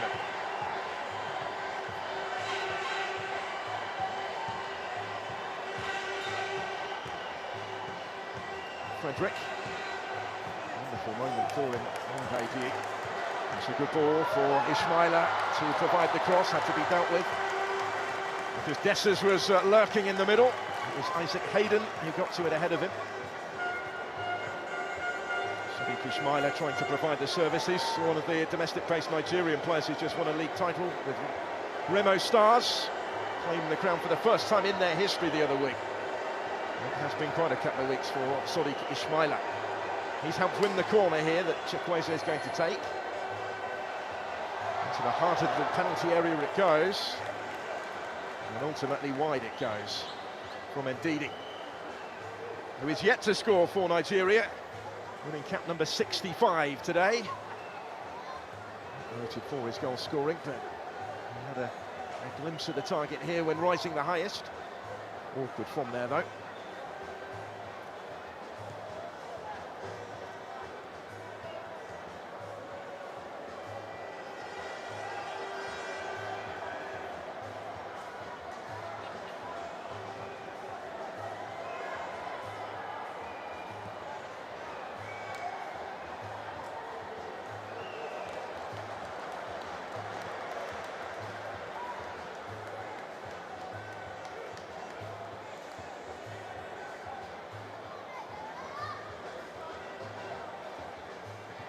Ndidi is on Yeka.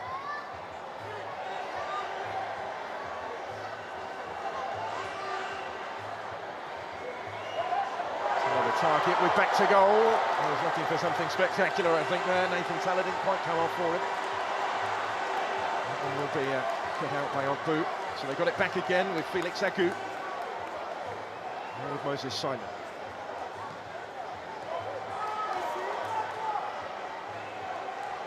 Agu. He's left a foray forward from full-back, but he's got a real battle on here with Lembakisa. He got himself in the way.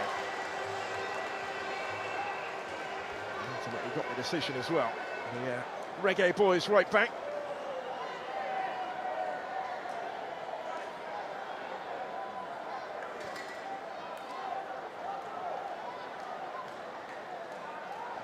Taking the opportunity to watch on at the GTEC, the Brentford contingent. Nico Henry and Ivan Toney alongside him, formerly of this parish, of course, and well, potentially would have been a Jamaican international. He reportedly had the opportunity, but opted for England instead, and he has, of course, just been recalled by Thomas Tuchel after a goal-laden season in Saudi Arabia. Watching on today, a week on before England return to World Cup qualifying against Andorra.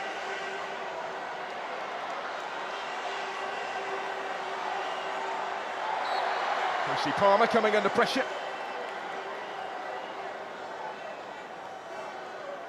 Well, both bosses have been very animated, haven't they? Quite agitated during the course of this first half. Getting too tight to Casey Palmer on that occasion. Jamaica have it back here, but no way through for them.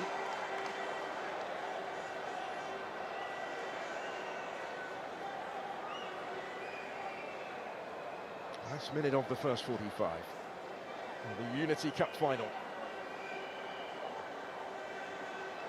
Amari Bell waiting to take the throw. Captain of his country in this competition. And left back who's just left Luton Town after relegation. Hayden wasn't quite able to reach it, now maybe the counter. Simon into space for Chukwueze on the surge. He's got Dessers and Teller in the middle. Still here with Chukwueze. And he tried to get the shot away himself at the end of all of that. Blocked really as soon as it left his boot. Still maybe the opportunity for Nigeria, trying to finish this first half strongly, certainly finishing it on the front foot right now. Sadiq Ismaila hangs the cross in. Nearly came for Nathan Teller.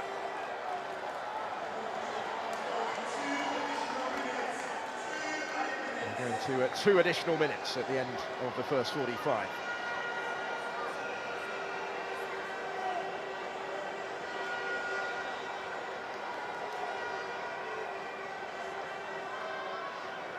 Frederick for Chukwueze. He tussles with Palmer and then goes down. Referee again is reaching for his card. I don't think you can really have too many complaints with that one. Casey Palmer with Chukwueze on the floor.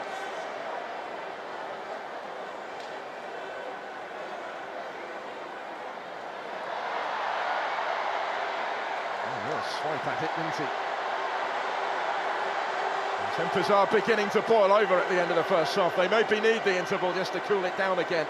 a little bit here. Chukwueze now back on his feet, taking real issue with that. There's Caden stepping in to try and play the role of peacemaker, really, as Casey Palmer is ushered away by teammates.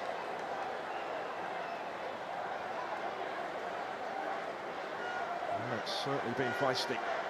But I think Chukwueze clearly felt it went beyond that on that particular occasion. Shown in the yellow card already.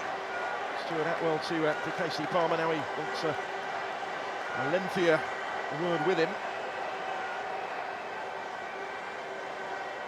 As much maybe for everything that happened afterwards.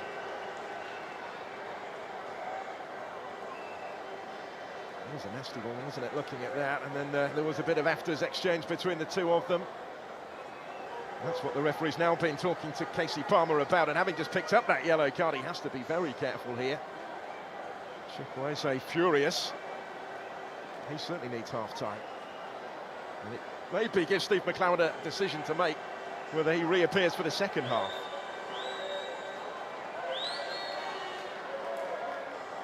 Nigeria will attempt to apply some punishment of their own from the free kick, which will belatedly follow here. There's Simon waiting to take it.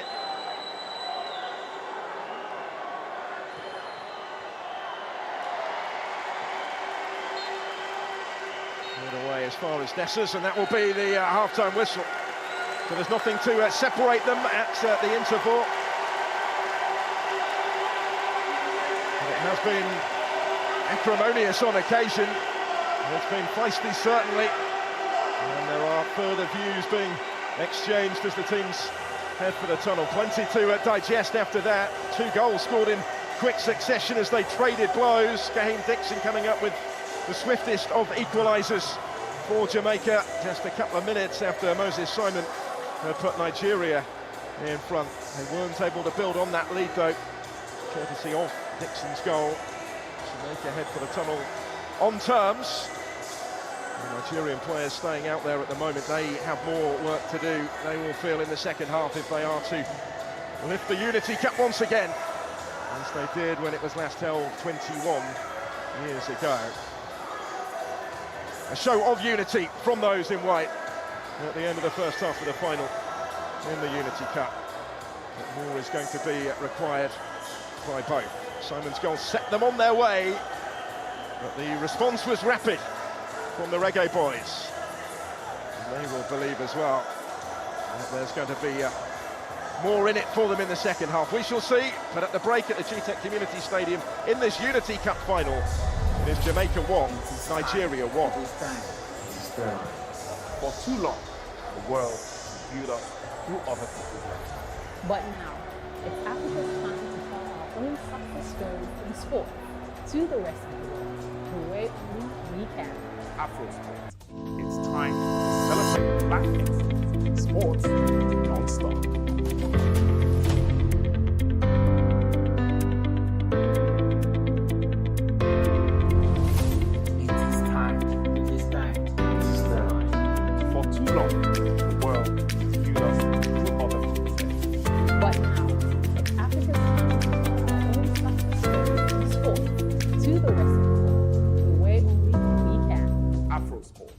It's time to celebrate Black excellence in sports non-stop.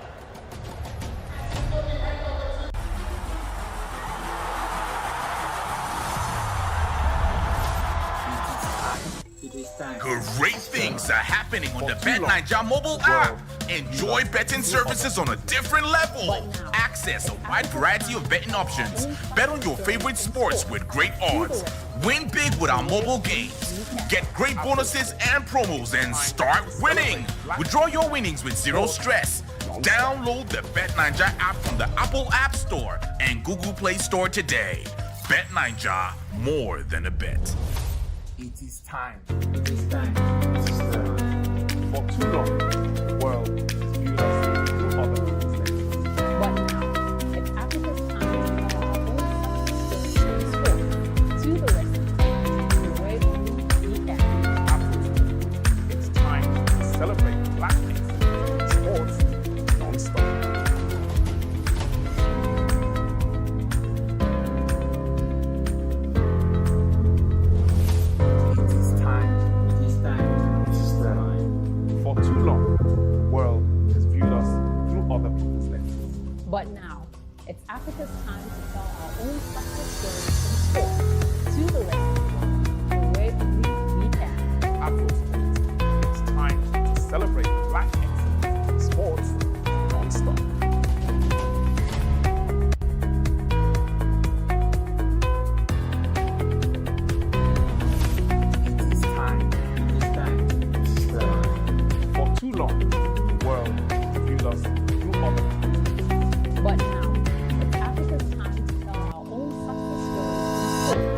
to the rest of the world the way only we can.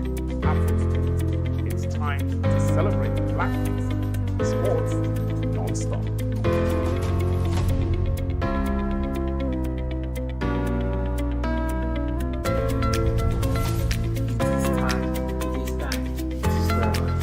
For too long, the world viewed us through other people's lenses. But now, it's Africa's time to tell our own success stories in sport to the rest of the world the way only we can. Afrosport. It's time to celebrate black excellence in sports non-stop.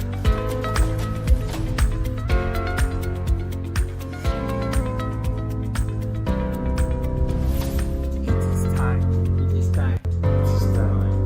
For too long, the world has viewed us through other people's lenses. But now, it's Africa's time to tell our own success stories in sport to the rest of the world. Summer, winter, fall, ball, all season. First one in, last one leave. Ain't no off season, it's all season. Ain't no off season, why would I go take a season off? This my boss season, eyes the clock in the clock of the lotto. Couldn't just come out on top when I wanted to, eyes to sit in the heat like a pyro. Produce a beat and made a couple knots, they taking a shortcut, I'm taking shots. Can't go put on the slot, I'm trying to pull off a miracle. DJ scratch it for me, he could have been scratching a cereal. It's time to tell our own success stories in Afrosport, sport to the your rest freedom of the way only we can. Afrosport. It's time to celebrate black excellence in sports non-stop.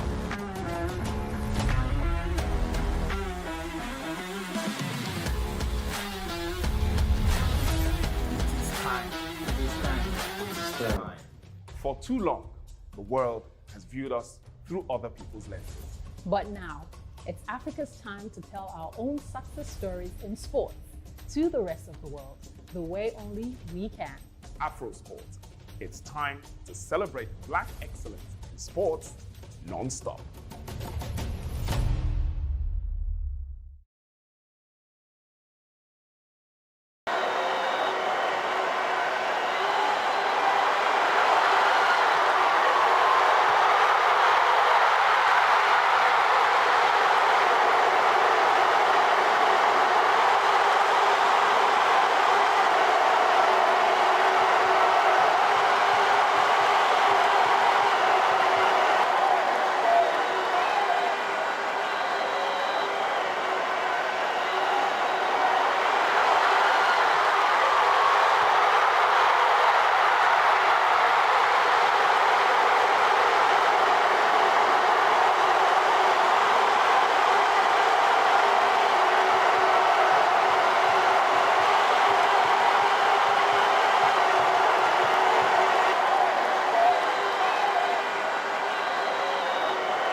It is time. It is time.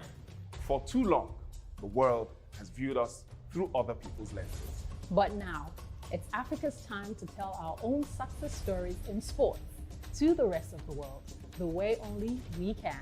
Afrosport. It's time to celebrate Black excellence in sports non-stop.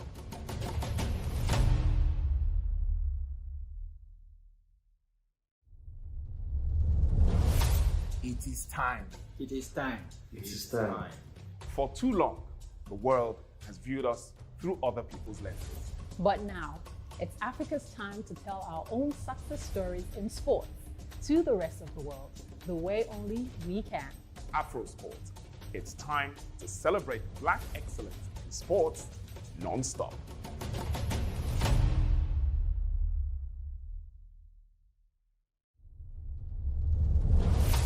It is time. It is time. It is time. For too long, the world has viewed us through other people's lenses. But now, it's Africa's time to tell our own success stories in sports to the rest of the world, the way only we can. Afrosport. It's time to celebrate Black excellence in sports non-stop.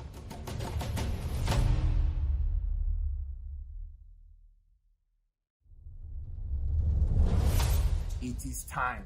It is time. It is time. For too long, the world has viewed us through other people's lenses. But now, it's Africa's time to tell our own success stories in sports to the rest of the world, the way only we can.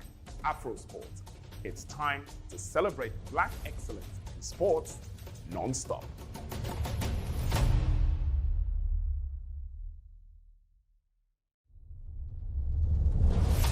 It is time. It is time. It is time. For too long, the world has viewed us through other people's lenses. But now, it's Africa's time to tell our own success stories in sports to the rest of the world, the way only we can. Afrosport. It's time to celebrate Black excellence in sports non-stop.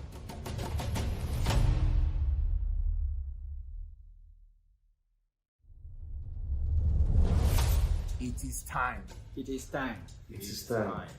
For too long, the world has viewed us through other people's lenses. But now, it's Africa's time to tell our own success stories in sports to the rest of the world, the way only we can.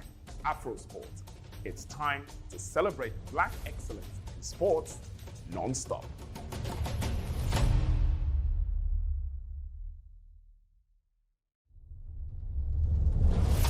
It is time. It is time. It is time. For too long, the world has viewed us through other people's lenses. But now, it's Africa's time to tell our own success stories in sports to the rest of the world, the way only we can.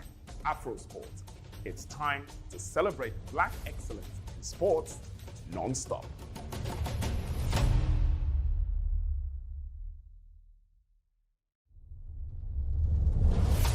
It is time.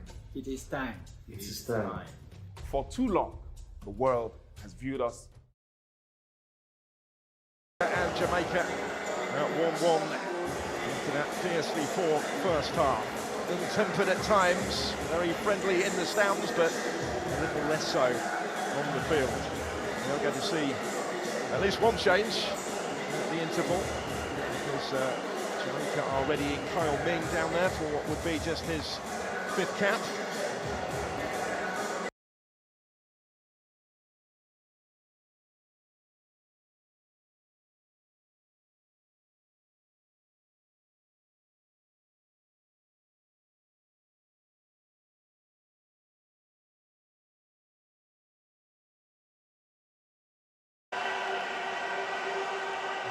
Before his return to England duty potentially in World Cup qualifying, when Jamaica will be involved in World Cup qualifying as well in that game against British Virgin Islands.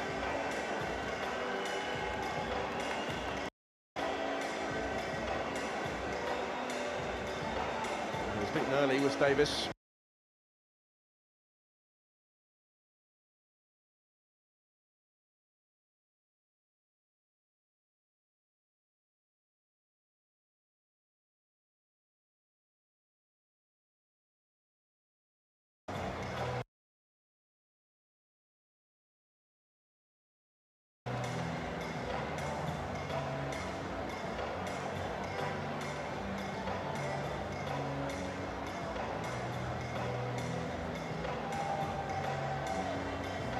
fact, it's the only change for Jamaica, the introduction of Ming. Cap number 5 made his debut in November of 2023. Was involved in the February friendlies against Trinidad and Tobago. His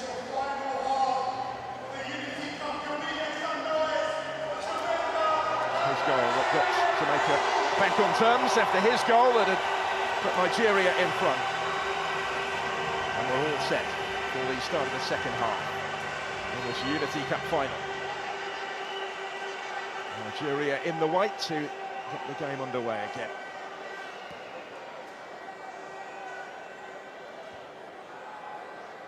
Shell has sent the same side back out there. There will be changes, I'm sure, at some stage in the second half. Just the one made by Steve McLaren so far.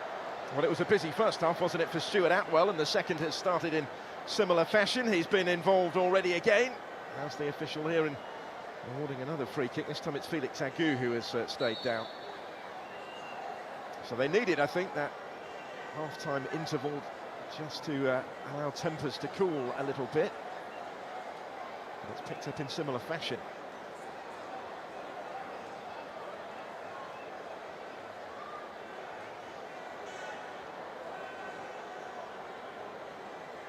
There's no opposition player anywhere near him, actually, when he went down there, Felix Agu. He's the one receiving treatment. Did have to wait to get confirmation that he was eligible to play in this competition. That status was in doubt when the squad was selected, so he was invited initially just to train with them. But that clarification came in time for the semi-final when he remained on the bench against Ghana, but I think the likelihood was always going to be, if available, he would start today and make his debut, and he will hope that it doesn't end early here through injury.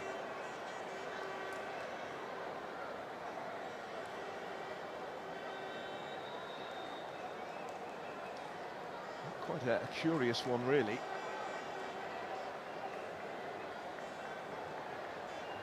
He's going to try and run it off.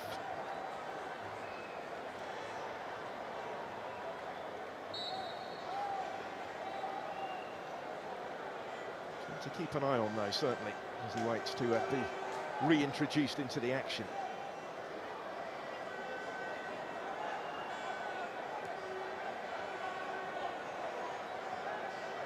Back in 2019 when he won the first of his 2 under-21 caps for Germany. German-born player. Who get himself back involved straight away here, albeit briefly dispossessed.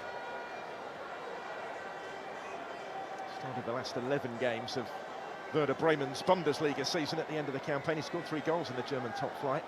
Felix Agu. Looks to be moving fairly freely now. He's making good ground, actually, down that left-hand side, calling for it. Nearly got it as well. And stepped Kyle Ming. His first notable involvement since coming on at half-time was to reach that first. Deal with the immediate danger, but Nigeria have it back. And Wilfred Ndidi. Benjamin Frederick. Moving for Chukwueze.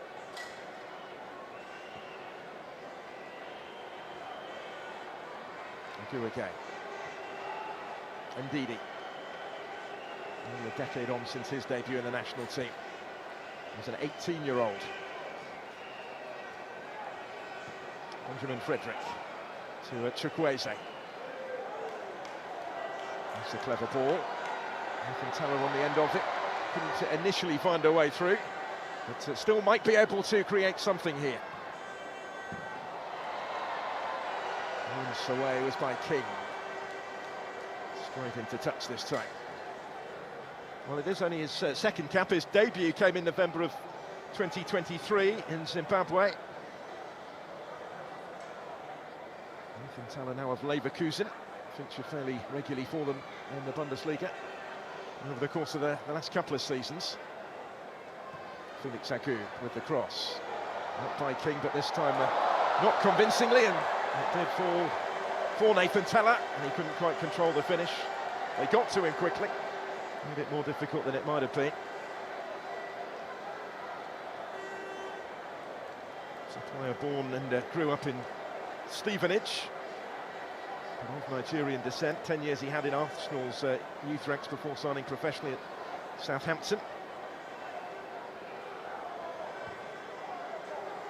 Steve McLaren waiting to make another move or two, maybe. Consultation there with Trevor Sinclair, part of the coaching staff. He has responsibility, I believe, for the attacking set pieces, amongst other issues that he's been brought in to help out with.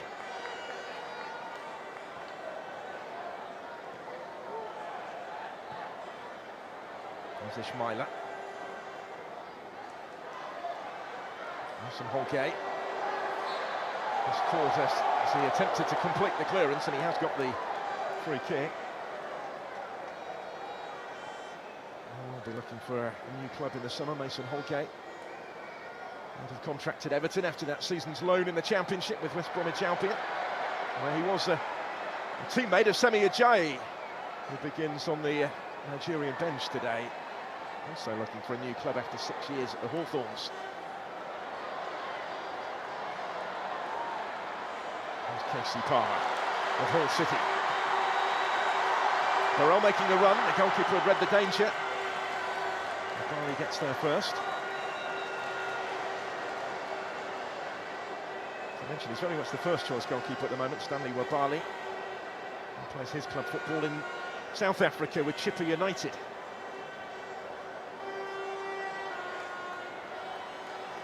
Ready to make a couple of big saves late in the semi-final to keep his team's lead intact.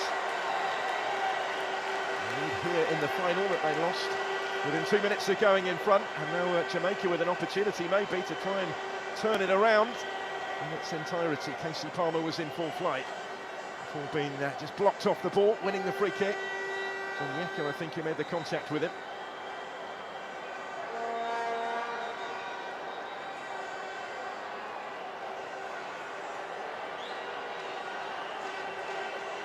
Favourable angle for Casey Palmer. His Panenka penalty was his debut Jamaican goal on Tuesday. It was his 14th cap. Having won the free kick, he's the one standing over it. Barley organising that wall. It's did its job. Stuck straight at the wall, really, by Palmer. Back goalwards by Hayden, and gathered up by Wabali, made it his decisively.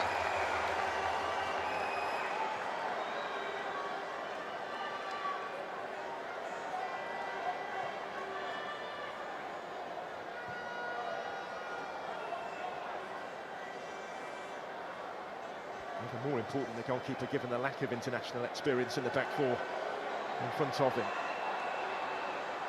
Agu on debut here, Simon. Certainly not short of experience, still scrapping for it. Comes for Chukwueze. He's outnumbered, but gets his shot away and scores. Brilliantly taken by Samuel Chukwueze. And Nigeria in front in the final for the second time.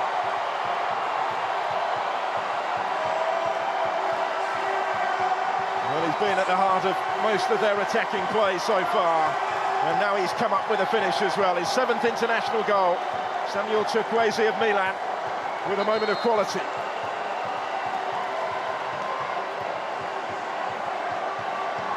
Number of star names not available in this squad, but in their absence, Chukwueze is one of the more senior players available to Eric Schau. And he's led by example here. He had an awful lot to do when taking the pass from Teller, outnumbered by those in green and gold. But he dispatched it decisively, set himself, arrowed across the keeper and into the far corner. Super Eagles ahead again.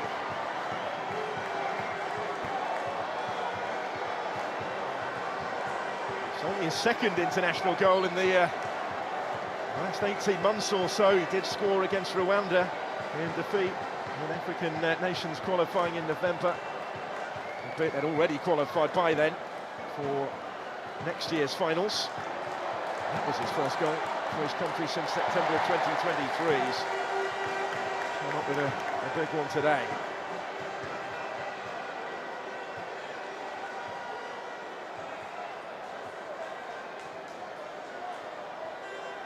Now the challenge for Nigeria is to hold on to this lead for longer than they were able to last time around. Make it count more than they could manage last time.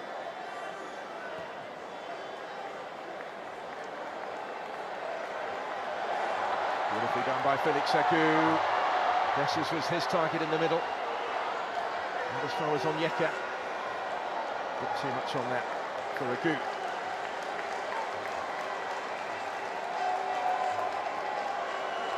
Having a bit more to say going forward, isn't he, in the second half?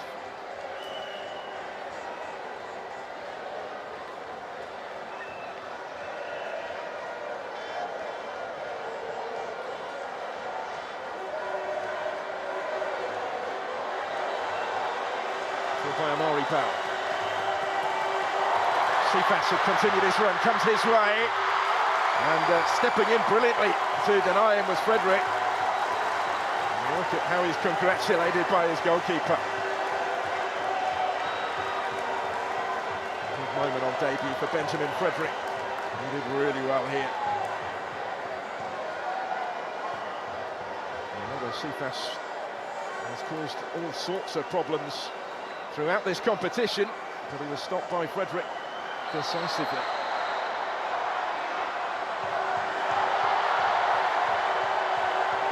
And it's all going on again as they wait for the corner to come in. Well, the spirit we've seen in the stands at this Unity Cup hasn't necessarily been reflected on the field at times in this feisty final. Underlining just how much they want to win it, though. How much this means out there. It's a fine line right now. The referee has got his card out here. The ball is going to go into the book, I think, after this lengthy lecture.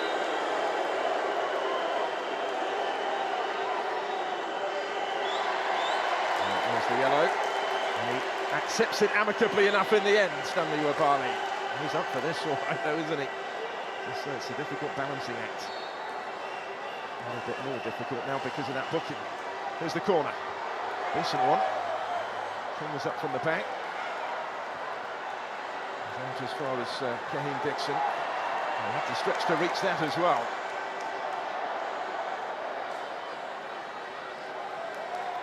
Simon did well to keep that in, showed good strength, and hold on to possession in the process.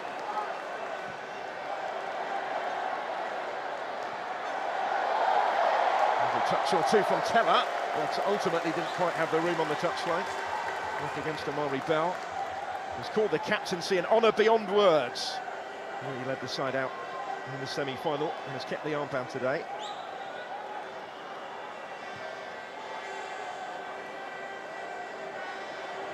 Coach was booked, of course, in the first half as well, Eric Sharp, and his goalkeepers joined him.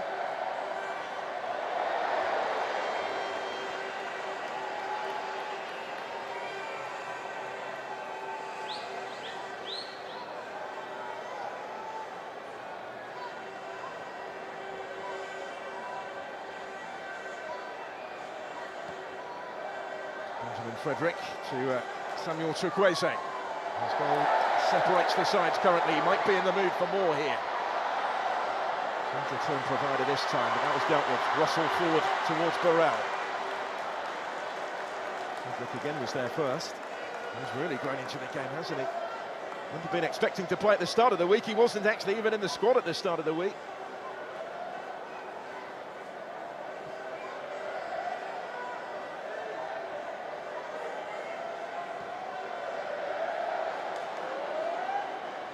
Simon was the target.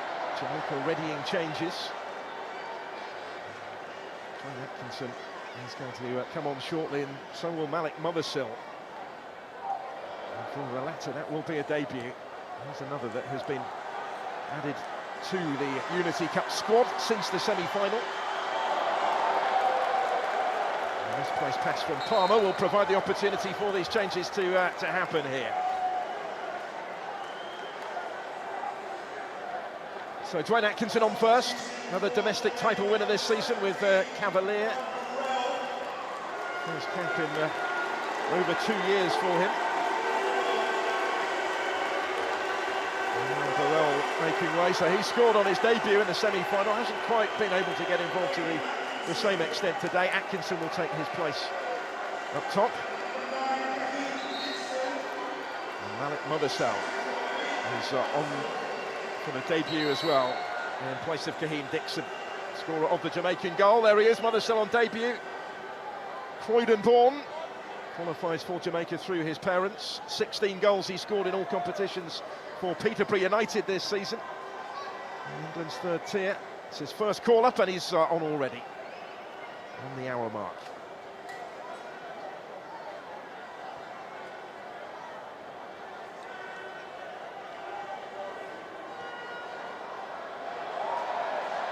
This is going to come the way of Nathan Teller. Simon and Dessers in the middle. And their presence not required on this occasion, to the frustration of Teller. Nigerian change imminent as well.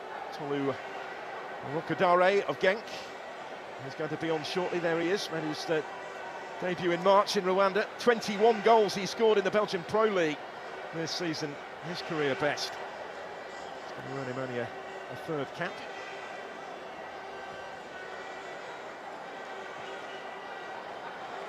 Change is always likely at this stage of the game, regardless of the scoreline. The flick is by Chukwueze, nearly for Dessers.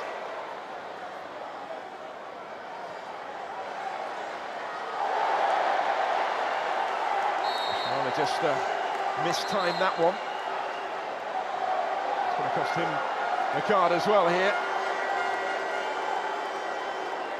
The bench was straight on their feet when that challenge came in, and Sadiq Ismaila has gone into the book.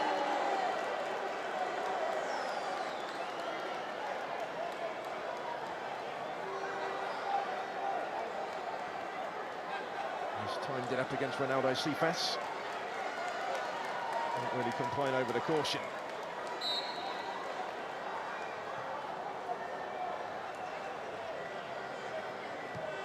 So right back into the book.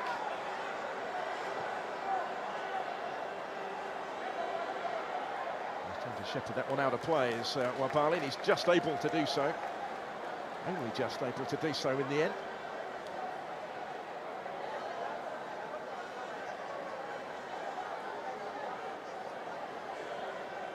And he does have previous in international management, does Eric Schell, with Mali, for whom he played 5 times as a centre-back at international level.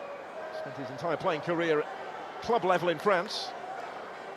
In Ivory Coast, and the boss of Nigeria as of the start of this year.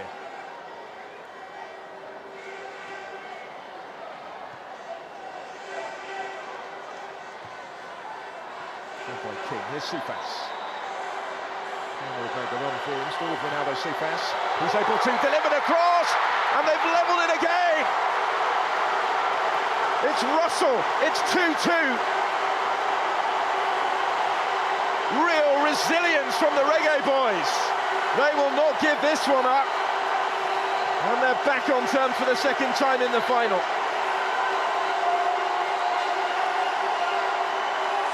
John Russell of Barnsley with the equalising goal. From right in front of goal, but once more, big part played by Ronaldo Cephas. He's the one that made it.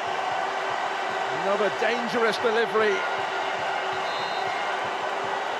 Just asking for it to be finished off. And just as Dixon did in the first half, Russell does the honours this time. All square again in the Unity Cup final.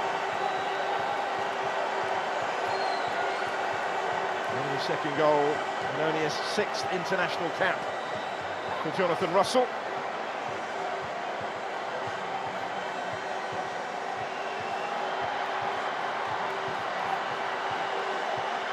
For this competition for the first time since the last Gold Cup. And he did score against St Kitts and Nevis a couple of summers ago. He's given them something to shout about again here. Not once more. It was all about Cephas really in the creation of the opportunity. So Nigeria make this change. They were going to make it anyway when they were 2-1 in front. The situation has shifted somewhat as Nathan Teller makes way to be replaced by Tolu Arukarade. That goal-laden season with Genk. He's hoping to take that sort of form onto the international stage here. Might mean a little bit of a reshuffle as well. Dessers, you'd imagine, will go a bit wider, although they could play now with 2 up top. But they need a third goal to get themselves back in front again. Twice they've led, but it's not been enough.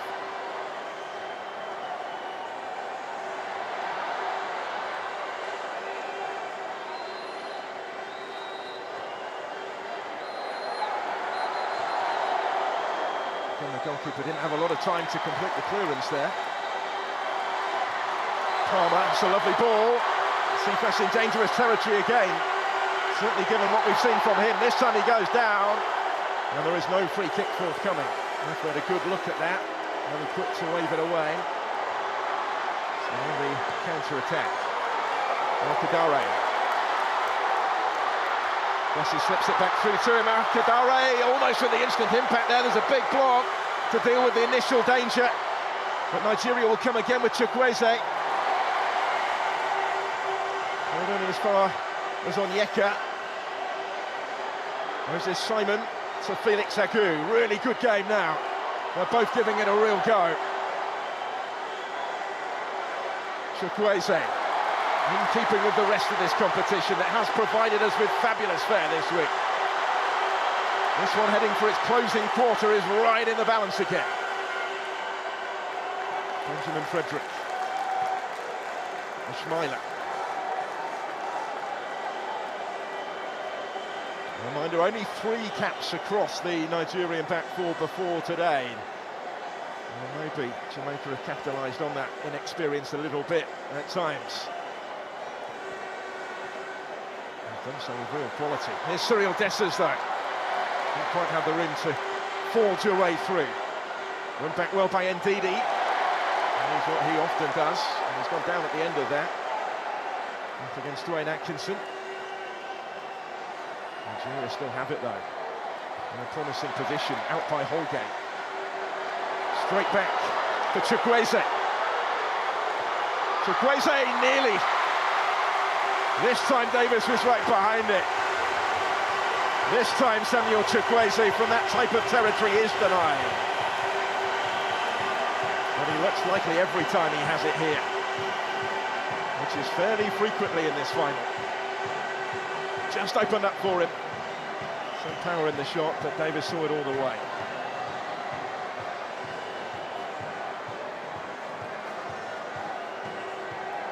It's an excellent challenge in here just moments earlier as well. Shut the door on the substitute. Rokadare. Kelsey Palmer.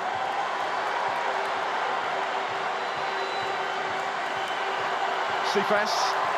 Stopped by Ishmaila, who not only won the ball well, but he's come away with it.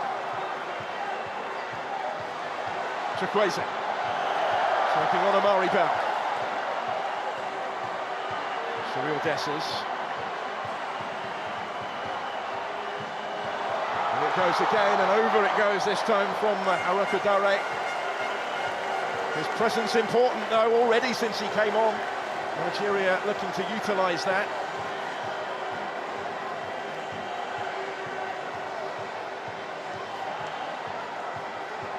It first, but it was always clearing the crossbar. Simon providing the service this time.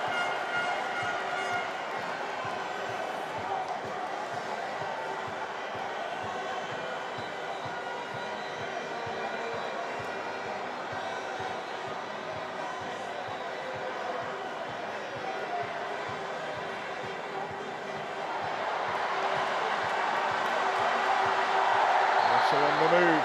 Rangy run, wanted to take the free kick quickly. Does so now for Casey Palmer. Cephas is going to reach that first and out quickly, and bravely was Webali. to deny the danger man. Ronaldo Sifasi is causing Nigeria all sorts of issues right now, though. Wonderful game he's having, just as he impressed in the semi-final. Just about stayed onside, that was very close. It's a player Sifasi can play anywhere across the front three. He was still in Macedonia prior to his stint in Turkey with Ankara Gucci. Started his career back home with Arnott Gardens. He's certainly done his reputation no harm in this competition. Bali was equal to him on that last occasion, though, and he's the one that will get the game back underway here as we go into the last 20 of the 90 minutes.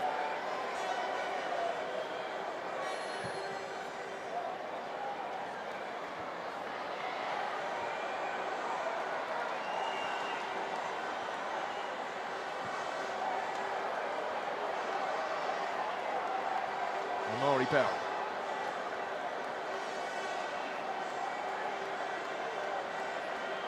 Here's King. Would recommend him to anyone, said Steve McLaren when talking of Richard King. He's certainly capable of stepping up. Here's Amari Bell. There's too much on that for Sifas through the middle this time.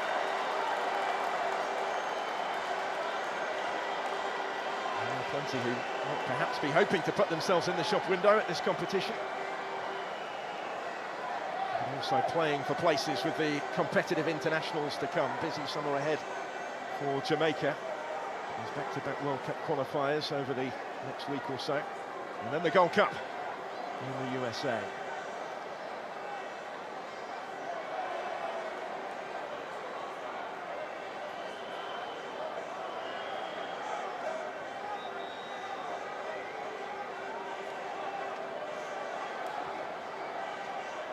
Indeed, working it wider. Simon is staying wider now since the changes. And there'll be another change, by the way, shortly for Nigeria. Santos Uche of Hetafe. He's going to make a debut shortly. There he is, receiving his instructions. First international call-up for this competition. I was thought initially earlier in the week that he might not be able to feature, but he's set to be summoned as a sub shortly. Until after this corner, though. Moses Simon is sizing up.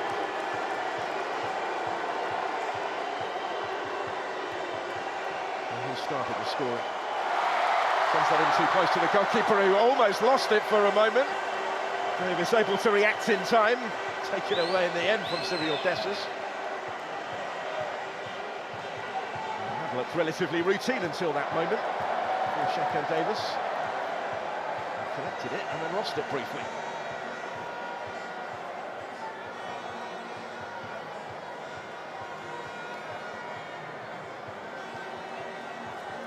An eventful affair for Shakan Davis so far.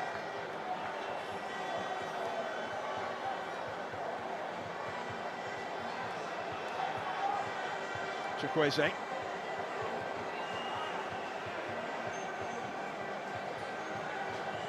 There's Frank Onyeka.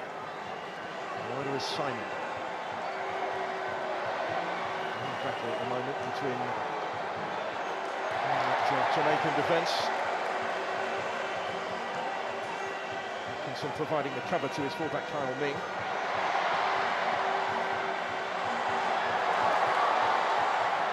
And again under pressure this time.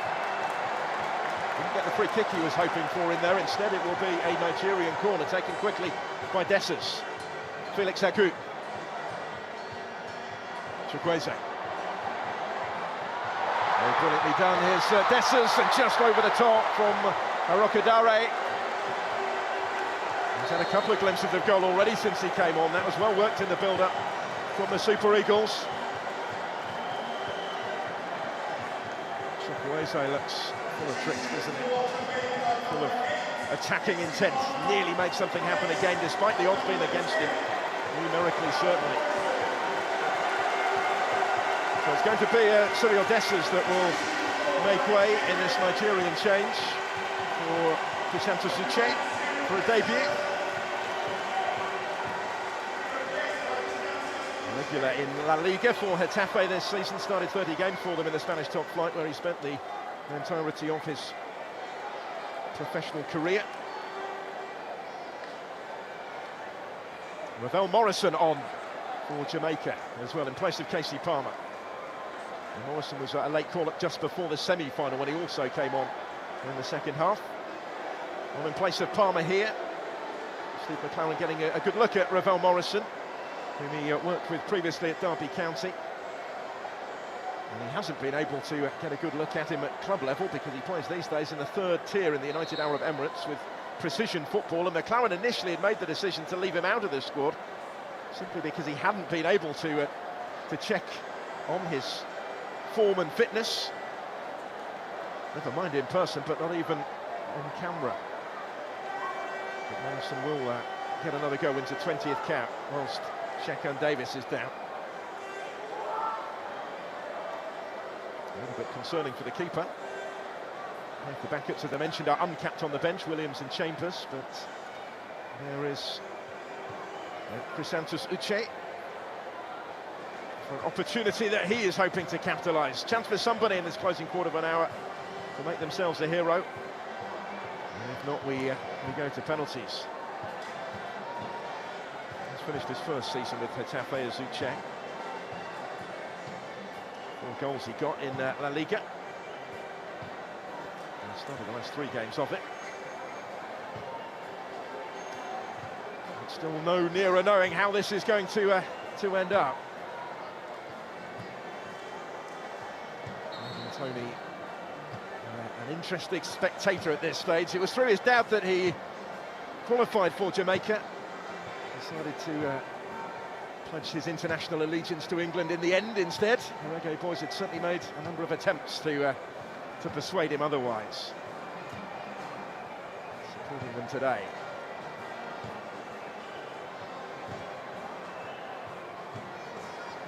Ghana will win us in the third place playoff earlier against Trinidad and Tobago.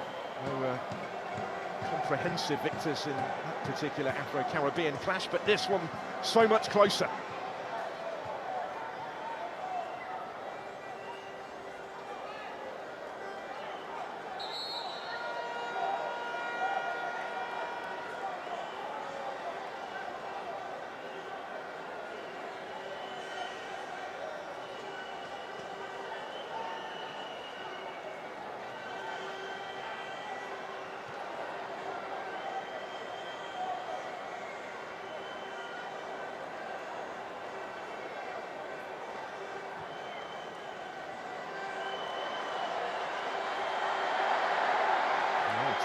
Again, Felix Agu immediately looking at the referees and get the benefit of the doubt there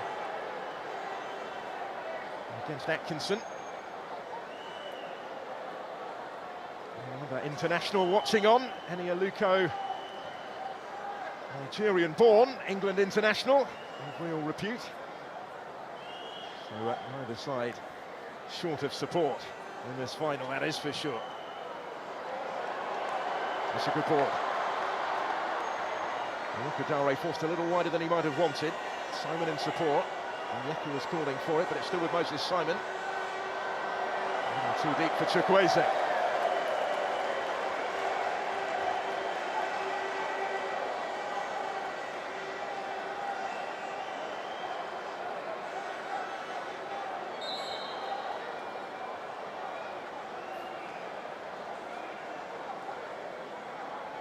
Chukwueze who stayed down.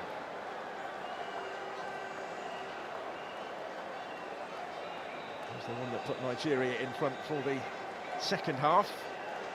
And the second time, the first time in the second half.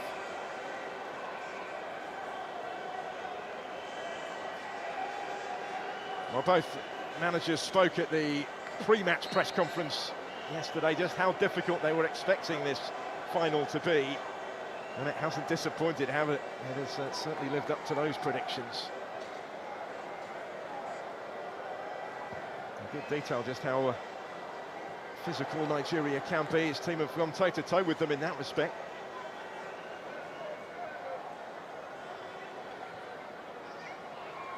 And it might be as much about mental strength at the end and determining who ultimately will prevail.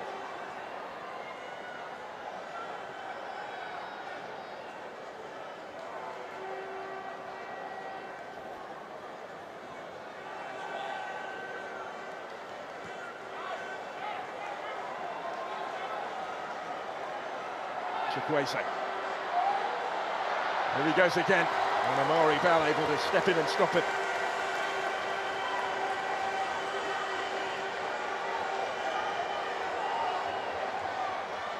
Taken quickly. Ismaila and Chukwueze combine. Ismaila sends in the cross. It's going to be cleared as far as Samuel Chukwueze. What a game that he has had. And then awkwardly from Ndidi. Another corner to come.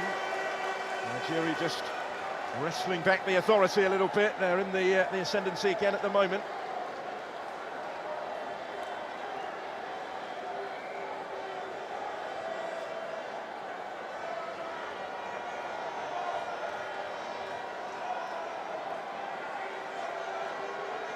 Plenty of possibilities for those in white from this corner kick.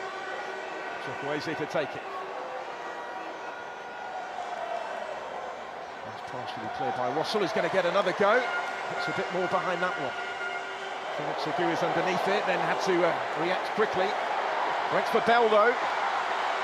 Atkinson on the move.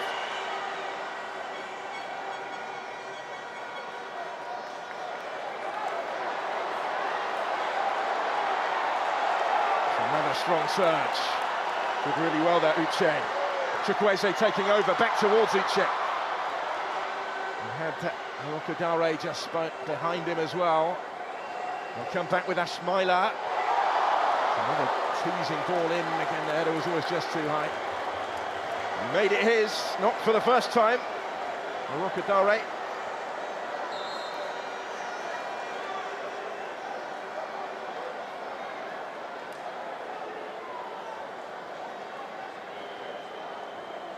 Starting to provide the service, isn't he, from right back? Sadiq Ismaila. Further changes incoming for Nigeria, potentially moves made, maybe with penalties in mind. We're going to bring on Kelechi Iheanacho here, and Bruno Onyemaechi as well, but Jamaica will make their move first. John Russell, who scored the second equaliser, is being replaced by Warner Brown.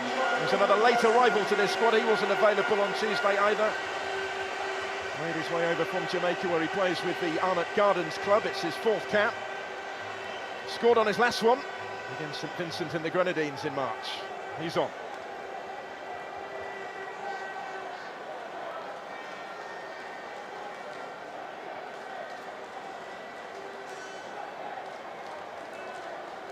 Those Nigerian changes will happen here, I think. McClaren getting another message across, having just made that latest change. So here come the changes. Felix Agu making way on debut, which ends here. Like change at left back. Bruno Onyemaechi, who won the domestic double in Greece with Olympiacos, having joined in January, is on in his place. He started the semi-final. And a wonderful reception from the Nigerian supporters for Samuel Chukwueze, whose part is played. Must have hoped when he scored that lovely goal to put them 2-1 in front to re-establish their lead that it might be enough to help them win the game, but they've been pegged back again. And on in his place comes Kelechi Iheanacho, the 58th cap, where he finished the season on loan from Sevilla at Middlesbrough. So came off the bench on Wednesday night.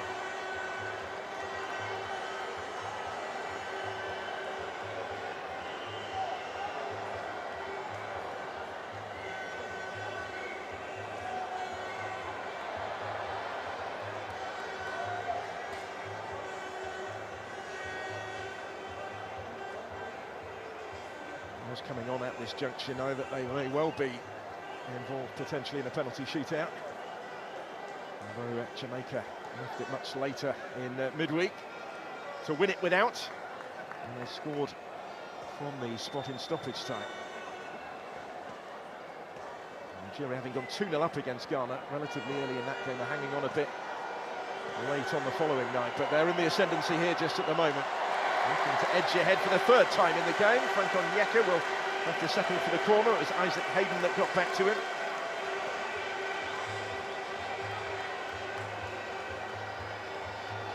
players at Premier League clubs who may well be moving on in the summer. Hayden ended last season on loan at Portsmouth from Newcastle. And he made his Jamaican debut back in November in the CONCACAF Nations League against the USA. And Yamachi here. He's able to deliver that one. Followed up by Davis.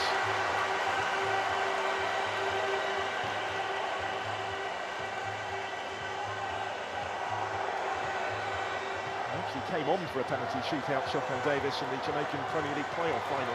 Right at the end of extra time he was summoned, but ultimately his Mount Pleasant side were beaten. And spot kicks by Cavalier. For the fourth time in their history. And a significant proportion of domestic-based players included in these Unity Cup squads by both managers. Many of them have played a significant part already. But the final chapter is still to be scripted.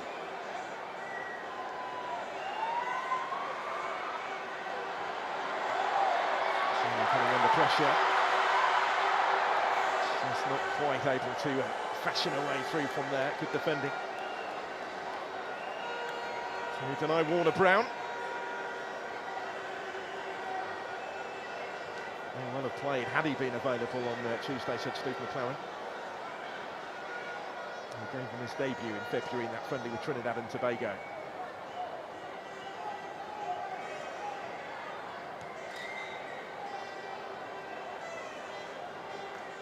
Onyeka.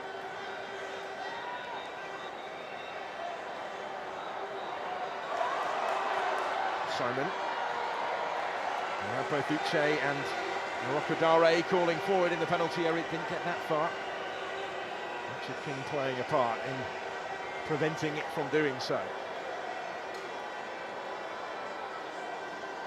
And Yamachi. Such a successful half-season with Olympiacos. Decent distance on the throw. But, straight through it goes in the end into the gloves of the goalkeeper.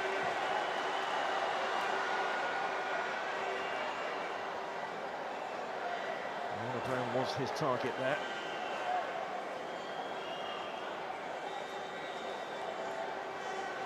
And he's straight to the conclusion as well. Chris Hughton, former Ghanaian boss, who side were winners earlier, former side were winners earlier. And here's a star-studded audience at the GTEC Community Stadium today. It's a competition that has piqued the interest, certainly, in this part of the world. Good effort. Iheanacho's first involvement, really, but Davis dealt with it.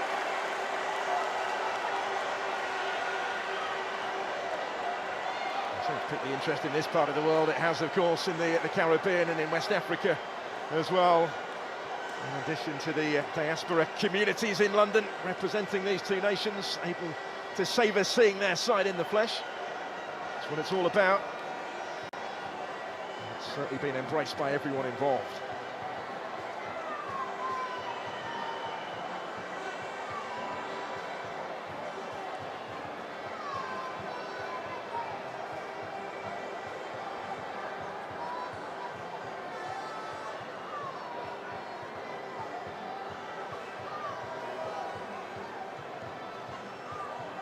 Looks like Benjamin Frederick is going the distance. Uche. Was able to reach it first, but it was too far in front of Moses Simon. Davis has been kept busy, but most of his work in the second half has been relatively routine. Beaten, of course, by the Chukwueze effort. And they still have a big part to play if it does get as far as penalties. No extra time, it will go straight to the shootout at its level after the 90.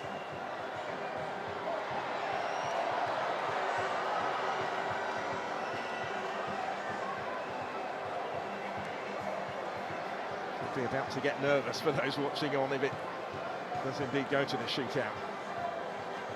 Jamaica scored 2 penalties in the 90 minutes against Trinidad and Tobago. Contrasting fashion on Tuesday. They may well back themselves. They'd be the happier, I think, if it ended this way. Give themselves a shot from the spot. Nigeria trying to force the issue. The more likely may be in the last now of the 90 minutes, but being kept at bay just at the moment. Iheanacho, forward by Ogbu. There's Onyeka, he'll get it back again from Kelechi Iheanacho. And you might see is wider. Kadari was his target. Wilfred Ndidi! Not quite. Would have been an unlikely match winner from there with Wilfred Ndidi, but he didn't miss by much.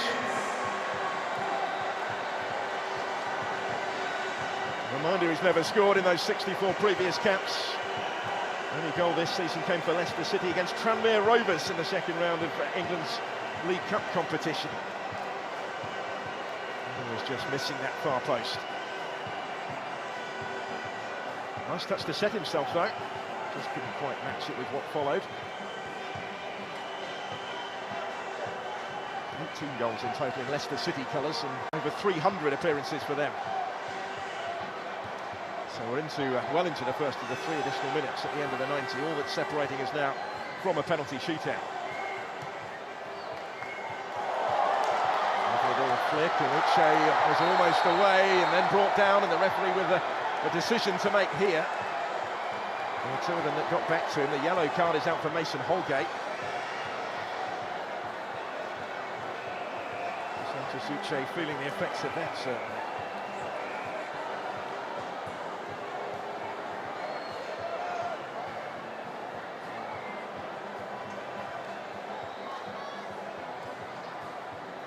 Booking was for the earlier one, actually. Holgate on Arakadare. And they doubled up on Uche. The caution was for the first one for Mason Holgate. There is confirmation of it midway through stoppage time, although this will only extend the drama a little further yet before we get to the shootout. If we get to the shootout, it's about this stage of the game when Jamaica scored their winner in midweek. They are hanging on a little bit here.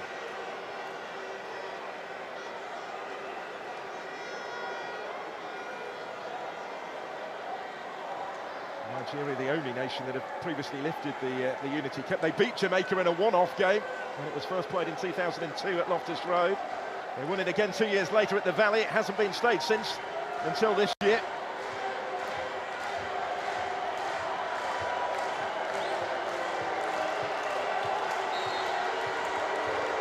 Here's the free kick. Iheanacho standing over it. He didn't really beat the first line of defence with that, but he might get another go. Kelechi Iheanacho. And again here, trying to trick his way through, but he's stopped by Amari Bell. Jamaica standing firm.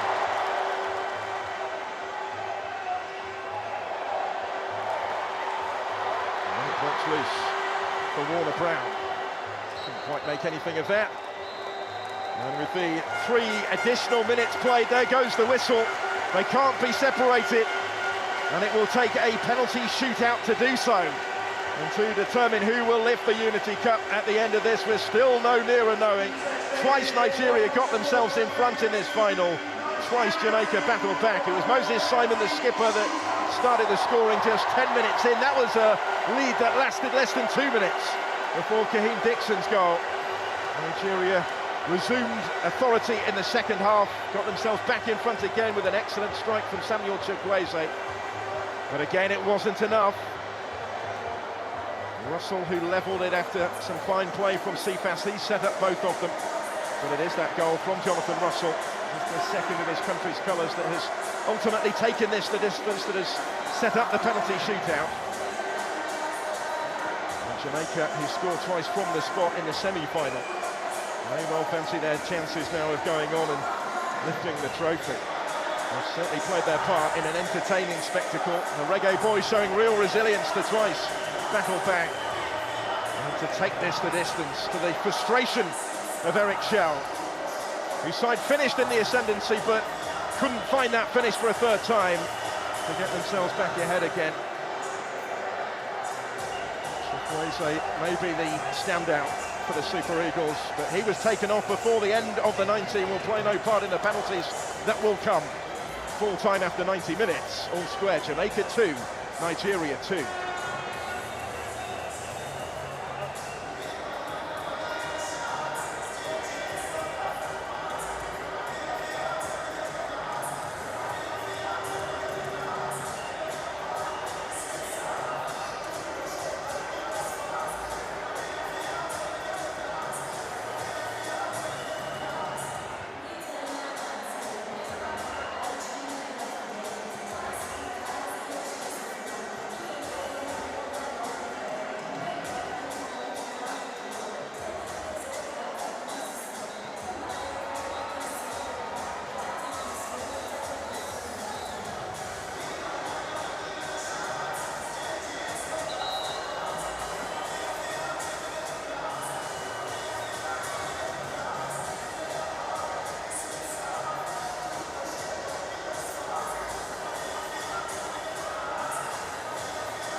So a penalty shootout on the way then at the GTEC to settle this Unity Cup final. There's the coin toss. Molly Bell and Moses Simon, the two captains who played the entirety of the contest, going through the formalities to determine at which end the kicks will be taken. And indeed, who will take the first one?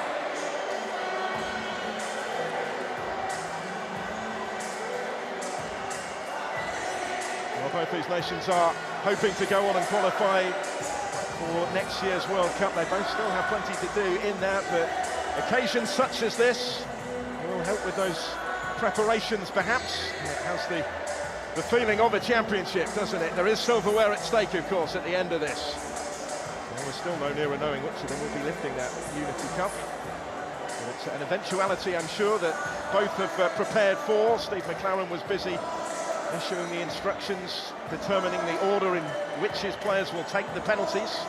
We saw two really contrasting spot kicks from them in the semi-final. A Panenka from Palmer and a powerful one into the top corner from Richard King, who is still out there and will take one, I'm sure. He did in that Premier League playoff final just 8 days ago, as he finished on the winning side for Cavalier. He stepped up actually and took the first kick in that particular shootout. Passing on the instructions as well to the two goalkeepers, Stanley Wabali and Shekan Davis, who came on to face those penalties in that domestic final. He replaced Tafari Chambers, who played 120 minutes. It was a change that ultimately proved in vain. Davis will hope for rather greater success tonight.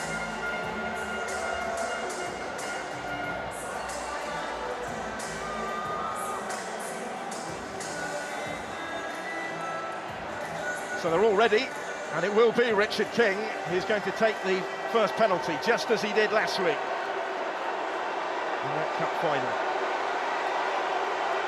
Scored from the spot in the semi in stoppage time to win it for Jamaica, to get the better of Trinidad and Tobago. That was his first international goal. He is going to take the opening penalty here up against Stanley Wabali in that Nigerian goal.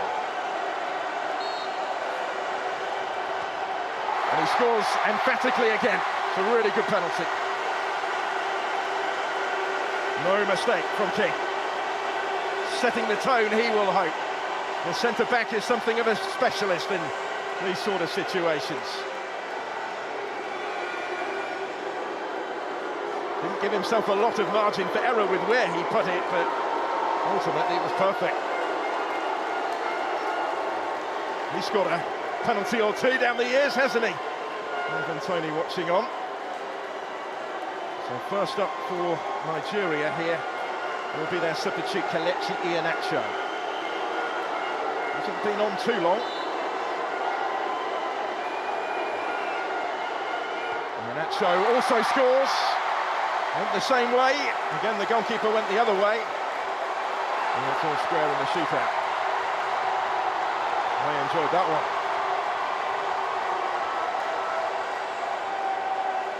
Took his time but kept his composure. So Davis the wrong way.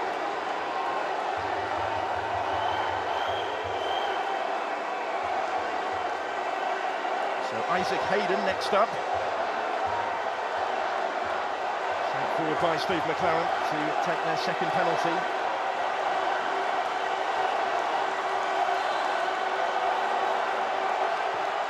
Isaac Hayden also scores. This time the goalkeeper went the other way, but dived out of the way. And it's 2-1 Jamaica. Smile on the face of Isaac Hayden. He's a relative newcomer to this Reggae Boys team. He certainly enjoyed this competition. In both the games. So Moses Simon, who started the scoring today, Nigeria's most experienced international on the field, is going to step up to take the next one. Must have thought when he put his team in front 10 minutes into the game that it might have been a much more straightforward evening than it's developed into. There was a little bit of pressure on his penalty.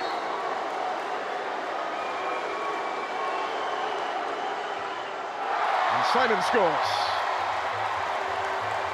Good penalty so far. the goalkeeper has been able to guess right yet.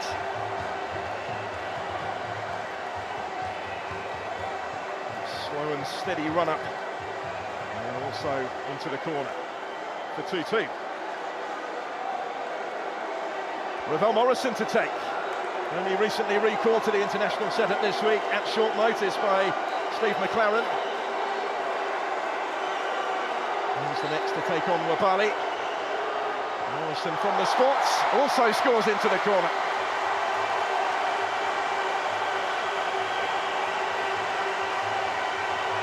They remain perfect so far. This time the goalkeeper did go the right way, but he couldn't get to it. Had to be right into the corner. I thought because he'd gone the right way that he might have got to that, but it was excellent from Ravel Morrison. His part is played. Rocadare next up. Wonderful season he's had in front of goal in Belgium with Genk.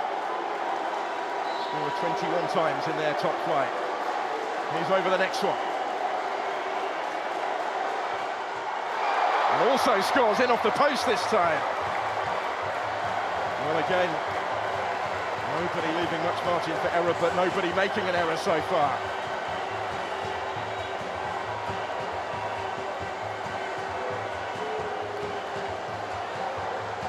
And the stakes just rise that little bit more for every player that steps forward after every successful kick.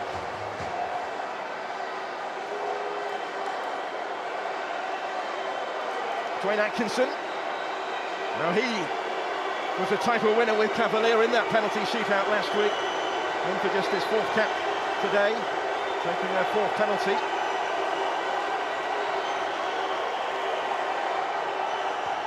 And he's hit the bar. The first to miss from the spot.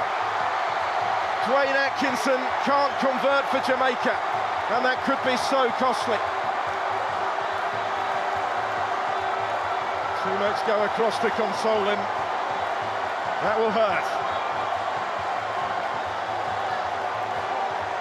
It didn't miss by much. Off the top of the bar and behind from Atkinson.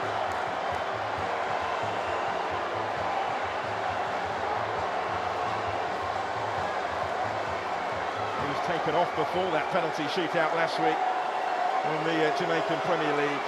He couldn't convert, so it's advantage Nigeria. If they can from this one, Onyemaechi does so emphatically, and they're one kick away.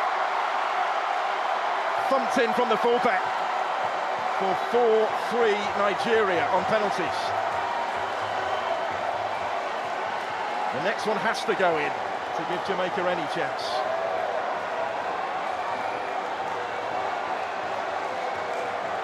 See how much it means, can't you? Roar of relief as much as anything may be. The captain to assume responsibility for this. Amari Bell has to score, or the Reggae Boys are beaten. Spoke this week about the great honour of being afforded that captain's armband. Can he keep them in contention in the penalty shootout?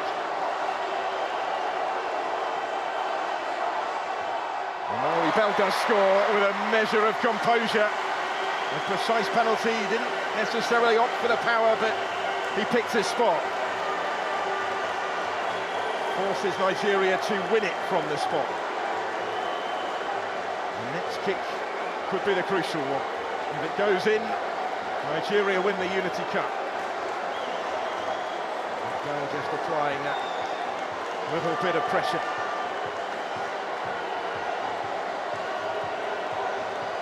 Played his part, but there is no more now that they can do.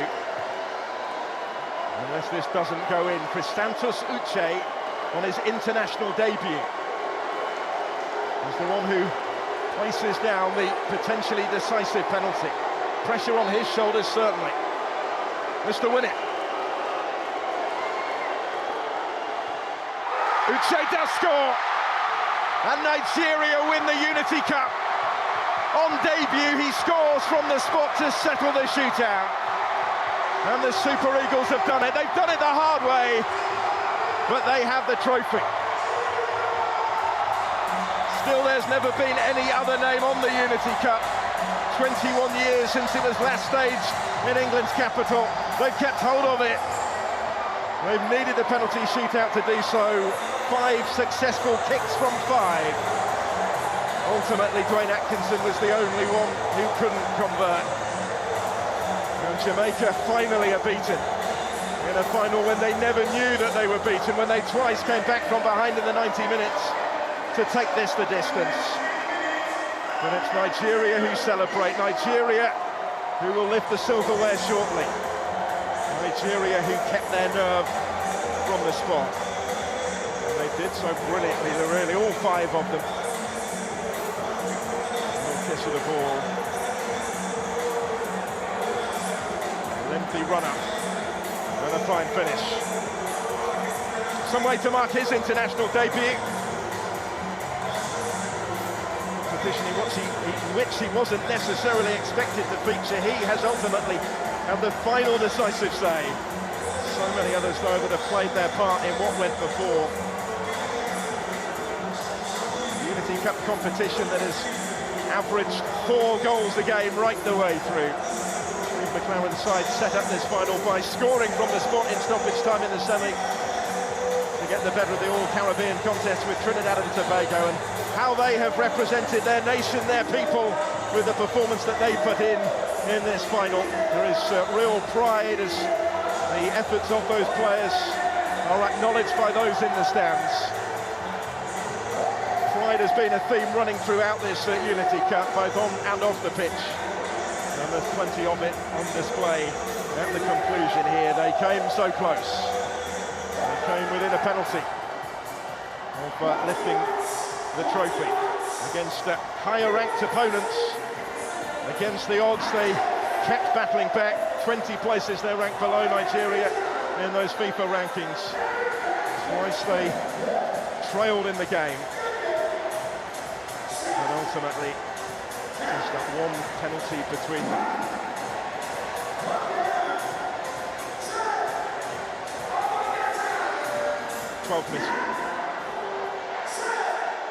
Dwayne Atkinson was the unfortunate player in the shootout. Ultimately, of course, it's the positives from the performance that will carry them forward to matches that really matter in terms of qualification. Nigeria have one more friendly to play before they turn their attentions to World Cup qualifying. That will come in Moscow in just 6 days' time, that friendly game against Russia before they resume World Cup qualifying, with work to do against Rwanda on the last day of August. But before then, there is certainly plenty of time to celebrate this. They can enjoy the moment. He can certainly enjoy the moment, and what a moment it was for Uche on debut. Took a bit of nerve. It is time. It is time. It is time. For too long, the world has viewed us through other people's lenses. But now, it's Africa's time to tell our own success stories in sports to the rest of the world, the way only we can. Afrosport. It's time to celebrate Black excellence in sports non-stop.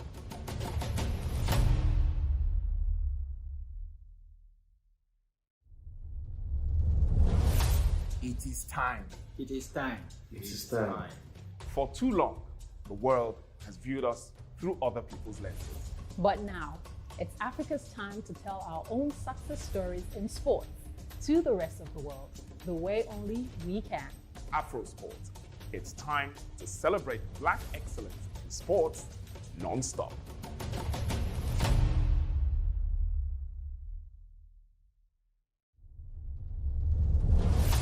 It is time. It is time. It is time. For too long, the world has viewed us through other people's lenses. But now, it's Africa's time to tell our own success stories in sports to the rest of the world, the way only we can. Afrosport. It's time to celebrate Black excellence in sports non-stop.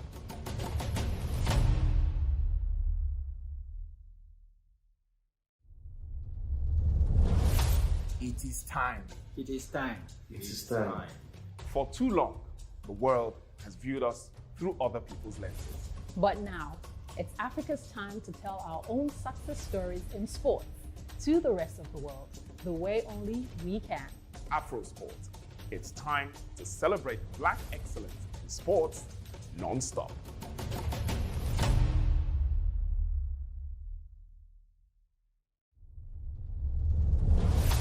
It is time. It is time. It is time. For too long, the world has viewed us through other people's lenses. But now, it's Africa's time to tell our own success stories in sports to the rest of the world, the way only we can.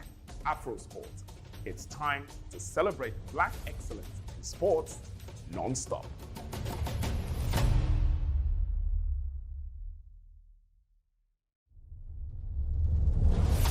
It is time. It is time. It is time. For too long, the world has viewed us through other people's lenses. But now, it's Africa's time to tell our own success stories in sports to the rest of the world, the way only we can. Afrosport. It's time to celebrate Black excellence in sports non-stop.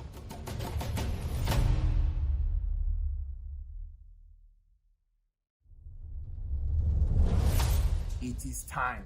It is time. It is time. For too long, the world has viewed us through other people's lenses. But now, it's Africa's time to tell our own success stories in sports to the rest of the world, the way only we can. Afrosport. It's time to celebrate Black excellence in sports non-stop.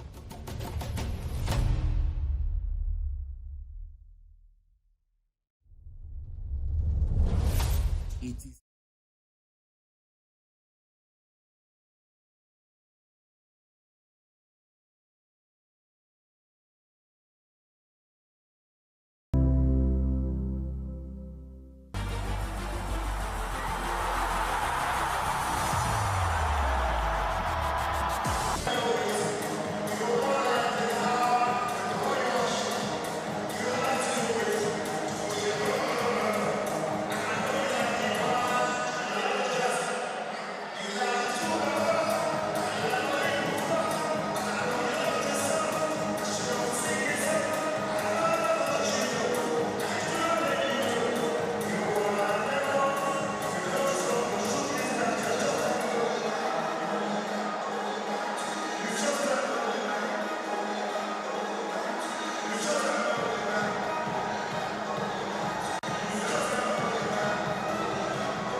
That is what Nigeria are about to get their hands on After the musical interlude that we've just had, adding to the party atmosphere, it will be Nigeria really to celebrate in style shortly, having won on penalties against Jamaica in this final.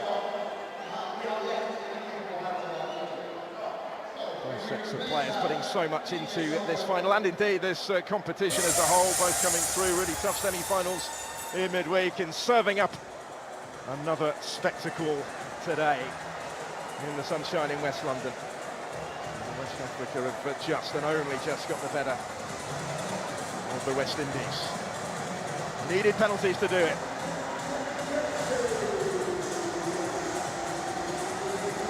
Well, this was the final in a one-off game when the Unity Cup was first staged at Loftus Road, not too far from here. In 2002, it was a three-team tournament. 2 years later, they both contested it again along with the Republic of Ireland. Nigeria won that one as well. And now 21 years on, they have done so again. But only just. Two managers still in the relative infancy in terms of their tenures. They'll take positives from the performances this week in this competition into some crucial qualifiers to come. Nigeria not back in competitive action until the autumn. Those 4 remaining World Cup qualifiers, they have work to do. They're only 4th in their group after the first 6 fixtures.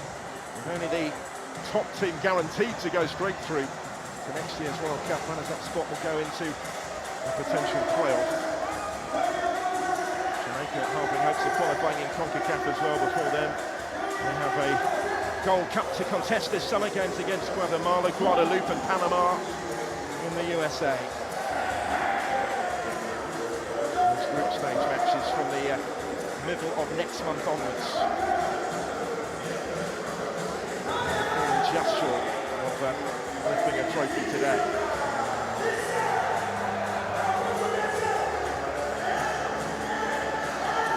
His side have certainly played their part in the entertainment provided at this competition.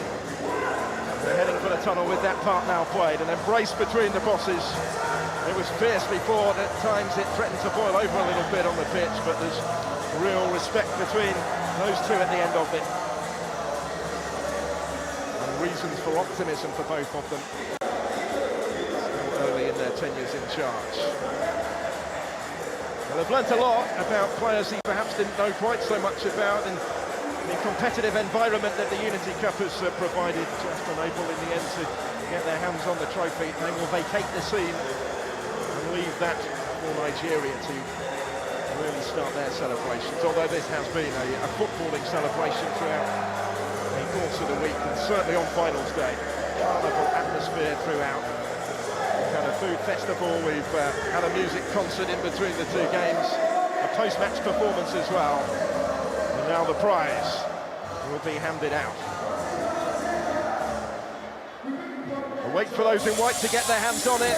They were taking the distance today before doing so. So a few more minutes will matter not. But the phone's out making the memories. A number of these players remember featuring for the first time for their nations. Benjamin Frederick of Brentford B made his international debut today, played the full game, having only just been called up to the squad after the semi-final, and certainly impressed. Chrysanthus Uche scored the winning penalty on his debut, having not long since been brought off the bench. It was a back 4 that began with just 3 caps to their name in total, who were twice pegged back in the game by Jamaica,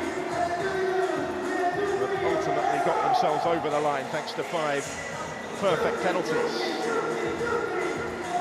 And they are affording the chance for these celebrations to be shared in. It's Kelechi Iheanacho for the opening penalty. First of 5 in that shootout. Well, there are some big prizes, of course, to be handed out in world football today. The Unity Cup is about to be awarded for only the 3rd time here in its history, but it's not necessarily the trophy itself, it's what it means, it's everything that's gone into winning it, it's the moments that they've been able to share with their supporters, many of whom, of course, aren't normally able to watch their team in action in person. All of that will matter so much more, and that's the case for all the sides that have been involved in this competition, not just the winners, but for Nigeria, it is a little bit extra special, perhaps. You can see from the reaction of the players that this is more than just a friendly tournament. This is something they will always remember and look back on fondly. Whatever happens in the fledgling careers of many of those involved, and indeed some of the more experienced players will still soak up these moments as well. That have been champions of Africa 3 times previously, who qualified again for the AFCON in Morocco at the end of this year. Now won 4 of their last 5 internationals. If you factor this one in from the penalty spot as well. Nation who qualified for 6 of the last 8 World Cups, but they missed out agonisingly, of course, to Ghana in 2022 last time around. Missing out for the first time in 16 years. They are desperate to ensure there won't be a repeat next year. That was the reason, really, for the appointment of Eric Schell. Anything else is a bit of a bonus. The former Malian manager,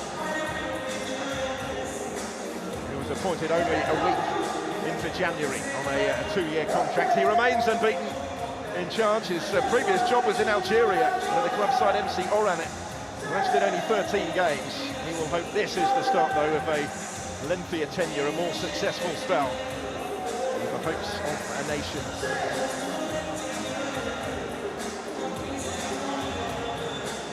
Previous full-time manager, Benidi George, a player of real repute for the Super Eagles, left last summer after just 2 games in charge. The technical director, Augustin Eguivan, steadied the ship and took over late last year before the appointment. Eric Schell is about to watch his team lift the trophy already. We'll hope it will provide them with the momentum going forward into those World Cup qualifiers, and indeed later in the year at the AFCON. Recent results prior to his appointment have been somewhat underwhelming, hence the latest coaching change. In constant dialogue really throughout the game, wasn't he, with Ruben Ricardo, the 4th official. He's all smiles at the end of it. All's well that ends well for Nigeria. So I think we're almost ready then for the presentation. They're all just walking past the trophy. Have a look at what they're about to get given.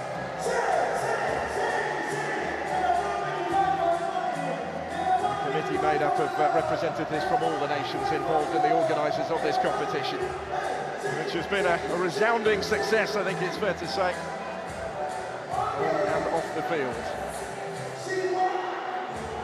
Celebration of community, bringing together different footballing cultures, and a shared love of the game. Losers at the Unity Cup, but we do have winners in Nigeria.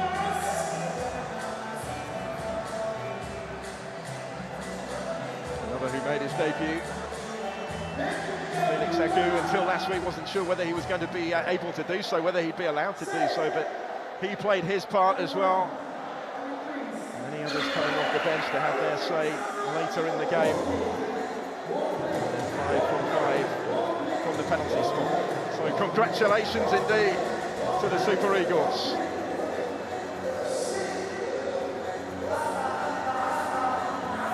He's still got a bit of organising to do, hasn't he, Eric Schell, before his players come up.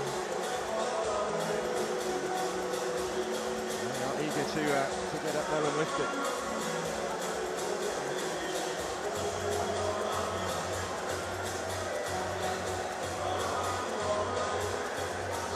Satisfaction at the end of what at times was an awkward evening for his team.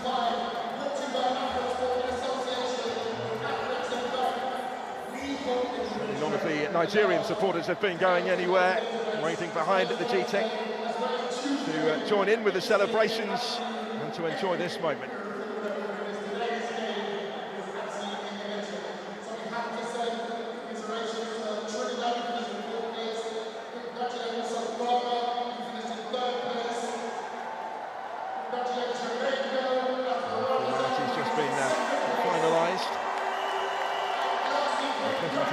party being addressed. And they wait.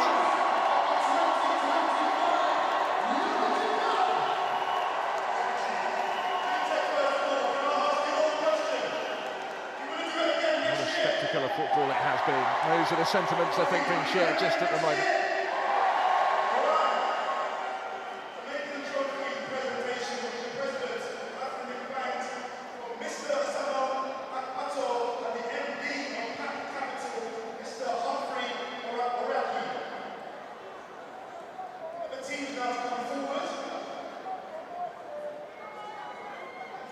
Those involved still being introduced to the supporters that have stayed. And congratulations being offered to Eric Schell and his side. Silverware to start, just 4 games into his reign. And his coaching staff kept busy throughout the course of that contest, earning their reward now as well. Bodes well, doesn't it, the nerve that his side showed from the spot to dig deep and find a way to win it. Plenty involved, it's been a big effort behind the scenes. Those nations didn't have an awful lot of preparation, at least for the semi-final. Straight into the action after arriving in the country.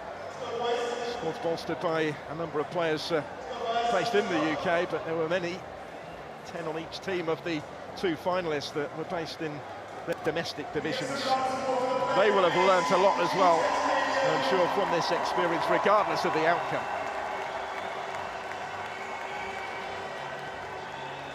For many of the Super Eagles, just a taste of international action to whet the appetite. There's not always a trophy at the end of it, but they can enjoy today. Makes it that little bit extra special, doesn't it, for those in particular that have made their debut today.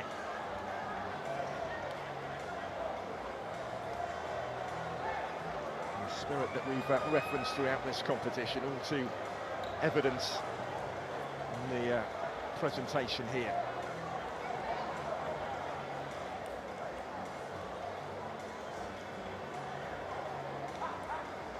Nothing was handed out to anybody here. They've had to work for it. They've had to really dig deep. And that is their reward.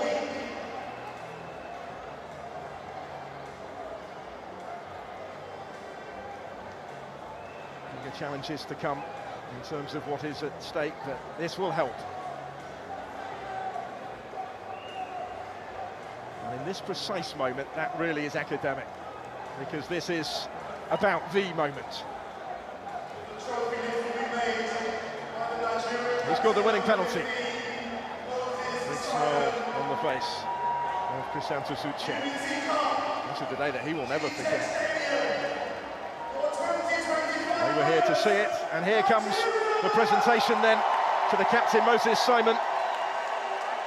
Has the trophy in his hands. They are still the only team victorious in the Unity Cup.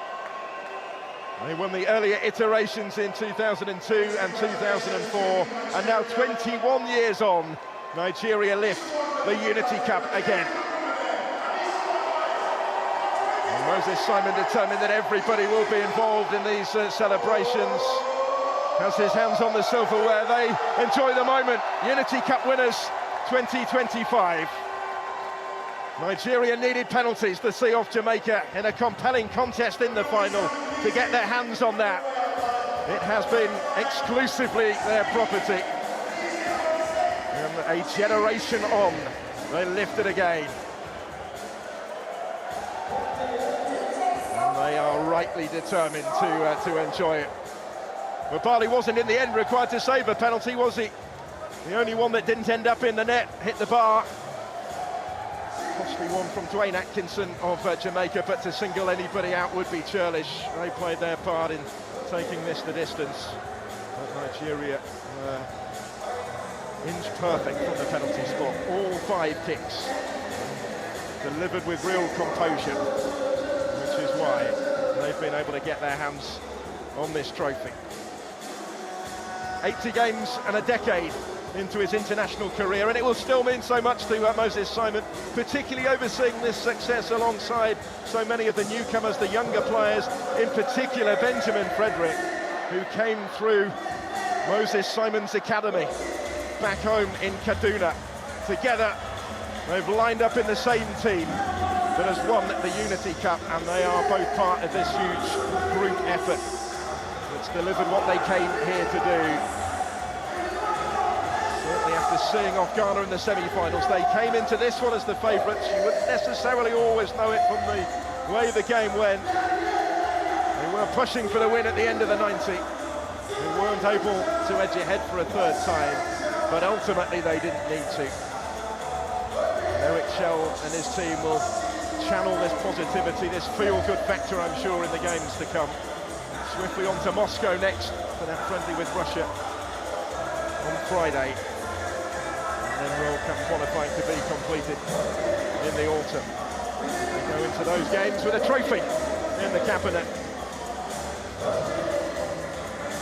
There have been an intention to bring this Unity Cup back to the footballing calendar for a number of years. They were hopeful of doing it pre-COVID. It didn't happen because of that. It has happened now, and how everyone involved in it has enjoyed it. Memories made for a new generation. Communities brought together, friendships fostered. You wouldn't necessarily have known that from the way it was contested on the field, but that was all forgotten as soon as the whistle went. And a successful shootout for Nigeria has sparked the celebrations that everyone is getting involved in. They partied for much of the day, in fairness, but they do so now with a little extra emphasis, a further spring in the step, and they will enjoy the evening.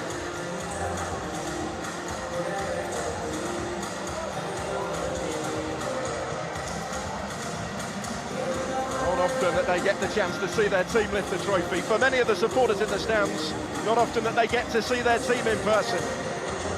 Congratulations to all four nations who have served up such a spectacle over the last few days at the GTEC Community Stadium in West London, representing West Africa and the West Indies with real style, with real pride. But extra congratulations at the end to Nigeria. We will leave you with scenes of their celebrations. Nigeria winners of the Unity Cup again. They take the trophy in 2025.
Phil Black with Cyril Dessers for the World Feed. Cyril, congratulations. First of all, you're in the midst still of the celebrations. Just how much does this mean today? Yeah, actually it feels quite good. If this was like a real friendly tournament, it would feel different probably, but the intensity was there on Wednesday against Ghana. The intensity was surely here today against Jamaica. So this makes the win feel good, yeah. And a great opportunity to share it with the supporters here today as well. No, that's it. I think on Wednesday and today the atmosphere has been very, very, very nice in the stadium. So we're happy to give our fans something back. They support us unbelievably this week. So yeah, just nice feeling. It went all the way to the penalty shootout. Were you relieved that you weren't still out there, or did you want to take one? Oh no, I always want to take one. Yeah. No. As a striker, especially, you always want to take your responsibility, take one. But I'm glad we won it. Were you confident in your teammates to do so? Because they were 5 excellent penalties, weren't they? Yeah, I was confident. Yeah. No. They're all very confident guys as well, so I knew they would go in with a good feeling. And what have you taken from this competition? A goal, of course, here in the semi-final. Another start today. It must be positive. Yeah, that's it. I think it's always nice to be around the national team. If you then can be important with goals, assists, that makes it feel very good, especially if you win some games. So yeah, for me, it's been a beautiful week. I enjoyed everything, being around the team, winning. The atmosphere in the stadium was just overall very nice. Well done. Enjoy it. Thank you very much. Thank you. Thank you. Top man.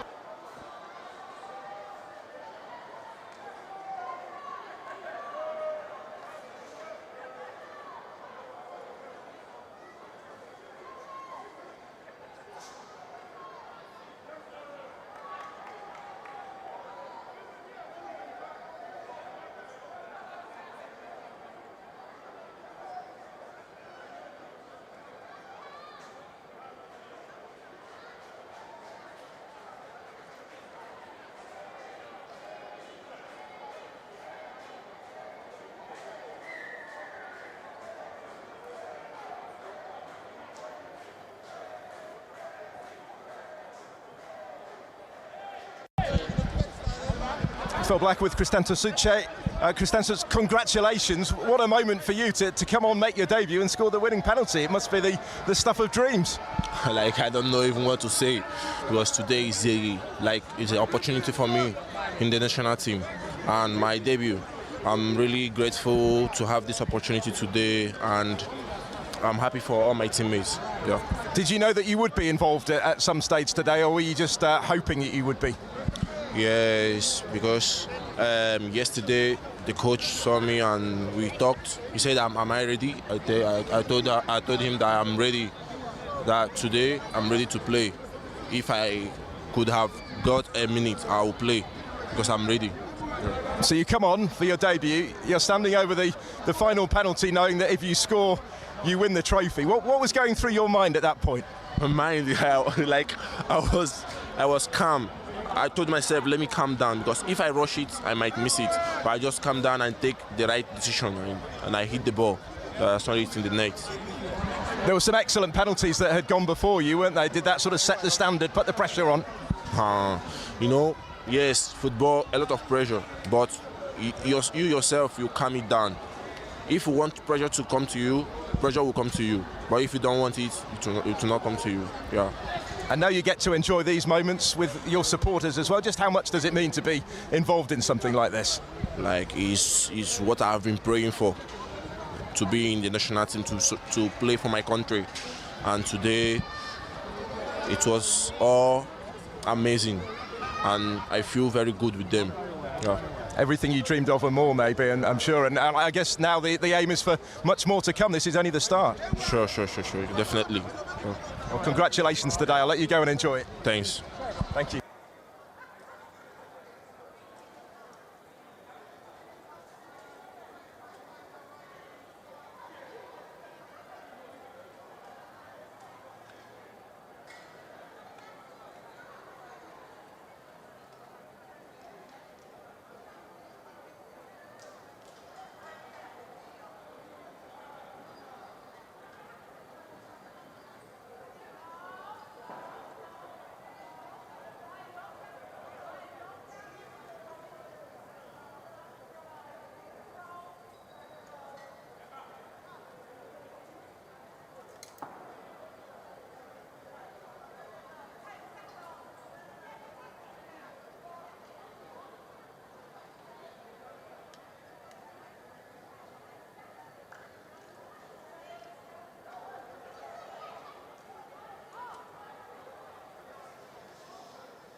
Phil Blacker with Moses Simon. Moses, congratulations, first of all. Not often that you get to lift a trophy in international football. Must have enjoyed that moment. Yeah, of course. Every trophy is a trophy. So it's most important thing. We won the game and we have the trophy. And for me, it's a good thing for us. You had to do it the hard way in the end on penalties, having twice led. Did you feel when you scored, just 10 minutes into the game, that it might have been a slightly different occasion? Actually, we feel we're going to win from the beginning of the game, but we know it will be difficult. But we just need to keep going. Having twice led and seen Jamaica come back, did that sort of add to the determination in the penalty shootout to get it done? Actually, yes. Penalty shootout is a game of luck, but we have a good team. We have a good players that are confident to shoot the penalty, so we believe in them, and actually it favors us, so it's a good idea. A lot of young players in this team, many of them making their debuts or with a couple of caps to their name. You at the other sort of end of the experience spectrum as a leader in this team, as the captain. How much satisfaction do you take from seeing this young group of players win with you? Actually, it was really, for me, it's really good because I start like them. I started when I was 19.